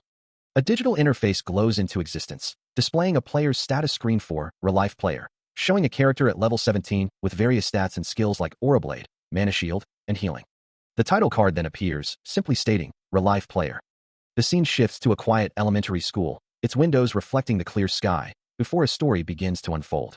Long, long ago, there lived a young princess with long, dark hair and kind eyes, whose skin was as white and pretty as snow. This princess, known as Snow White, possessed not only beauty but also a heart full of kindness, and she was beloved by the 7 dwarfs. She shared moments of joy and laughter with the small, green-clad figures, who cherished her presence in their forest home. Her gentle nature extended to all, as she was also seen playing happily with other children, her bright smile a beacon of warmth. Even in a more domestic setting, surrounded by her small companions and an adult figure in the background, her kind spirit shone through. A young child, dressed in a blue cap and red cloak, cries out in distress, unable to recall their lines for a performance. Standing before a stern-faced No Yunha, who watches with an intense gaze, the child continues to panic, their small hands clutching at their head. Yunha, with an air of authority, reminds them that they only have one line and shouldn't fail. The blue-capped child, looking downcast, thinks to themselves how perfect their captain is, even having memorized all their lines. Reflecting on the past, the child muses that Yunha has changed so much since a particular incident. With a mischievous grin, Yunha addresses a small group of children, including Kim Minji and Tun Yunhyuk, insisting they refer to him as captain. The blue-capped child, now smiling and giving a thumbs up, agrees to adopt the new title. As Yunha and the blue-capped child walk away together, the child still finds the new name a little strange. The focus shifts to a single, vibrant red apple, hinting at the classic fairy tale. As the play unfolds, a young No Yunha, cloaked in a red hood, holds out a vibrant red apple, its surface gleaming ominously. He offers it with a sinister smile, the fruit appearing deceptively delicious. The apple itself seems to speak, its allure undeniable, a silent promise of sweetness that belies its true nature. The young princess, her blue dress contrasting with the dark hood of her tormentor, reaches out tentatively, drawn in by the fruit's deceptive beauty. From the sidelines, the dwarf children watch in horror, their small faces contorted in distress. Tun Yunhyuk, among them, cries out a desperate warning. He pleads with the princess, imploring her not to eat the poisoned fruit. His voice cracks with urgency. As his face twists in a desperate plea, the word right, echoing his conviction. All the dwarves join in the chorus of warnings, their collective voices rising in a desperate attempt to save their princess. Suddenly, the scene shifts to a young No Yunha, now wearing glasses and holding a microphone, his face etched with intense emotion, as if narrating the dramatic climax himself. The children's play of Snow White continued, with the witch's poisoned apple taking center stage. From the audience, a child and an adult watched, their faces alight with laughter. The man's booming guffaw echoing through the room. On stage, the witch approached the princess, moving with a stiff, almost robotic precision, while the dwarf children looked on in growing concern. She extended the apple, her voice a chilling command. Eat this and run away from me. The princess's hand hesitated, hovering just above the tempting fruit, a moment of dramatic tension hanging in the air. The dwarf children, unable to bear the suspense, cried out in unison, Yua, know you. Overwhelmed by the unfolding tragedy, a young boy in the audience recoiled, a ghostly wail escaping him. Collapsing to the floor in despair, convinced that Yunha was truly gone. Yua, Yunha is dead. The play continued its tragic turn as the dwarf, in the princess's stead, consumed the poisoned apple. Collapsing to the stage floor, he was quickly surrounded by his fellow dwarves, while in the audience, Tun Yunhyuk watched with growing horror. But the wicked queen, played by No Yunha, was not yet satisfied, refusing to give up on her cruel scheme. From Yunhyuk's perspective, the narration continued, describing how the queen then forced the princess to consume the remainder of the deadly fruit. Tears streaming down her face, the princess cried out in despair, You let this happen to me. As the witch's hand pressed the apple closer, the princess's cries grew more frantic. Mother, you. From the audience, Yunhyuk's own voice cracked, echoing the princess's plea, Mother. The witch, however, remained unyielding, declaring, Who's your mother? I'm your mother, as the princess retorted. I told you not to call me that. With tears welling in her eyes, the princess clutched the apple, her fate sealed by the queen's decree. As the poisoned apple takes its toll, the princess child collapses to the stage floor with a soft thump, the remaining apple rolling just out of reach. From the wings, the witch, No Yunha, lets out a cackling laugh, her dark silhouette looming over the fallen princess as the dwarf children watch on in dismay. Her maniacal laughter fills the air, a cruel sound as someone from the audience calls out her name, Yunha. Meanwhile, Tun Yunhyuk's distress intensifies, his cries of anguish echoing the princess's plight as another child tries to comfort him, while the dwarf children look on with worried expressions. A child with glasses, watching the unfolding drama, clutches his head, overwhelmed by the performance, muttering, I can't do this anymore. His mind races back to the stakes, the words of the bet echoing in his ears. We bet on whose class is the best today. A surge of frustration courses through him, his hand clenching into a tight fist as he thinks, this damn teacher. Back on stage, No Yunha, still in character, stands over the fallen princess, taking a deep breath, ready to force the rest of the apple upon her. With a determined stride, the child with glasses, now fully transformed into a dwarf, steps onto the stage, ready to intervene. The princess child lies still amidst a bed of white flowers, the rustle of the stage props echoing faintly. A quiet question hangs in the air, as if someone is wondering if this unexpected turn is part of the act. But for Tun Yunhyuk, watching from the audience, there is no doubt. His expression tightens with a flinch of genuine concern. The spotlight illuminates the fallen princess, a stark reminder of the bet, and the child thinks, this is a bit scary, but there's no way I'm losing this bet. Now on stage, the child in the dwarf costume stands resolute, the audience a blur behind them, their thoughts fixed on the prize. The city will pay for an award. A flicker of doubt crosses their mind, however, as they consider the implications of a child confronting a monster. Their gaze sharpens, realizing the true nature of the opponent, a monster who doesn't even comprehend human ways. The child's resolve hardens, a new understanding dawning. This isn't just a monster, but a monster-like player. On the stage, the play's monster, a towering skeletal figure with glowing red eyes, makes its dramatic entrance, heralded by a chilling cry. The audience gasps as the word undead echoes through the hall. A wave of surprise washes over the spectators, their collective astonishment palpable. From the crowd, a young girl reaches out, her voice filled with a mix of shock and recognition, calling out Yunha's name. And there he stands, the young boy, now in the spotlight, his face a mask of surprise. He gestures to himself, announcing his presence to the bewildered audience. Among the onlookers, his parents beam with pride, his mother exclaiming that their amazing Yunha is so handsome. She holds a baby, who gurgles in response, as the family watches the unexpected turn of events on stage. With a determined expression, his eyes obscured by shadow, Yunha stands ready to face whatever comes next. He lets out a soft chuckle, a small, embarrassed smile gracing his lips as he stands on the stage. The audience's reaction makes him think, "Heh, embarrassing me." With a soft shuffle, he takes a step forward, his gaze fixed on something ahead. He stops, his eyes falling upon the princess lying amidst the stage flowers, a quiet sound escaping him. A soft gasp escapes him, his expression one of pure, innocent awe. He wonders, how can someone so beautiful exist in this world? With a gentle rustle of fabric and petals, he reaches out a hand towards her. As she sits up, their eyes meet, a moment of pure, innocent connection blossoming between the two children amidst the vibrant stage setting. The young princess, her dark blue hair framing a delicate face, gently holds a white flower, her gaze soft and innocent. As Yunha reaches out to her, their hands meet in a moment of pure, unadulterated connection, a silent understanding passing between them on the stage. From the audience, a collective gasp of awe escapes the onlookers, their faces reflecting the wonder of the scene unfolding before them. A soft, golden light emanates from Yunha's outstretched hand, illuminating the space between them. The two children stand bathed in the ethereal glow, a perfect picture of innocence and charm, drawing exclamations of "Cool, no Yunha" from the captivated audience, who begin to stir, eager to join the spectacle. With a unified surge, the children from the audience, including Minji and Yoonhyuk, race towards the stage, their excitement palpable.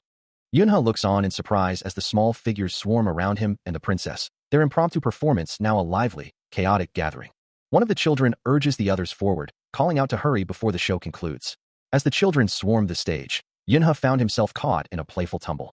But with quick reflexes, he managed to scoop up two of the excited youngsters, holding them close. A surprised cry of, "I'm gonna fall," escaped him, as he found himself burdened with the unexpected weight of the children, yet still standing. From the audience, a familiar voice teased, "How? Now you're so good," to which he proudly replied, "Of course, I'm your son." He looked towards his mother, a playful challenge in his eyes, asking, "Right?" One of the children, still clinging to him, called out, "Yunha." His mother smiled warmly as another child asked, "Want, Mom?" Looking down at the eager faces, Yunha remembered that she had said the very same thing last year. His mother gazes at him with a gentle smile, posing a question about his future, asking what he truly desires to do when he grows up. He looks away, his eyes reflecting a deep uncertainty, admitting he simply doesn't know. The words hang heavy, a confession that he still hasn't found his true path. But as he glances towards the vibrant, playful chaos of the children around them, watching them laugh and tumble in their costumes, a different thought begins to form. He realizes that whatever his future holds, he doesn't want anything to disrupt this pure, innocent joy. And so, with a soft, almost imperceptible smile, he gently embraces one of the children. He reflects on his past, a warrior in a different life, as his younger self rides on his shoulders, surrounded by his family. His daughter, Minji, pulls at her mother's hand, eager to play. And he can't help but smile, thinking he would grant her every wish. His wife watches him, a soft, knowing expression on her face, then tells him to do whatever he desires. As he observes the children joyfully playing, their laughter echoing around him, she assures him of her unwavering support. And he embraces Minji and Yoonhyuk, a genuine, heartfelt laugh escaping him. A digital interface flickers into view, displaying the stats of a real-life player at level 18, with a young No Yoonha's portrait at its center. The scene shifts, revealing a serene blue sky dotted with soft clouds, before settling on the familiar architecture of a school building. Inside, a teacher addresses a hall full of young students in yellow uniforms, some of whom are already celebrating a success, while others express their discontent. On this fine spring day, in the third year of the goddess calendar, a young boy gasps in surprise, his eyes wide as he covers his mouth. This is No Yoonha, captured at 8 years old, standing out amongst his peers. A classmate leans in, questioning his actions, reminding him that the principal is speaking, while another child looks on with a hint of annoyance. Nearby, a girl and her friends watch Yoonha, one of them remarking that he is so cute it makes her feel ill. As the assembly continued, Yoonha found himself surrounded by his classmates, some exclaiming over his cuteness while others expressed annoyance. He could only smile awkwardly, hearing the repeated declarations of his cuteness, which he vehemently denied, insisting he was not cute at all. From the stage, the teacher concluded the event, as the children in the audience continued to react to Yoonha's earlier actions, some acknowledging his expected talent, others still claiming what he had was theirs. With the formal closing statement, the assembly concluded, looking forward to everyone's exciting school life. Despite his protests, Yoonha remained the center of attention, pulled and fawned over by several of his classmates who still found him undeniably cute. Later, in the quiet school hallway, the afternoon light streamed through the windows, casting long shadows. Minji turned back with a playful smile, asking Yunha if he was truly sure he didn't like her. He thinks to himself, he just wants to play and make friends, like any normal child. He likes watching cartoons and listening to music. As the classroom buzzes with activity, a sigh escapes him, wondering how much longer this day will drag on. Suddenly, a warm voice cuts through the noise, as their teacher, Miss Yumi, addresses the class, her smile gentle and reassuring. She acknowledges the situation, concluding that some things simply cannot be helped. With a soft phew, she continues, explaining that the school assembly has concluded and they can now return to their regular classes.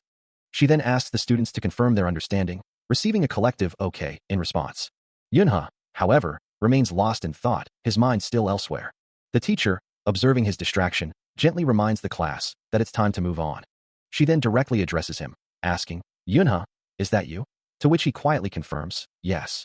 As the school assembly concludes, the teacher, a warm smile on her face, announces the next student to introduce themselves. Next up, Haeyoung, introduce yourself, she prompts, and a small, timid voice replies, why yes. A nervous thud echoes in the quiet classroom as the young girl steps forward. Her feet shuffle softly on the floor, a hesitant sound filling the air. Standing before her new classmates, she struggles to find her voice, managing only a faint, I am. Her face flushes crimson as she finally pushes out the words, I am Jong Haeyoung. From his seat, Yunha observes the new, shy student, a thoughtful expression on his face. And so, the day unfolds. Outside, the school building stands peacefully under the vast, open sky. A man introduces himself, stating, nice to meet you. I'm Haeyoung's dad. Standing beside his daughter, he wears a red apron over a blue shirt, a gentle smile on his face. Meanwhile, the other children, including Minji and Yoonhyuk, greet each other with enthusiastic shouts. They run around, full of energy, their laughter echoing through the air. From a distance, Yunha observes the scene, a thought crossing his mind about the man being Haeyoung's father. Haeyoung's father then offers the excited children a choice, asking if they would prefer a yummy lunch or a drink. Yunha, still watching, confirms his earlier thought, recognizing him as Haeyoung's dad. The children eagerly gather around him, shouting their requests for food and mango juice. Their voices overlap as they continue to ask for mango and yogurt, their excitement palpable. Haeyoung's dad, holding a tray of drinks, offers one to the young boy, asking if he'd prefer manna, Coke, or banana juice. The boy, no Yunha, hesitates, then meekly requests an espresso, only for Haeyoung's dad to gently correct him, suggesting a banana juice instead. Meanwhile, the other children, including Kim Minji, Tun Yoonhyuk, Princess Child, Dwarf Child Blue Hair, Dwarf Child Black Hair, and Jong Haeyoung, gather excitedly around a table, their eyes wide with anticipation. The table itself is a vibrant display, laden with an array of colorful snacks and refreshing drinks, a true feast for the young ones. A collective gasp of wonder escapes them as they take in the sight, a chorus of wow, filling the air. Soon, the sounds of happy munching begin, as one child eagerly takes a bite. Minji exclaims how yummy everything is, while Haeyoung's dad watches over them, a warm smile gracing his lips. The enthusiastic cries continue, with another child declaring, wow, this is also yummy. Haeyoung's dad, pleased with their reactions, muses aloud, wondering if they now understand how great his cooking truly is. As the children gather around the table, Yunha observes his friend, wondering why he's the only one who seems to be working out, before affectionately confirming that Haeyoung is indeed his friend. The table before them overflows with an array of snacks and drinks, and Minji, hearing herself playfully called a foodie, quickly retorts that she told them not to use that name. Her indignation clear, she declares that if that's the case, then she's simply bad. Meanwhile, Yunha takes a thoughtful sip of his drink, a question forming in his mind about how the others are reacting to everything. He gulps down the last of it, his eyes widening in sudden surprise. A faint blue glow begins to emanate from his body, as he questions the inexplicable surge of power, wondering why he's suddenly getting stronger. The blue aura intensifies around him, his mana rising at an alarming rate. Engulfed in the powerful, shimmering energy, he stands, the empty glass still clutched in his hand. His eyes wide with shock, the realization of his sudden, immense power washes over him. As players often carry elixirs to boost their mana, which is equivalent to their very life force, Yunha finds himself surrounded by the other children, a soft, blue glow emanating from the orb he holds, a stark contrast to the internal turmoil he feels. Meanwhile, Minji happily munches on a cookie, while Yoonhyuk, ever curious, leans in to ask if it tastes bad, only for her to assure him it's really yummy. Nearby, Haeyoung, holding her own drink, innocently asks about her father's name. Behind the counter, a man diligently prepares more beverages, revealed to be Haeyoung's dad. But the sudden surge of power continues to overwhelm Yunha, his eyes widening in shock as the mana within him intensifies. A quiet thought drifts through the air, a simple wish for closeness. As the children enjoy their drinks, Haeyoung lets out a small sound of surprise, perhaps at the taste or the moment itself. Yunha glances over, his attention drawn to a man in the background, a figure known as Jang Seokun. This is the man who would revolutionize the potion market, meticulously collecting and processing raw materials to create powerful elixirs, and in the future, he would become the greatest alchemist and potion maker, even building the world's first 100-story tower. Back with the children, Haeyoung remarks that she had heard he only had a daughter. Suddenly, a collective gasp erupts from the group as someone cries out Yunha's name in alarm. He flinches, his back marked with angry red welts, as a voice declares her the one who saved him. A gentle hand reaches out to his tear-streaked face, and he pleads, "Brother, you have to tell me." His eyes well up, insisting, "I didn't leave them." In a brighter memory, a young Haeyoung smiles sweetly, holding a drink. Back in the present, or another painful memory, Yunha covers his eyes, his face contorted in anguish. He remembers a time when they were both in kindergarten, eating together, just like Yunha. Haeyoung's voice echoes from that memory, admitting, "Although you're good at everything, this is my first time." His face still wet with tears, Yunha desperately cries out, "Please talk to me." A young Yunha laughs heartily in a classroom, dismissing something with a cheerful, "No, it's not that." Suddenly, a voice calls out, "Haeyoung." Jang Haeyoung, looking a little shy, hears her name confirmed. Then, next is Haeyoung, right? Yunha looks up, surprised, letting out a small, "Huh." A soft rustling sound draws his attention, a close-up on a furry, ear twitching. His gaze drops lower, revealing a matching furry tail peeking out from beneath the school uniform. His eyes widen in disbelief, a question forming on his lips. Are those real? Standing before the class, a young girl with long, light brown hair, furry ears, and a tail hangs her head, while a classmate whispers, "Why does she have a tail?" The revelation hangs in the air, a single word defining her kind, demi-humans. A term used for children born with animal features, they are called demi-humans. Yet, to many, they resemble monsters. These are the people who have lost precious ones to monsters, and their fear often extends to the demi-humans.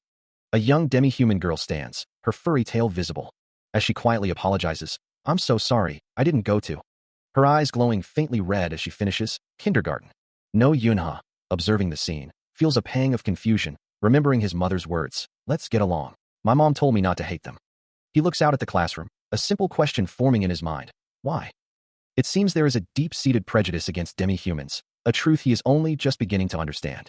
As the introductions continue, a young boy with brown hair steps forward, announcing himself as Choi Yunhyuk. He proudly states his class, while a girl with reddish-purple hair, Kim Minji, follows suit, identifying herself from Class 1B. Yunhyuk then turns, a question in his voice, addressing someone he clearly holds in high regard as boss. He insists that they shouldn't be underestimated, before his gaze falls upon another figure, wondering who could be sitting there. Both Yunhyuk and Minji stare intently at the dark-haired boy, a look of surprise crossing their faces. Yunhyuk puffs out his chest, declaring his class's confidence, and praises his boss for being incredibly strong. Minji, with a determined expression, instructs the boy to stay behind them, promising to protect him from now on. Her resolve solidifies, as she prepares to make her stance clear. Looking directly at Yunha, she reiterates her command, insisting he stay behind their entire class. He stares intently at an unseen screen, a question forming in his mind. A sigh escapes him as he rests his head on his arm, the exhaustion evident in his posture, realizing that this task is proving to be quite draining. Yet, a distant, unwavering sentiment echoes through the air, proclaiming his unmatched superiority. Suddenly, a voice calls out, insisting he accompany them to the staff room, only to be immediately corrected by another, reminding them to address him with proper respect. Having just reached level 19 as a real-life player, No Yunha finds himself amidst the lively chatter of a classroom. The mana quantity test for the first-year students finally concluded. The results are in, revealing that Yunhyuk and Siona have performed exceptionally well, both scoring above average. However, the true anomaly is Haeyoung, whose mana levels are so unique they cannot even be estimated, a fact that stands out even among the other children's varied abilities. As the children clamor around him, one calls out, urging him to join them, their voices a cheerful din in the school's halls. Carrying his own tray of food, Yunha muses to himself that as an old man who constantly faces problems, he will simply let this particular situation unfold without interference for now. The school building stands tall, filled with the sounds of children's excited chatter, a typical day continuing around him. From behind, another child enthusiastically calls out to him, suggesting they go get more food. A young boy, Tun Yunhyuk, proudly gives a thumbs up, declaring his innocence. In the bustling classroom, he insists he is not a glutton, turning to No Yunha for support, while another child, Jang Haeyoung, listens intently. Nearby, Kim Minji, with her distinctive pink hair, confronts Haeyoung, reminding her of the extra helping she took. No Yunha's eyes glow with a mischievous red light, a faint smirk playing on his lips. With a knowing smile, he playfully encourages Minji to get more food, teasing her as a glutton. Minji, indignant, loudly protests the accusation, once again trying to enlist Haeyoung's support to prove she took less food. Yunhyuk, standing beside the princess child, initially agrees with Minji, but then quickly changes his tune, siding with Yunha. Minji and Yoonhyuk then turn their attention to something else, Minji pointing out a peculiar detail about her. The focus shifts to reveal a distinct, furry tail. As she walks through the cafeteria, a hushed whisper follows her, questioning why someone like her is even allowed in their school. And as she carries her tray, her tail swishes gently behind her, drawing more attention. The children at the tables watch her every move, making her feel increasingly uncomfortable. She can only manage a soft, uncertain sound. Her gaze drops to the floor, a quiet question forming in her mind. Is it my mistake? From another table, a girl with a stern expression declares, "No, you can't." Nearby, Yunha and Haeyoung exchange confused glances, Yunha asking, did she do something wrong? The demi-human girl still looks down, repeating her silent question, while Minji and Yoonhyuk, equally perplexed, wonder aloud what she could have done. Yunha then points out the real issue, exclaiming, "How can she take that much food?" Haeyoung, however, doubts she'll eat it all. As she walked, a wave of doubt washed over her, wondering if she had perhaps taken too much food, or if her very presence was somehow out of place. Her eyes widened slightly, reflecting a deep-seated anxiety, the whispers and stares of the other children pressing down on her. From across the bustling cafeteria, a young girl with dark blue hair remarked, "I'm sorry." The demi-human girl found a seat, her large tray of food a stark contrast to the smaller portions of her peers, drawing even more attention. Kim Minji, observing from her table, whispered to Princess Child, "Ugh, Jin-sena, do you think she's rich or something? You're so mean, seriously." Princess Child, in turn, added, "She's so mean." Meanwhile, Tun Yoonhyuk, looking on with a mix of concern and confusion, muttered, "Captain." The demi-human girl, her back to the others, could only hear the laughter and comments, a quiet sob escaping her as she tried to eat. From his own table, No Yunha watched the scene unfold, a single word escaping his lips as he processed the situation. "Yunha." No Yunha sits, his expression unreadable as he gazes forward, listening. A voice muses, "You'd think the poorer a human is, the more they're excluded." Jang Seokun continues, his gaze fixed on Yunha. "And the kindness of your heart is tested, right?" He states, "But you're wrong. Of course, there are many kind people among the poor, too." Seokun concedes, "Yeah, there are good kids and children, but there are more bad ones." So, he leans in slightly, questioning, "What do you think of that?" "It seems like you're the kind of person who's been through a lot," Seokun observes. "Still, that doesn't mean I'm friendly." The voice replies, That's not it." In that case, Seokun begins, his expression thoughtful. He challenges the notion, his voice sharp with an unexpected edge, asking if he is truly seen as a mere fishmonger. A faint blue light emanating from the object clutched in his hand reflects the intensity in his eyes. The other man, taken aback by the sudden shift, stammers out his surprise, questioning why he has suddenly become so serious. Yunha stands tall, his expression grim as he speaks of the abyss gazing back, warning that the night and darkness will consume them. Seokun, still processing the intensity, asks if he truly rejects the idea of self-improvement, to which Yunha simply agrees, his single word a chilling affirmation. The scene shifts abruptly to a desolate, ruined cityscape, its towering structures crumbling under a perpetual twilight. A metallic clang echoes through the ruins, as a stark declaration names this place, the Dungeon of the Abyss. A sharp, sudden sound accompanies the flash of glowing red lines, hinting at an immediate, unseen threat. With explosive force, he lunges forward, his earlier words echoing with renewed, deadly intent. His eyes burning with a fierce red glow, Yunha lunges forward, initiating a swift attack against the monstrous presence. But with a sudden quang, the creature's massive claw lashes out, intercepting his advance. A pained KUGH escapes him as blood splatters, the force of the impact momentarily overwhelming. The monster's arm continues its relentless assault, striking with a brutal quack. The full form of the reptilian creature is revealed, its glowing yellow eyes fixed on its prey. With a strained juff, he is forced to recoil, pushed back by the creature's power. But then, with a powerful SYUAA, Yunha unleashes a devastating counterattack, his body enveloped in a fierce red aura. The monster's arm is instantly severed, a testament to the sheer force of his blow. With a final, decisive quack, the creature's body is bisected, collapsing into pieces. With a surge of raw power, his eyes blaze crimson, and a fierce determination hardens his expression. As No Yunha raises his sword high, preparing for a decisive strike, the monstrous creature lets out a guttural roar, its scaled maw wide in defiance. As it braces for the impending impact, then, with a blinding flash, he brings his glowing blade down in a powerful arc, slicing through the air with a sharp, whistling sound. The monster's massive body is cleanly bisected, purple energy erupting from the wound, before it violently explodes into a shower of red particles. Standing amidst the dissipating remnants, Yunha takes a deep, ragged breath, his sword still faintly glowing with the power he just unleashed. Gasping for breath, No Yunha collapses to the ground, the lingering green aura of his attack dissipating around him. He coughs violently, blood splattering from his lips, as the blue-haired child rushes to his side, concern etched on his young face. A voice, filled with urgency, demands that the child quickly heal him, fearing he might die at this rate.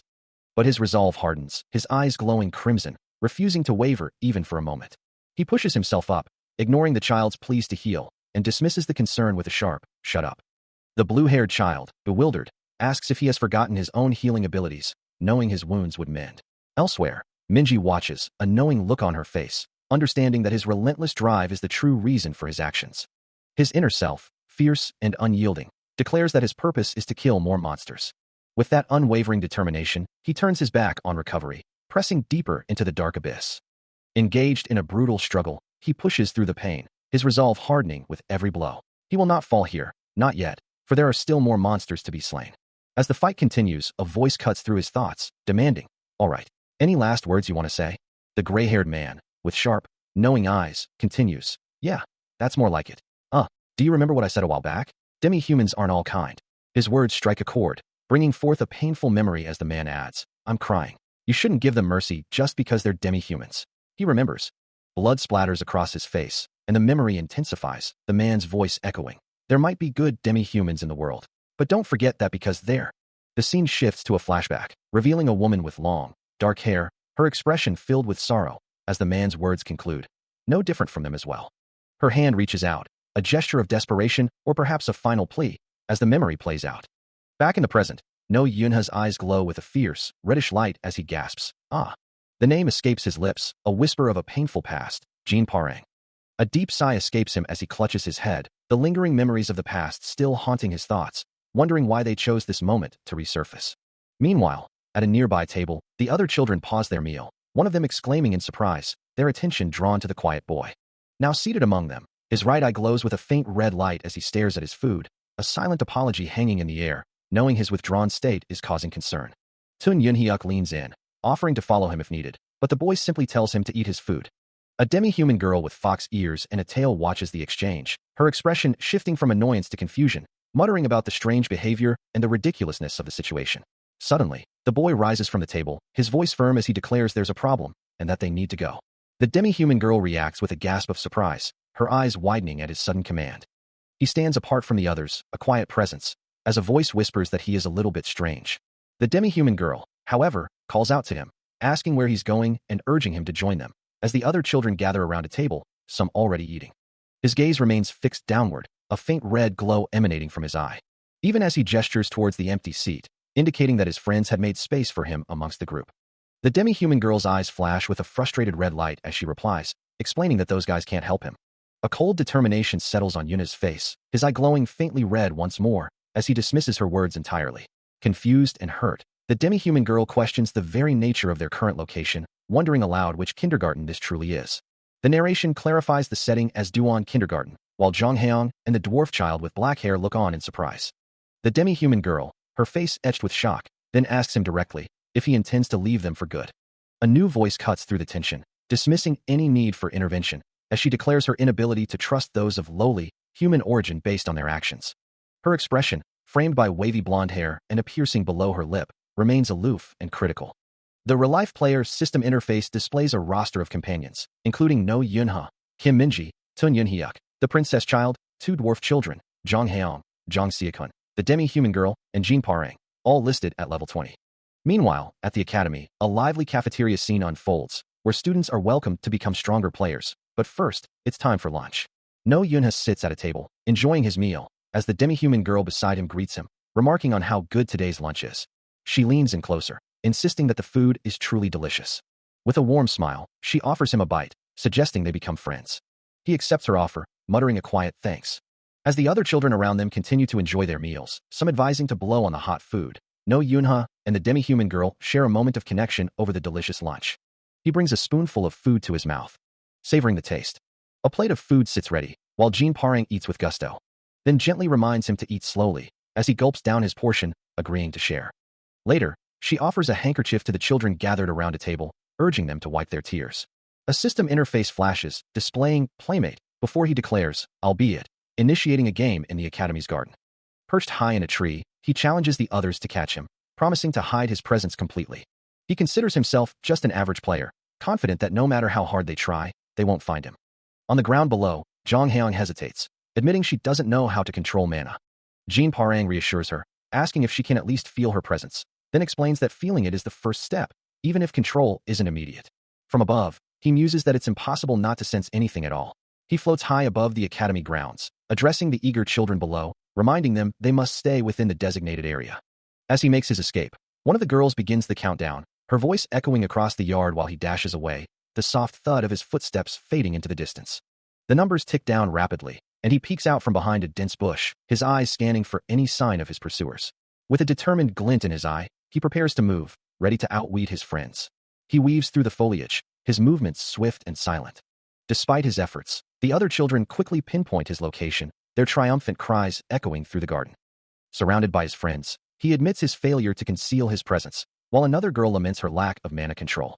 Jean Parang, observing the scene, leans down to him, her words a gentle challenge. Then you're gonna lose. Spurred on by her words, he springs up with renewed determination, ready to try again, his footsteps echoing as he dashes off to find a better hiding spot. He bursts forth from the rustling bushes, a triumphant grin spreading across his face as he declares his success. The leaves settle behind him. But the demi-human girl, caught off guard, darts away with surprising speed, her long hair streaming behind her. Her footsteps echo on the pavement as she tries to outrun him, but he closes the distance rapidly. With a swift motion, his hand shoots out, firmly grasping her arm. The sudden stop sends her reeling, a cry escaping her lips as she loses her balance. She lands on the ground with a soft thud, defeated but not broken. Looking up with fierce determination, the demi-human girl declares that she won't lose as long as she can't be caught. Among the other children gathered around, Jean Parang nods thoughtfully, acknowledging the truth in her words. No Yunha, surrounded by a faint blue aura, reflects on the game, acknowledging that while they were found, they weren't truly caught, and he can't believe his own lack of skill. Determined to overcome this weakness, he resolves to improve, knowing he must learn to hide his presence more effectively. Meanwhile, elsewhere in the game, the demi-human girl, also enveloped in a soft blue glow, thinks to herself that she should be able to run faster if she uses her mana. Back in the thick of the chase, the other children dash past a frustrated No Yunha, who lies on the ground, letting out a groan of defeat. As the last of them disappear, he wonders what new challenge awaits him now. From a distance, Jean Parang watches the children scatter, declaring her intent to catch them all. The demi-human girl, surrounded by shimmering particles, hears Jean Parang's sharp command to stop right there. This entire game, however, had begun just a moment earlier with the soft squeak of a child's shoe. At that time, the demi-human girl had been contemplating her hiding spot, looking out a window and wondering where she should hide. She concentrates, a soft blue aura flickering around her as she attempts to suppress her surging mana. The effort strains her, her expression tight with concentration. Despite her efforts, the ethereal blue energy lifts her gently from the ground, a testament to its raw power. She muses that she can't return yet, needing to go back outside, when a sudden realization makes her pause. Sitting amidst towering stacks of books, the girl appears lost in thought. The precarious piles of literature stretch endlessly, forming a labyrinthine library. She lies on her side, gazing up at the ceiling, surrounded by the silent wisdom of countless stories. Eventually, she stands, taking in the vast, disorganized collection that fills the entire space. Her eyes widen as she holds a copy of The Little Prince, a profound understanding dawning on her as she murmurs, "This is woven." She finds herself disoriented in a vast, seemingly endless library, her thoughts echoing her confusion and desire to escape. Her gaze falls upon a vibrant red book, and a sense of wonder washes over her as she picks it up.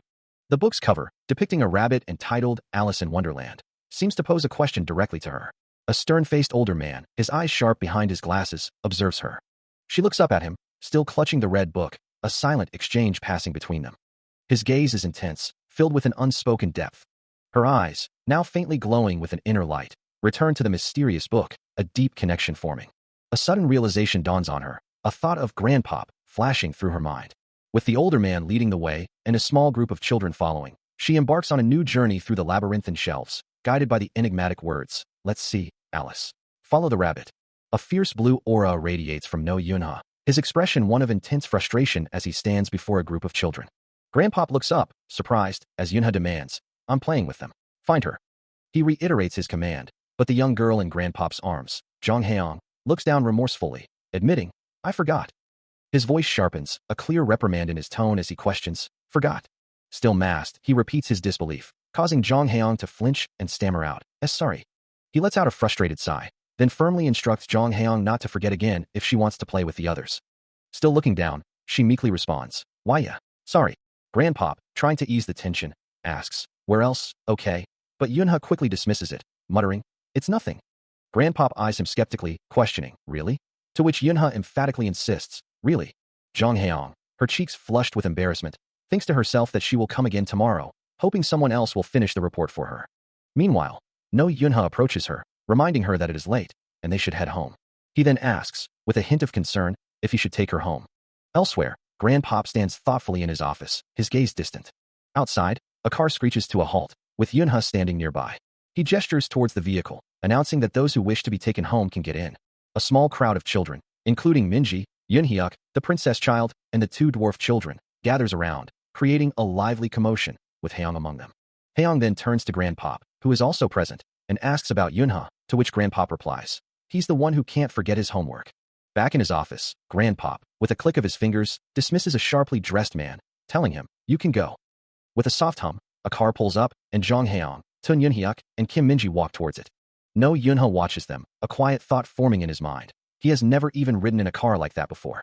A hint of jealousy crosses his features. The digital interface of a real-life player's status screen glows, displaying No Yunha's profile at level 21, with various stats and menu options. Meanwhile, in the real world, a steady rain falls over a modern school building, its sound echoing softly. Inside a classroom, students are settled at their desks, the downpour visible through the large windows. A voice breaks the quiet, declaring, "All right." Yunha, looking slightly annoyed, hears a classmate announce, "I'm gonna go write Yunha down as a candidate." As the teacher begins writing election for class president on the blackboard, he can only manage a bewildered, "What?" His shock intensifies as the name, No Eunha, appears in bold letters, leaving him utterly stunned. Turning to the teacher, he questions, "Teacher, why are you writing my name down?" Another student responds, "What do you mean? You're the only one who's qualified to be a candidate," leaving him even more confused, muttering, "Who? What?" As the classroom buzzes with the unexpected nomination, Jong Haeong leans in, asking if he's heard anyone else being put forward. He can only stare blankly ahead, his mind reeling from the sudden turn of events. The teacher, however, seems to take his raised hand as a sign of acceptance, and Yunha can only think, what is going on? As the teacher writes his name on the board, solidifying the nomination, Yunha's thoughts race. Boss? Me? I'm just a student, not a boss. The teacher's hand continues to write, while a classmate's voice rings out, declaring that Yunha should indeed be the president. Yunha's internal monologue continues, a desperate plea forming in his mind. But before that, "Teacher, I'll drop out."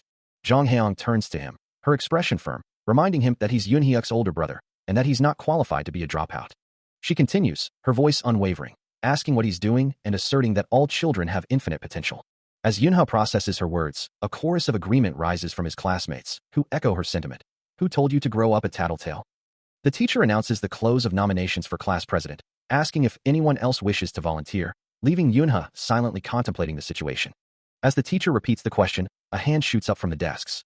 All eyes turn to Jong Haeong, her expression resolute. With a confident smile, she declares her own nomination. Her unexpected move leaves Yunha completely bewildered. Later, in the hallway, the teacher hands out snacks, revealing that Yunha was the one who paid for them. The classroom buzzes with excitement as students eagerly receive their lunch, some exclaiming over the delicious hamburgers. Indeed, today's lunch consists entirely of hamburgers, distributed by the teacher. As she passes them out, the teacher announces that Yunha generously paid for all the snacks, prompting some students to ask for more. Among the students gathered, Jong Haeong observes Yunha from a distance. Approaching him with a bag of food, she calls out to him. She offers him a hamburger, but he pointedly looks away. With a sweet smile, Haeong expresses her gratitude for the snacks. However, Yunha, with a clear look of annoyance, curtly refuses her offer. Still holding the hamburger, Haeong stands beside him as he continues to avoid her gaze.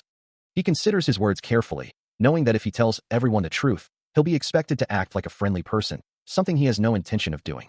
A low murmur spreads through the classroom as the students begin to whisper among themselves. Meanwhile, Jong Haeong lets out a small gasp, her face contorted in a mix of shock and hurt, clutching the hamburger he had so coldly rejected. He simply reiterates his earlier thought that he is not a friendly person, as Haeong stands before him, offering the food. Elsewhere, the other children, including Kim Minji and Tun Yunhyuk, happily enjoy their hamburgers, one of them exclaiming that they are fine too, despite the awkwardness. No Yunha watches them, a quiet observation of the group.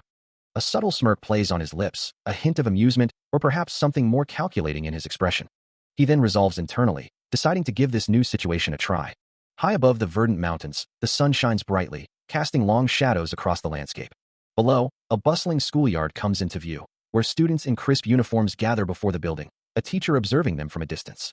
Among them, a spirited young girl holds a sign, her voice ringing out with an urgent plea, announcing her departure for the auditorium and imploring others to join her.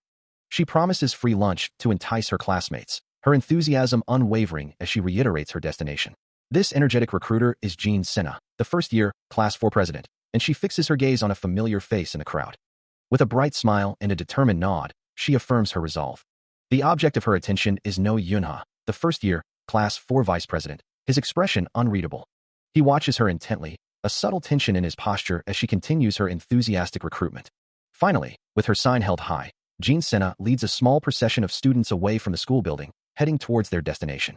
She leads a bustling group of students, their chatter filling the air as they make their way through the school grounds. Their path takes them past a serene, traditional building, its ancient architecture a stark contrast to the youthful energy of the crowd. A wave of excited shouts erupts from the students, their anticipation palpable as they near their destination. Amidst the commotion, No Yunha remains quiet, his gaze distant and thoughtful. Later, a meticulously prepared lunchbox sits open, revealing a heart-shaped egg and a sweet message written on the rice. Yunha, I love you. A fellow student points excitedly, exclaiming, look at Yunha's lunch. It looks so yummy. As they eat, another student wonders aloud, when did Yunha write this? His sister, Jean Senna, quickly interjects, informing the curious student, now your sister No Yunha is a famous chef. She then playfully orders him, be quiet and eat your lunch. The colorful and carefully arranged meal promises a delicious experience, a testament to the sender's affection. Jean Senna, still focused on the lunch preparations, remarks on Hyang's delicious-looking meal. The meticulously prepared bento box sits, a testament to care. Yunha, observing the spread, confirms it meets his expectations. Meanwhile, a voice declares that cup noodles are the ultimate field trip food. Minji and Yunha turn, surprised, wondering if he hadn't brought lunch. Yunhyuk beams, proudly holding up his instant meal. Yunha and Jean Senna exchange a glance. Yunhyuk then boasts that his sister, Jean Senna, is a famous chef who cooked his lunch. The system processes the amount of healing potions for now. No Yunha plunges through the darkness, a jarring impact echoing as he crashes into an unknown, wooded terrain. He tumbles violently through the air, his body disoriented by the sudden, inexplicable fall. As he finally regains some semblance of control, a curse escapes his lips, his eyes wide with shock at his surroundings. He lands hard on his hands and knees, dust kicking up around him as he stares into the gloom. A chilling realization dawns on him, the question of a monster's presence echoing his growing dread. Before he can react, a sudden, unseen force strikes him, a pained grunt escaping his lips. The impact sends him flying, his body violently thrown backward to hit the ground once more. Lying prone and injured, a soft groan escapes him as he struggles to comprehend the attack. His eyes snap open, a fresh wave of shock washing over him as he looks up at his unseen assailant. A chilling growl echoes through the dark woods as No Yunha finds himself surrounded by multiple shadowy figures, their eyes glowing ominously red. Overwhelmed by terror, he lets out a desperate cry for help, his voice trembling with fear. Now on the ground, tears streaming down his face, he stares up at the monstrous hellhound, its glowing red eyes fixed on him. The rank 7 monster hound looms over him, its massive claw raised, and a single, horrified thought escapes his lips. What? Before he can react, the hellhound's claw slashes down with brutal force, sending a spray of blood across the forest floor as the impact reverberates through the air. From the shadows, a pack of monstrous hounds emerges, their red eyes burning as they snarl and lunge forward, their forms blurring with aggressive intent. One hound's maw gapes wide, ready to strike, but a sudden, unseen command cuts through the chaos, forcing it to halt instantly. Elsewhere, another hound connects with an unseen target, sending blood and crackling electricity spraying, a violent impact echoing through the air. No Yunha, his back to the fray, calmly issues his next directive, commanding his new pack to go forth. The hounds respond instantly, their red eyes glowing brighter as they surge forward, a wave of controlled ferocity. He then directs a specific hound, ordering it to go down. The targeted hound is immediately struck by an unseen force, recoiling violently from the impact. No Yunha continues his precise orchestration of the battle, directing his forces to the south. Finally, he stands with a diverse group of children and adults, a system window appearing before him, detailing a skill called Tor Spin. A holographic display materializes, showcasing No Yunha's current player statistics, level 22, with his HP, MP, strength, dexterity, intelligence, and luck all detailed, alongside options for skills, inventory, quests, system, and game options. Under a bright, clear sky, a voice calls out, suggesting they open their cards on the count of 3. As a group of children, including Minji and Yunhyuk, gather in a grassy clearing, their teacher watching nearby, the countdown begins. 1, 2. Hands extend, revealing cards marked either something or nothing, the fate of the game resting on their hidden faces. Yunhyuk cries out in disappointment, having drawn a nothing card, while Minji, equally dismayed, confirms her own empty hand, declaring her surrender. No Yunha, holding his own card, playfully protests, reminding them he has to feed the kids and questioning if they're underestimating him. Minji, her expression now determined, declares that this won't do, insisting they'll have to try a bit harder and rallying the others with a resolute, "Okay, let's go." No Yunha, still holding his card, sighs, conceding, "Me too," but quickly adds that he's not at this time, or rather, that it has nothing to do with him. Minji apologizes to her boss, while Yoonhyuk lets out a frustrated curse. He leads the children up a winding mountain path, but the hike is clearly not to everyone's liking, with Minji complaining that it's no picnic and Yoonhyuk wondering aloud why they come to Bulin Mountain every year. She suggests a closer alternative, Chanmik Mountain, as the group continues their ascent. Unbeknownst to them, the Uljingnibu district lies just beyond Bulin Mountain, a fact that would soon become critically important. Suddenly, a chilling premonition washes over No Yunha, his expression darkening as a fiery, ominous aura flares behind him. A monstrous, shadowy figure erupts from the ground, its terrifying presence eliciting screams of pure terror from the children. Without a second thought, the children scatter, their small legs pumping as they flee the immediate danger. Minji and Yoonhyuk, along with the others, huddle together, their faces etched with confusion and fear, wondering what just happened. But before the monster can fully materialize, a swift, unseen strike connects, a crunching impact followed by a heavy thud as the shadowy figure is sent plummeting. The force of the blow leaves only a distorted arm visible, a final impact echoing through the forest. A sudden, guttural growl rips through the air, causing Minji to cry out in alarm. As a monstrous, wolf-like creature with glowing red eyes emerges from the dense foliage. Its dark form looms menacingly, radiating an oppressive aura. He clenches his jaw, a frustrated thought escaping him. Shit. Today of all days. This was not the first time such an incident had occurred. The Bulin Mountain flower viewing event was just one example of how Seoul was being invaded by entities known only as gods. For some reason, the monsters that appeared in the Uljingnibu district had poured past Bulin Mountain, directly invading the city. The news reports of the time spoke of a tragic incident with many casualties. Now, another one of these terrifying creatures stood before them, its crimson eyes fixed on its prey. Minji gasps, her eyes wide with terror as the monstrous wolf-like creature looms before her. With a heavy thud, its massive paw slams onto the ground, shaking the earth. A guttural growl rips from its throat, its red eyes burning with predatory intent. Minji stumbles backward, her foot catching on an unseen root. She tumbles to the ground, a helpless heap before the beast. As she lies there, the monster's towering shadow engulfs her small form. A desperate scream tears from her throat. But before the beast can strike, a powerful impact shatters the ground, sending a shockwave of dust and debris between them. No Yunha, now a blur of motion, slams into the monster with a devastating blow. The monstrous wolf-like creature snarls, its glowing blue eyes fixed on its terrified prey. Before it can strike, No Yunha descends from above, a blur of motion wreathed in crackling blue energy. His attack manifests as a series of sharp, ethereal claws, tearing through the air. The impact erupting in a violent burst of dark, jagged particles. He plunges into the heart of the explosion, ensuring the creature's demise. As the dark energy dissipates, leaving only silence. The children, including Minji, Yoonhyuk, and the others, watch in wide-eyed terror, their faces reflecting the shock of the powerful blow. Yunha stands amidst the newly formed crater, a soft sigh escaping him. Turning towards the group, he calls out, checking on their safety. As Yunha stands with his back to them, a small voice pipes up, asking if he's all right. Minji, her eyes wide with fear, clutches Zhang Hyang's hand, who looks equally terrified, both children still reeling from the recent monster attack. Jean Parang, observing the scene, expresses her concern, telling Yunha he should be careful of his own body, while the other children murmur in confusion and fear, unsure how to react. Toon Yoonhyuk, his cat ears drooping slightly, looks up at Yunha, a hint of unease in his gaze as he thinks, but that wasn't the side I know. Yunha looks down, his expression troubled, muttering that he's fine, just a little rough, but the question lingers in his mind. Yoonhyuk saw it all? He recalls the moment of his transformation, his eyes glowing ominously red, a dark energy swirling around him as he acknowledges, when I killed the monsters, I became undead. His form shifts, crackling with blue lightning and dark energy, a berserker player undergoing a full transformation. Looking at his hand, now stained with a dark, purplish residue, he laments, I showed them a side of me I shouldn't have. Turning back to the children, he sees their wide, fearful eyes, a stark reflection of the monstrous power he had just unleashed. He watches the children, their small forms huddled together, and a quiet thought forms in his mind. Boss, what should we do? He knows they should run, but a deeper instinct warns him that these creatures always move in packs, making a direct escape impossible. From the distant mountains, the howls of more wolf-like monsters echo, confirming his grim assessment. With a hardened gaze, he realizes there is only one path forward, a single way to protect them. Turning to the anxious group, he simply states, everyone. His expression is grim, yet unwavering, a silent promise of protection etched onto his features. Later, under a clear sky and the gentle warmth of the sun, the immediate danger has passed.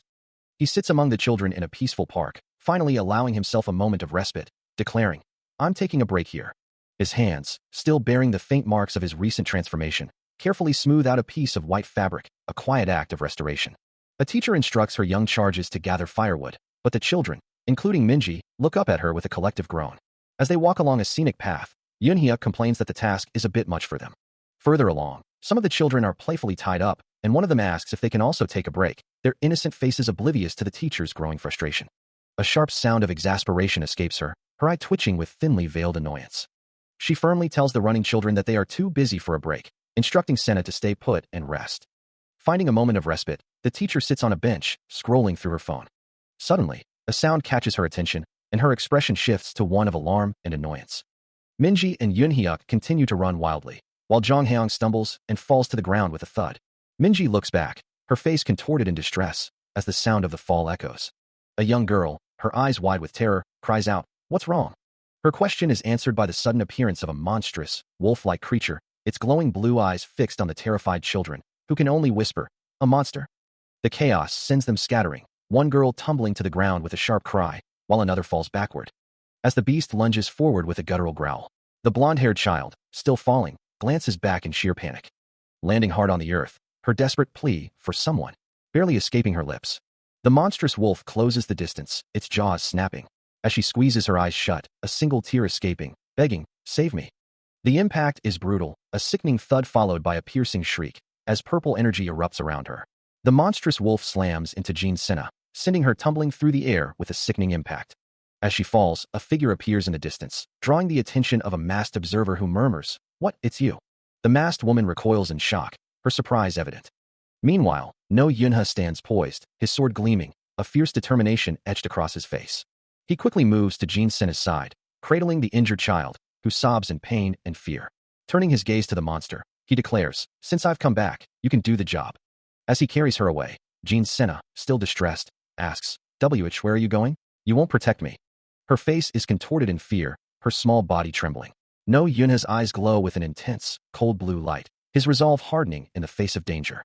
Having rescued Jean Senna, he turns his full attention to the monstrous wolf, his voice cutting through the air with a sharp command, "Stop getting in my way and get lost." As a real-life player, with companions like Minji, Yunhyuk, Haeong, Senna, and Parang, each with their own levels, Yunha turns to the children with a grave expression, demanding their full attention. He instructs them to descend the mountain immediately, adding a crucial warning that if they encounter anyone, they are not to mention the existence of players. With a heavy heart, he apologizes, explaining that he cannot offer them direct assistance, before turning to join the other adults, leaving Minji and Yunhyuk with their wolf companion. Minji, surprised, questions his decision, while Yunha reveals that he has learned mana but cannot wield it, specifically mentioning Choi Yunhyuk's name as he explains his main weapon is a staff he also cannot use. Looking down at the children with a pained expression, he offers a quiet apology. After a moment of contemplation, he sighs, then firmly states that from now on, Yunhyuk will stay with Minji. He then imparts a final, critical piece of advice, reminding them that a hound possesses an exceptionally keen sense of smell. As they walk along the path, he instructs them on mana compression, emphasizing the need to hide their presence, to which Minji confidently affirms her understanding. Having sent the children down the mountain, Yunha makes his way through the dense forest, alone. He recalls the nature of the threats he faces, understanding that the food containing mana is essentially the player's mana itself. These creatures possess specialized mana, which they call mana, and he resolves to lure them away, drawing their attention from the children. Suddenly, a massive, wolf-like monster with glowing red eyes emerges from the undergrowth, confronting him directly. A blue aura begins to shimmer around him as he steals his resolve, mentally confirming the monster's location. With a surge of power, he unleashes a concentrated burst of mana, creating a wide, expanding energy field that ripples through the air. The diversion successful, he acknowledges that he has bought enough time for the others to escape. Without hesitation, he turns and flees through the forest, a pack of glowing-eyed monsters hot on his heels. The sheer force of his mana burst sends him reeling. Yunha tumbles through the air, the ground rushing up to meet him. Landing with a thud, he quickly scans his surroundings, a pack of glowing-eyed wolf-like monsters already closing in. A determined glint in his eyes, he reminds himself that as a player, he always has a way out, a skill to escape any predicament. With that thought, he turns and bolts, leaving the monsters in his dust. The pack howls in pursuit, their speed relentless as they close the distance. One of the monstrous wolves snarls, its glowing blue eyes fixed on its prey. Just as a claw reaches for him, A gasp escapes him, his face contorted in terror.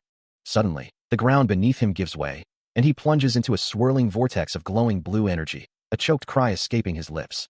He continues to fall through the abyss, now enveloped in a crimson aura as the unknown depths claim him. He continues his descent, a crimson aura still clinging to him as he plunges into the unknown. Suddenly, a pack of monstrous, wolf-like creatures, their fur dark and eyes glowing blue, snarl and lunge, their growls echoing through the strange new environment. One of them, a blur of dark fur and sharp teeth, closes the distance with terrifying speed.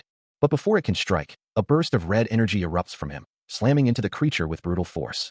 Moments later, the pack lies broken and still around him, their forms dissolving into the ground, a quiet thought confirming that they should be dead now.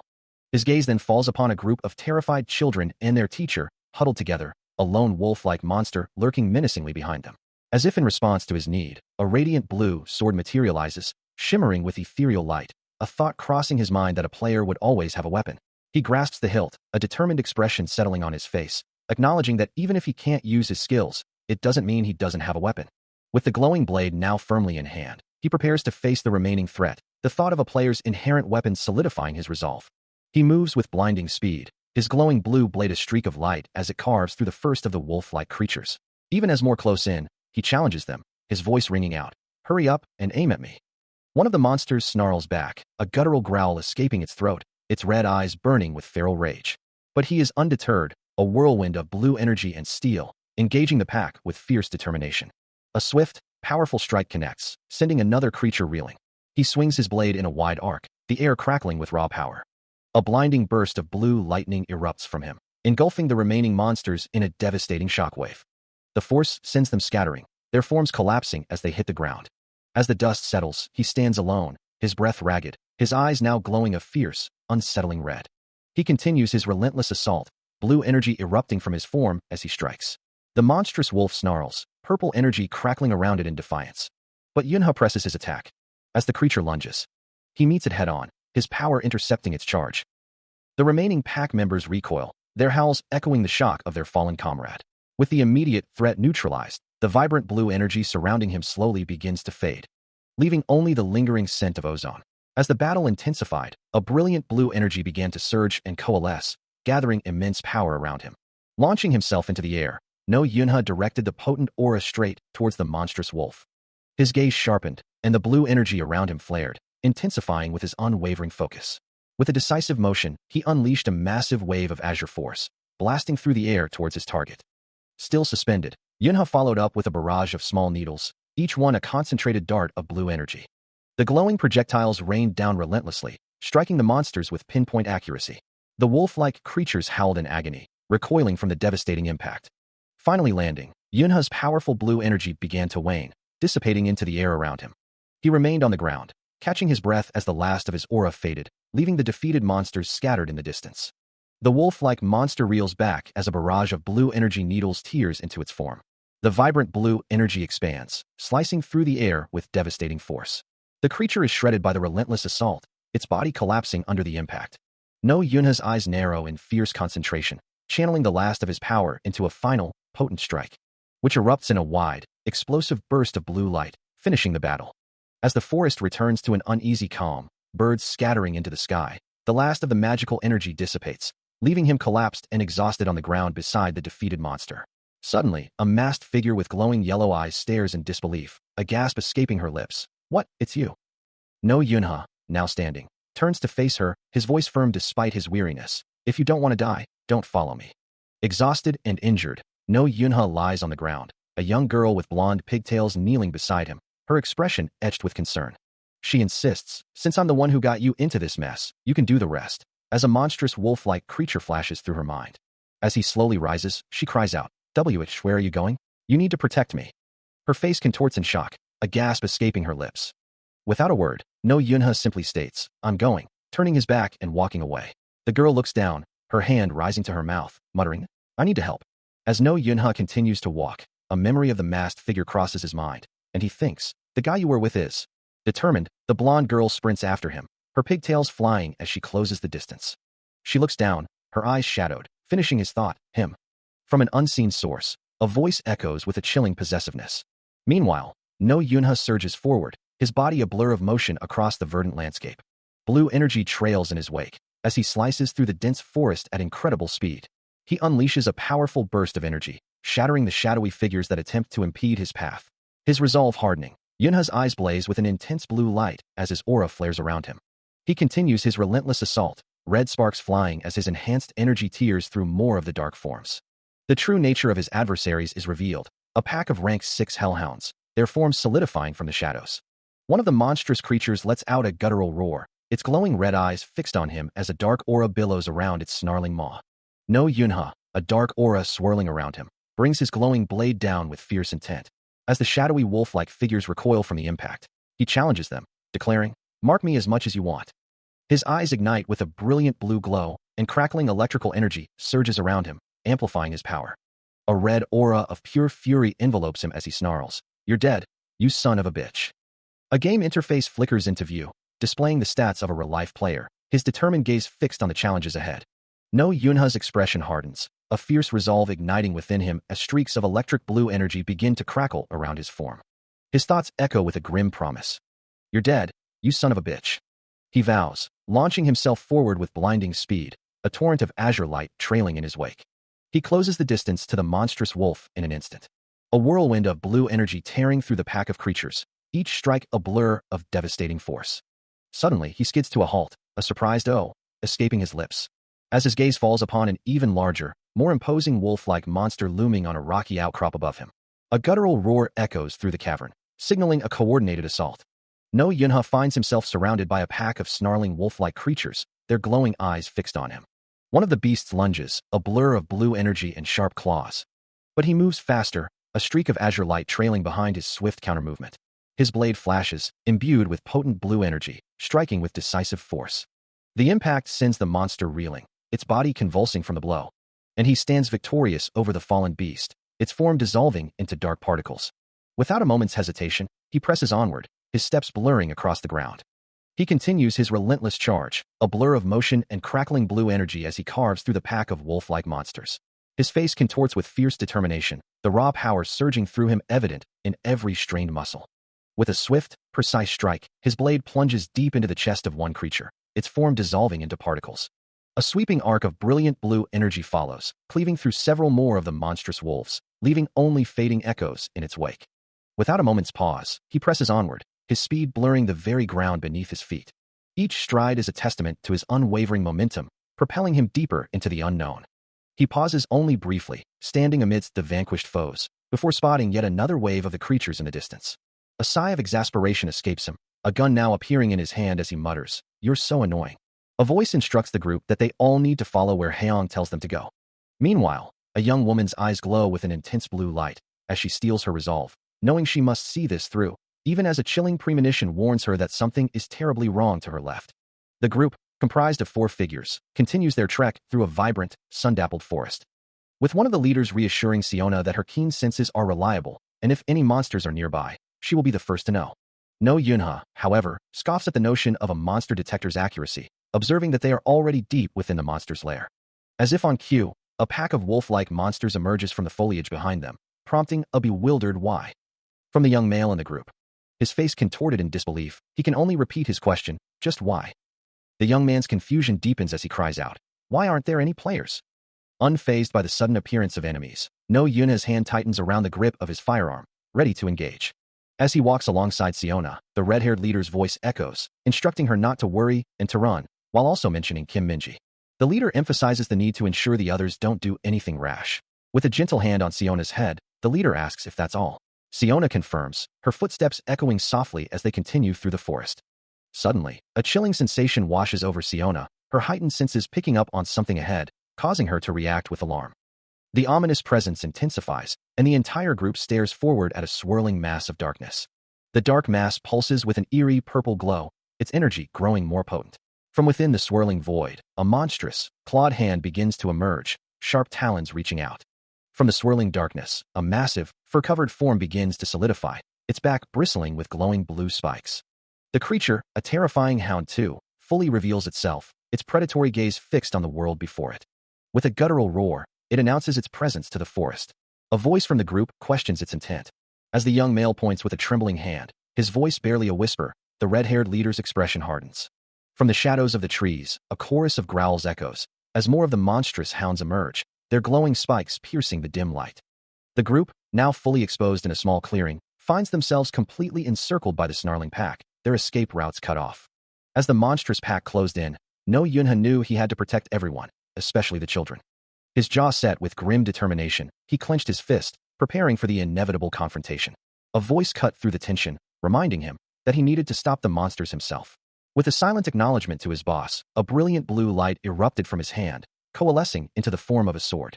The blade shimmered with raw power as he affirmed his readiness.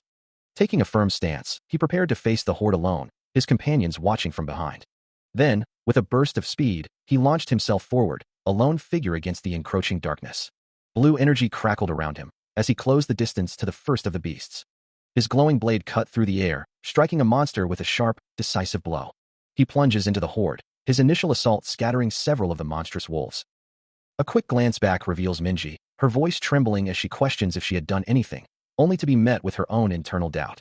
The snarling maw of one such beast fills his vision, its sharp teeth glinting in the dim light. With a powerful surge of resolve, No Yunha meets the charge of two more wolves, his summoned blue sword glowing brightly as he prepares to strike. He swings the blade in a wide, arcing motion, deflecting a vicious claw attack with a shower of sparks. But another monster, moving with unexpected speed, lands a jarring blow to his shoulder. The pack continues its relentless assault, their forms blurring as they close in. He continues his desperate fight, his glowing blue blade arcing through the air, sending one of the monstrous wolves recoiling from the impact. But the pack is relentless, and a sharp, tearing sound echoes as multiple claws rake across his arm, leaving deep, bleeding wounds. From their hidden vantage point, Minji watches in horror, a desperate cry of Yunhyuk escaping her lips. The entire group, including Siona, the red-haired leader, and the young male, can only look on with growing dread, their hearts pounding with the realization of the overwhelming threat those monsters pose. The red-haired leader's expression hardens, her anger flaring at the thought of the monsters toying with Yunhyuk. Back in the fray, the relentless assault forces him to one knee, surrounded by the snarling pack, yet he defiantly declares, "I'm not going to be." His voice trails off as the glowing-eyed wolves close in, preparing for their final, overwhelming strike. Despite his injuries, he narrows his eyes, a fierce resolve hardening his expression as vibrant blue energy crackles around his fist. And he charges forward, meeting the lunging wolf head-on. His powerful blow connects, a burst of blue energy erupting as he strikes the creature. The force of the attack sends blood spraying, and the wolf collapses, defeated. A player interface flashes into existence, displaying the profile of a real-life player at level 25, with various skill options available. His eyes wide with shock, Yunhyuk stares at the glowing blue energy emanating from his hand, questioning his own actions. Suddenly, a powerful impact rocks the ground, a force reminiscent of a boss monster's attack, sending tremors through the air. Without hesitation, he launches himself forward, delivering a swift, decisive punch to an unseen foe. His legs blur with speed, carrying him rapidly across the terrain. But before he can fully react, the monstrous wolf-like creature lunges, its powerful jaws closing in on him as a desperate cry of Yunhyuk echoes. Thrown violently to the ground, he lies defeated, his body bruised and his jacket torn. The beast closes in, its fangs sinking into his arm with a sickening crunch. Standing over its prey, the monster lets out a guttural, triumphant roar. His body, already battered, tumbles through the air, a helpless puppet against the crushing force that sent him flying. Below, a small group of onlookers recoils in terror, their faces etched with horror as one of them screams, "No." The red-haired leader's cry echoes, a desperate sound of disbelief and fear, her eyes wide with the unfolding catastrophe. The world blurs around him. As the bystanders below continue to plead for help, their voices fading into a distant echo, and a different scene flashes into his mind, a memory of children, their small faces filled with the same terror, crying out, "Help us." "No." The desperate plea repeats, "Anyone, please." Images of a life once lived, of cherished moments with the children, Yunhyuk, Minji, and Siona, flood his consciousness, a poignant montage of what he stands to lose. But the present is inescapable as the monstrous wolf, its eyes glowing with predatory hunger, lunges with terrifying speed, its massive jaws snapping shut. Yunha's scream is cut short as the beast's fangs tear into his flesh, the impact sending a searing pain through his entire being. He lets out a guttural cry of pain, the monster's bite tearing into him. Meanwhile, the children, Yunhyuk, Minji, and Siona, scramble away in terror, the monstrous wolf hot on their heels, when suddenly, a blinding golden light erupts from the ground. The red-haired leader is engulfed in the radiant energy, a powerful, fiery aura flaring around her. As the golden light intensifies, she cries out, pleading for help. The protective aura expands rapidly, sending concentric rings of energy rippling outwards. The golden energy continues to spread, creating visible ripples across the ground. The monstrous wolf recoils from the sudden burst, its glowing blue eyes wide with surprise. It stumbles backward, contorting its body defensively, as the young male watches, stunned by the display. With a final, powerful surge, the golden energy violently hurls the monster away. A powerful blue energy sphere crackles with intense, protective force. Observing the strange phenomenon, the leader questions the nature of this new, miserable barrier. Yet, after a moment of careful assessment, she concludes it poses no immediate threat. Despite the leader's reassurance, Siona lets out a startled cry. Spotting Yunhyuk and Minji safely within the sphere, the leader calls out his name with relief. Kneeling to their level, she apologizes for the scare and checks on their well-being. Nearby, a faint glow emanates from a hand, drawing attention to another presence. There, Yunha lies severely injured on the ground, his pained groans echoing as the leader and young man look on with grave concern. His body remains still, beneath the lingering blue sphere. Still severely injured, Yunha lies on the ground, the children huddled close by, as the red-haired leader observes them. She turns, a fan held delicately in her hand, and asks if the sphere can be maintained for a moment longer. A new threat emerges. A 12-horned gobbly wolf has appeared, she notes, confident that she can handle these bad doggies. A confident smile plays on her lips as she faces the monstrous creature. Meanwhile, Yunha, now on his feet, finds himself surrounded by the snarling gobbly wolves, a faint green aura flickering around him. Elsewhere, the young blonde man, holding a drink, declares his intention to become a berserker himself if he has to enter the dungeon. He stares intently at the approaching monsters, a narration explaining that goblins are a race native to the underground world. With a determined roar, he charges forward, his fist glowing with raw power. He charges into the fray, his glowing blue blade held high, a fierce declaration echoing through the cavern. You're all dead. His foot slams down, kicking up a cloud of dust and debris. As he executes the heavenly steps, a blur of motion that carries him directly into the heart of the monster pack. The wolves recoil in stunned alarm. But he's already upon them, a powerful impact sending several of the creatures flying. He continues his relentless assault, striking multiple targets with fluid, devastating blows. As one wolf snarls, he delivers a sharp blow, remarking, "You look badass like a dog when you're mad."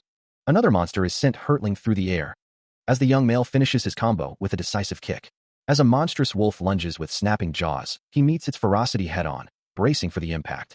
Before its fangs can connect, a powerful counterattack erupts, sending a violent splash of purple energy through the air. As he plunges into the heart of the wolf pack, a whirlwind of motion.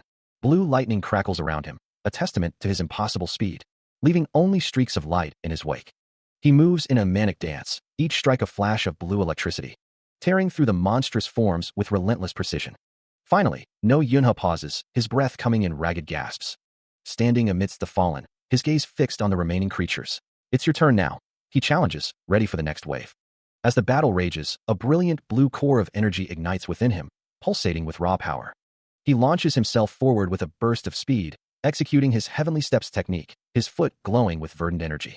A monster wolf barely registers the attack before being engulfed by a blinding flash of blue lightning. The exertion is clear on his face, a grimace of effort as he pushes his limits, acknowledging internally that he might be overdoing it. Despite the strain, his foot slams down with immense force, a green energy shockwave rippling across the ground. The impact sends another monster wolf reeling, its leg buckling under the unseen force. Defiance hardens his gaze as he leaps once more, enveloped in crackling blue lightning, ready to continue the assault. Another wolf disintegrates into particles, consumed by the relentless electrical discharge. He spins, a whirlwind of blue and red energy, striking yet another monster with a devastating blow. He unleashes a powerful, glowing punch, a blue aura flaring around his arm as orange energy crackles from his fist. With blinding speed, he propels a concentrated orb of fiery energy directly at his foe. The monster wolf recoils, its maw agape as searing flames erupt around its head, a guttural snarl escaping its throat. His eyes burn with fierce resolve, a single thought echoing in his mind: "This damned." The orb detonates, engulfing the monster in a colossal explosion of vibrant orange fire and swirling particles. Before the flames can even settle, he moves again, his legs a blur as he strikes the ground, propelling himself forward. Another wave of intense fire erupts, consuming the space with glowing particles and raw heat.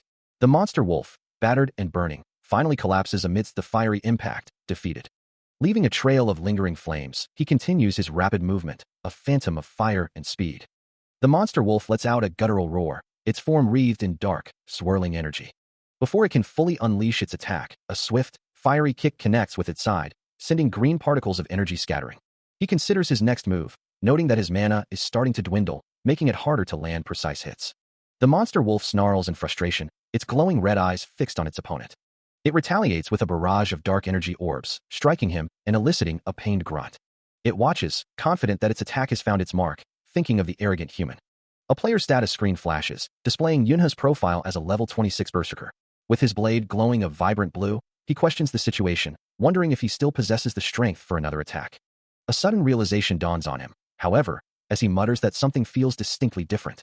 His gaze falls upon a swirling mass of dark fog, prompting him to wonder if it's attempting to gather itself for an assault.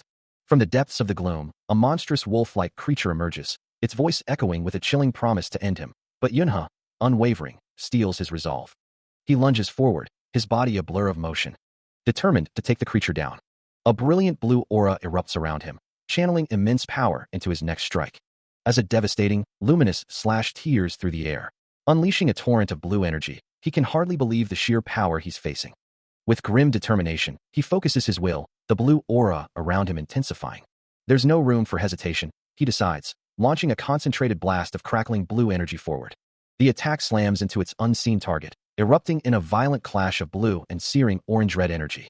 The sheer force of the impact sends shockwaves through the air, leaving him stunned by the ferocity of the counterforce. The orange-red explosion expands rapidly, engulfing everything in its path. A blinding inferno of raw power, before finally dissipating to reveal a landscape scarred and cracked by the immense forces unleashed. Standing amidst the devastation, he curses, feeling the heavy toll the attack has taken on his mana reserves. The immense blue and orange energy from the previous attack continued to expand, a chaotic maelstrom of power rippling outwards. Its explosive force still pushing, still tearing at the very fabric of the environment, before finally beginning to dissipate, leaving behind a fiery, smoke-filled aftermath. From the heart of the chaos, a pained gasp escaped Yunha as he recoiled, the immense strain of his attack overwhelming him. His vision blurred. He knew he couldn't go on. He had used up every last drop of his mana, leaving him utterly depleted. His body began to give out, his head drooping with overwhelming exhaustion, until he finally collapsed to the ground, his strength completely gone. Amidst the rubble and lingering smoke, Yunha lay motionless, his life seemingly extinguished. From above, a young man named Charlie looked down at the scene, his voice laced with a detached observation, remarking, "Look at you, Charlie. You're still as useless as ever. The year is 2023. The world is overrun by monsters." Suddenly, a surge of raw power erupts, a phenomenon known as mana burst, swirling with intense blue energy. This power manifests as two monstrous, glowing-eyed figures, crackling with blue lightning, a gift that activates in extreme situations. The blue lightning intensifies, surging upwards with raw, untamed force, ready to unleash its full destructive potential. A monstrous wolf, caught in the blast, is thrown to the ground, its body contorted as the blue energy engulfs it. It snarls in pain and fury, the blue energy still clinging to its form, a guttural cry escaping its throat. Then, a bright, sword-like energy slash cuts through the air, a silent command to repeat the devastating assault. The monster is violently struck again by blue lightning, its body recoiling from the impact, as a chilling voice declares, "You're really going to die." The wolf-like monster lets out a guttural roar, as Yunha, wreathed in crackling blue lightning, lunges forward with blinding speed. The impact sends the creature reeling, green blood splattering as it stumbles back. He descends from above, a conduit of raw power, his form radiating an intense blue aura. A concentrated blast of lightning erupts from his hands, causing the monster to shriek in agony as the electrical current courses through its body. With a grim resolve, he unleashes a final, overwhelming surge of his power. A colossal lightning strike devastating the ground and leaving a massive crater in its wake as he falls from the sky. The ground shatters from the immense force, dark energy swirling in the crater. A faint green glow emanates from the lingering magical residue, humming with raw power. Yet, a defiant voice echoes, You can't defeat me," as a glowing blade begins to materialize. If it's live, it's undefeatable. No, Yunha stands firm, his form now wreathed in a vibrant, crackling blue aura. He retorts, "Then, you probably won't be able to defeat me. You're a soul," the blue energy around him intensifying. His blade, now fully manifested, blazes with an ethereal, fiery blue light, particles dancing around its edge. The monstrous wolf snarls, its red eyes burning with feral intensity, a low growl rumbling from its throat. Yunha remains poised, the surging blue energy around him a testament to his resolve. He gazes down at his opponent, ready to unleash his next devastating strike. His eyes burning with an ominous light, he declared the monster's demise. Channeling immense power, a dark aura swirled around him as he prepared his blade. The shadowy energy expanded, crackling with destructive force. A torrent of blue and black energy erupted from him, his sword blazing with power. He plunged downward, striking the monster with overwhelming force. The creature was instantly engulfed in a maelstrom of black and orange flames, choking on the inferno. A relieved sigh escaped him as he sat amidst the dissipating magical residue. The battle was finally over, the landscape bathed in the warm glow of the setting sun. Utterly spent, he collapsed onto the scorched earth, his sword lying beside him. Having unleashed a devastating surge of energy, No Yunha collapses, his body giving out amidst the lingering, fiery aftermath of his own power. He lies motionless on the scorched earth, a small, vulnerable figure in the center of a vast, burning wasteland, a testament to the sheer force he had just commanded. I told you all, a woman with striking red hair states. Playing your eyes will only make it worse. Her words are underscored by the ominous mention of the Hunter Throne Body 9 Black Company, as she continues. These thugs will beat up anyone for money. It's possible. Her gaze then shifts to three other individuals, observing them intently. She watches them, a thoughtful expression on her face. A subtle frown deepens the lines around her eyes. Her fingers tighten around the delicate fan she holds. These bastards, seriously, she mutters, a hint of exasperation in her voice. They can't even tell good and evil, so how can they recognize, she ponders, a monstrous, red-furred creature looming in her mind's eye, reflecting the depravity she perceives. No Yunha unleashes a burst of blue energy, fanning out before him. Two colossal white energy constructs, resembling spectral dragons, surge forward from his position. One of the constructs continues its relentless assault, leaving a bewildered opponent to question its nature. A pair of hands clench tightly, anticipating the next move. Suddenly, the red-haired woman appears, radiating a fierce white glow as she declares, "You're all dead." Before he can react, she unleashes a devastating blue energy blast, striking him squarely. The impact transforms into a swirling blue vortex, engulfing him completely. The vortex then detonates in a violent purple explosion, tearing through the air with immense force. He is violently thrown backward, blood splattering from the sheer force of the impact. Lingering purple energy and blood splatter mark the air, a stark reminder of the recent, devastating impact. Despite the brutal assault, he slowly pushes himself upright, his back to the distant figure of the red-haired woman, who remains a menacing presence. Her eyes glow with an intense, cold light, as a powerful blue and purple aura flares around her, crackling with untamed magic. The air around her distorts and swirls, coalescing into a violent vortex of purple energy that spirals towards the heavens. Below, two young girls with cat ears look up in stunned silence, one of them letting out a small gasp of surprise. The blonde-haired girl speaks, her voice filled with concern, wondering aloud if the victims of this power were once children. The red-haired woman glances down at them, a faint, unsettling smirk playing on her lips. She stands tall, her powers still swirling, as the two cat-eared girls look up at her, seemingly trapped by her presence. The black-haired girl, her eyes wide with desperation, pleads with the woman, "Don't tell me, don't go, please." She assures them they have nothing more to fear, but the black-haired cat-eared girl, her face etched with terror, cries out that the red-haired woman had promised to kill them. A soft groan escapes the blonde cat-eared girl, who then asks who the red-haired woman is, wondering if she had saved them from their attackers. The red-haired woman dismisses the black-haired girl, calling her sissy, and declares that she needs to become stronger first. As the red-haired woman's hand glows with an ominous purple energy, a realization dawns on her. She confirms that the monsters are gone, but asserts they were no match for her power. The black-haired cat-eared girl pleads with her, thanking her for saving them from the monsters. A flicker of surprise crosses the red-haired woman's eye, as if something unexpected has occurred.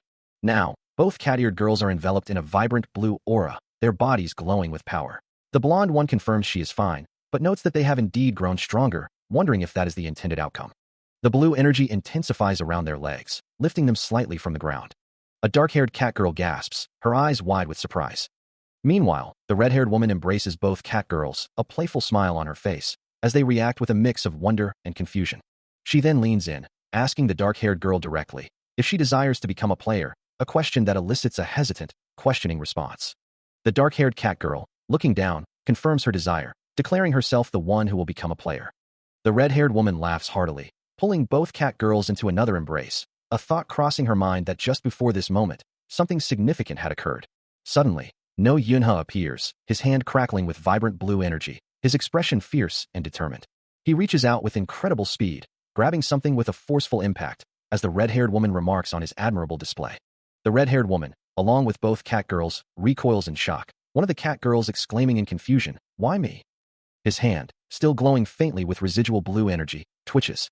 Meanwhile, the red-haired woman, seemingly unfazed by the sudden interruption, turns her attention back to the two cat-eared girls, asking if one of them had sent her a messaging spell, prompting the dark-haired girl to shush her companion.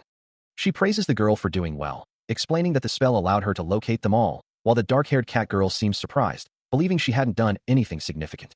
Yet, the dark-haired girl insists she was helpful, her expression earnest. Meanwhile, No Yunha lies sprawled on the ground, the blue energy from his earlier intervention dissipating around him, as the red-haired woman and the two cat girls stand over him. The red-haired woman then declares her intention to head to the mountain, stating that rescue teams would already be there. The dark-haired cat girl questions if she isn't coming with them, but the woman explains she needs to gather other people. The dark-haired cat girl expresses concern, unable to imagine her going alone. A heavy thud echoes, followed by a soft, almost inaudible sound of someone trying to speak. The red-haired woman stands before a young boy and two cat-eared girls, her expression firm, as she explains her use of messaging magic to locate them. A terrifying image of a monstrous wolf, glowing with malevolent blue eyes, flashes through her mind, a chilling reminder of the devil's presence. Meanwhile, the dark-haired cat-eared girl stares in disbelief, uttering a shocked wow and whoa at the red-haired woman's words, wondering how she could have been left behind. The red-haired woman, now facing the young boy, expresses her frustration, demanding to know if he understands the difficulty of her journey to reach them. Elsewhere, a formidable figure emerges, a hunter from the Azure Ocean clan, the powerful Huang Chiol, standing tall amidst a rugged landscape. Back with the cat-eared girl, she makes a determined decision, declaring her intent to follow the man she sees, noting that he hasn't returned yet. The red-haired woman now stands before Huang Chiol, addressing him with a respectful boss. His body, battered and bruised, lay still, slowly mending itself.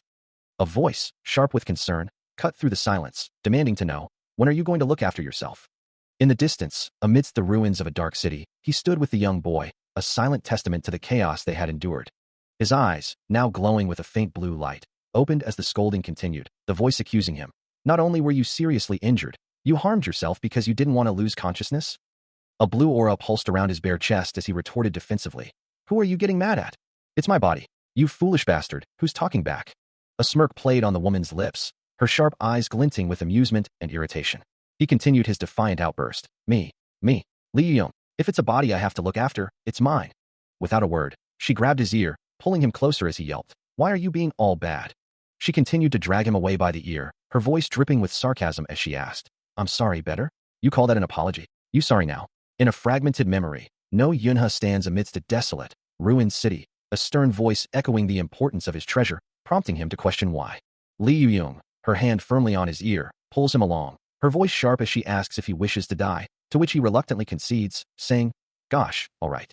Suddenly, No Yunha jolts awake, a sharp gasp escaping his lips as his eyes snap open, the dream fading into the stark reality of his surroundings.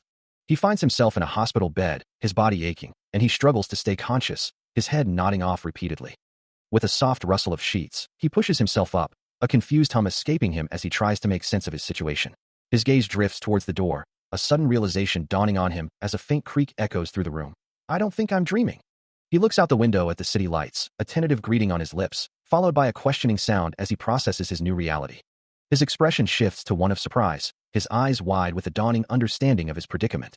Just then, Li Yuyong appears in the doorway, her red hair framing a serious expression as she addresses him, saying, You're awake. Don't get anywhere. No Yunha, still processing, replies, No, I think I'm fine.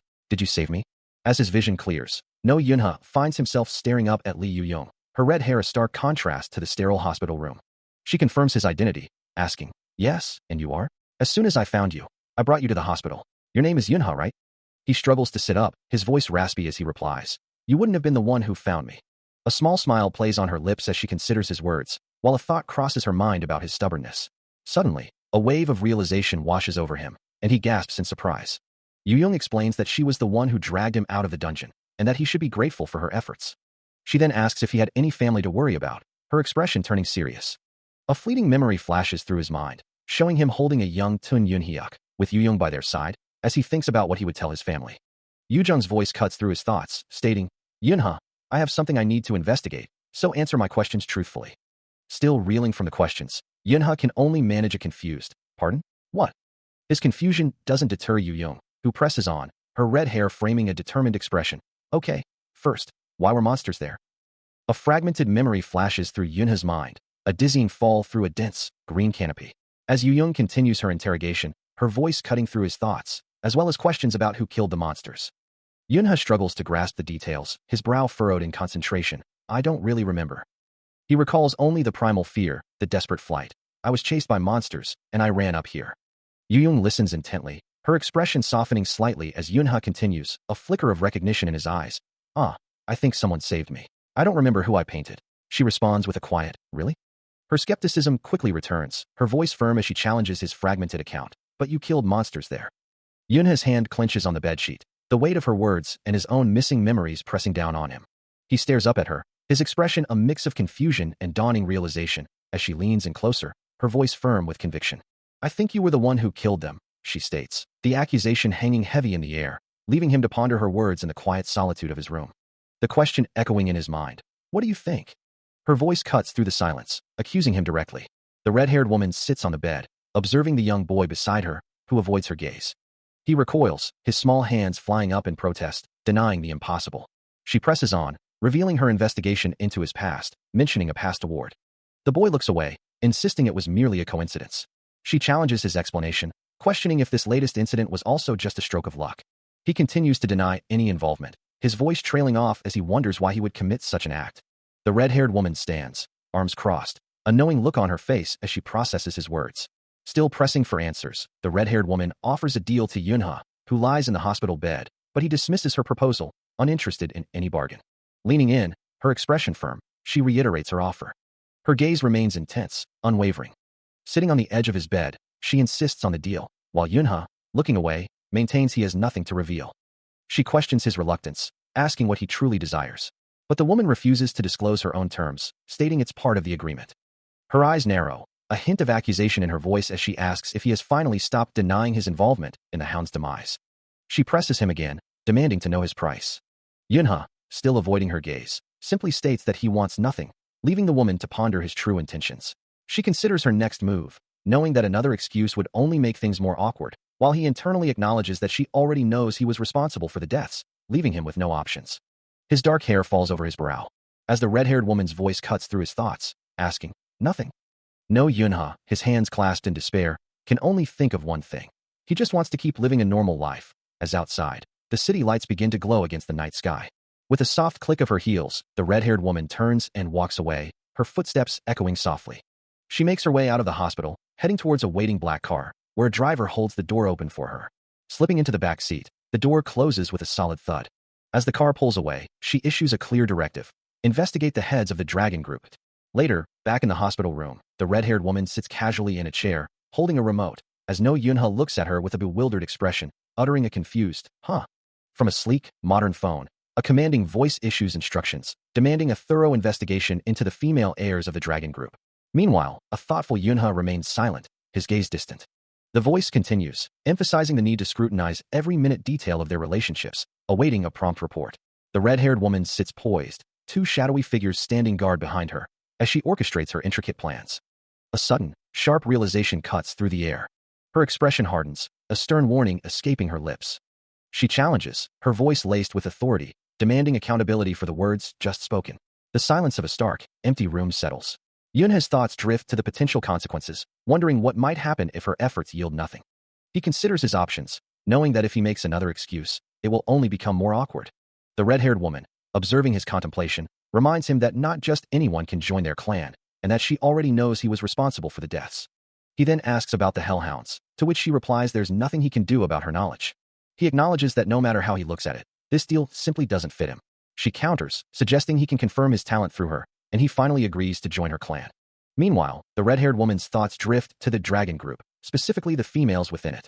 In a different location, a man driving a car speaks to his female passenger, asking if she's heard anything about the Dragon Group's females. She confirms that the individuals in question are indeed human, with no apparent connection to her husband. Meanwhile, a report details the Seoul Metropolitan District's monster famine, mentioning 2 participants in the Mountain Hellhound stabilization effort. Prompting the red-haired woman to question, I am. What? A warning echoes in his mind to be wary of new monsters. As he recalls a past encounter, knowing that underestimating them based on their ranking would only lead to disaster. The red-haired woman presses him, where did you hear that? She then instructs him to ensure the report credits him with handling the problem. And please, say you were the one who took care of this problem when you report it. He considers her words, deciding to deal with the loose ends of the Mountain Hellhound incident himself. A statement that leaves her momentarily stunned. Pardon? But that's... He considers his options, knowing that if he were to make another excuse, it would only make things more awkward. With a resolute expression, he decides he will continue being a normal high school student. Meanwhile, the red-haired woman, a faint smirk playing on her lips, finds his cocky attitude rather amusing. Shortly after 2 in the afternoon, news breaks of a rank A dungeon, one almost impossible to clear without the Hunter Association's support. The report highlights player Shim Seol-woo, a 12th throne, who not only subjugated the rank S Hellhounds, but is currently investigating the Black Mountain incident. Unaware of the unfolding news, No Yunha walks through the bustling city streets, blending in with the everyday crowd. The news continues to report on the escalating crisis, with the Hunter Association announcing the appearance of an A-rank dungeon in the city center, requiring immediate support. A newspaper headline further details a surprising counterattack, where player Shim Seol-woo, one of the formidable 12 thrones, subjugated a group of S-rank hellhounds and is now investigating the mysterious Black Mountain incident. The destruction continues to mount, with Ocean City's Sturgeon Port completely devastated and the Hunter Association remaining silent on the extent of the damage. A few months later, life in the city appears to have settled into a new rhythm, with the sun shining brightly over the urban landscape. A young girl, Ji-hee, clutches a plushie, her expression one of innocent curiosity, as if pondering something important. Meanwhile, in a bustling school hallway, No Yunha is greeted by his classmates, who express surprise at his presence, having thought he wouldn't show up today. One of them playfully chides him, calling him a troublemaker and asking if he's going to be late again.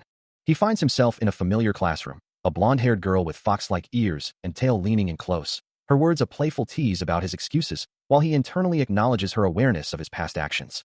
The classroom buzzes with activity, as students mill about, including the red-haired classmate and the foxy girl, while a cheerful, orange-haired boy stands prominently in the foreground.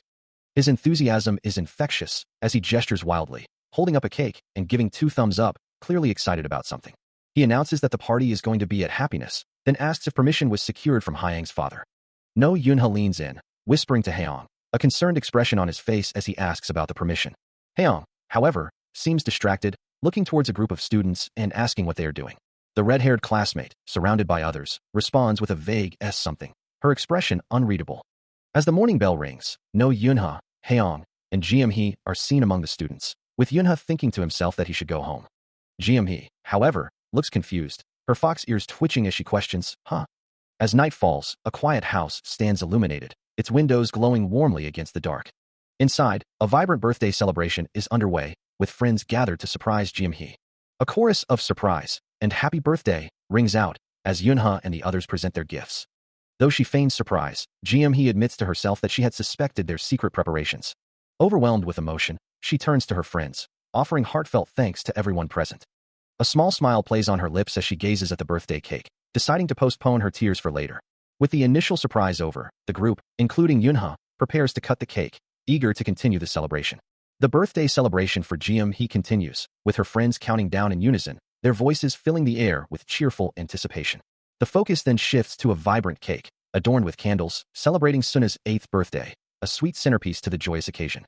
Later, as Yunha observes a collection of photos from the party, a quiet concern surfaces, wondering if everything truly is all right. He recalls a moment with Ji-hee and another woman, Jin Jiana, who had initially been mistaken for a worker, a small misunderstanding amidst the festivities. As he and Ji-hee enjoy their food, a simple acknowledgement passes between them, a quiet moment of shared contentment. His thoughts then shift to the broader world, specifically the KK Group, identified as the 7th largest corporation in South Korea, its main business fields spanning electricity, architecture, and advertising. A complex organizational chart illustrates the intricate structure of the conglomerate, revealing its vast and interconnected divisions. The medical branch of the KK Group is highlighted, with the startling revelation that Jong Byung-jun merged his medical company to advance into the weapon market, a chilling expansion of influence. If I make another excuse, it'll be too awkward, the red-haired woman muses, her words chilling the air as a young Yunha recoils in fear, knowing she has already killed them, and there's nothing she can do. In a contrasting memory, a young Yunha innocently asks, "Isn't it nice that only the 3 of us are here?" But her voice cuts through the moment, asserting, "If you're going to be like that, I'll just have to be more firm." He pleads, "But you said you'd be my only friend, not just someone else." Yet she dismisses his concerns, "Stop worrying, and just eat." "I'm serious. I'm worrying about you. Why are we not together?" Another memory surfaces as Siona, amidst birthday decorations, throws her hands up in a childish outburst. "Whatever. Do whatever you want." Yunha has gotten a bit older, but he's still the same, calmly eating a slice of cake, lost in thought. The red-haired woman's voice returns, sharper now, as Jin Jiana listens intently. "Whether she's an enemy or not, she's still one of us. If you bother my family." Suddenly, the scene shifts to the present, as an adult Yunha unleashes a torrent of glowing energy, his form radiating power in the midst of battle.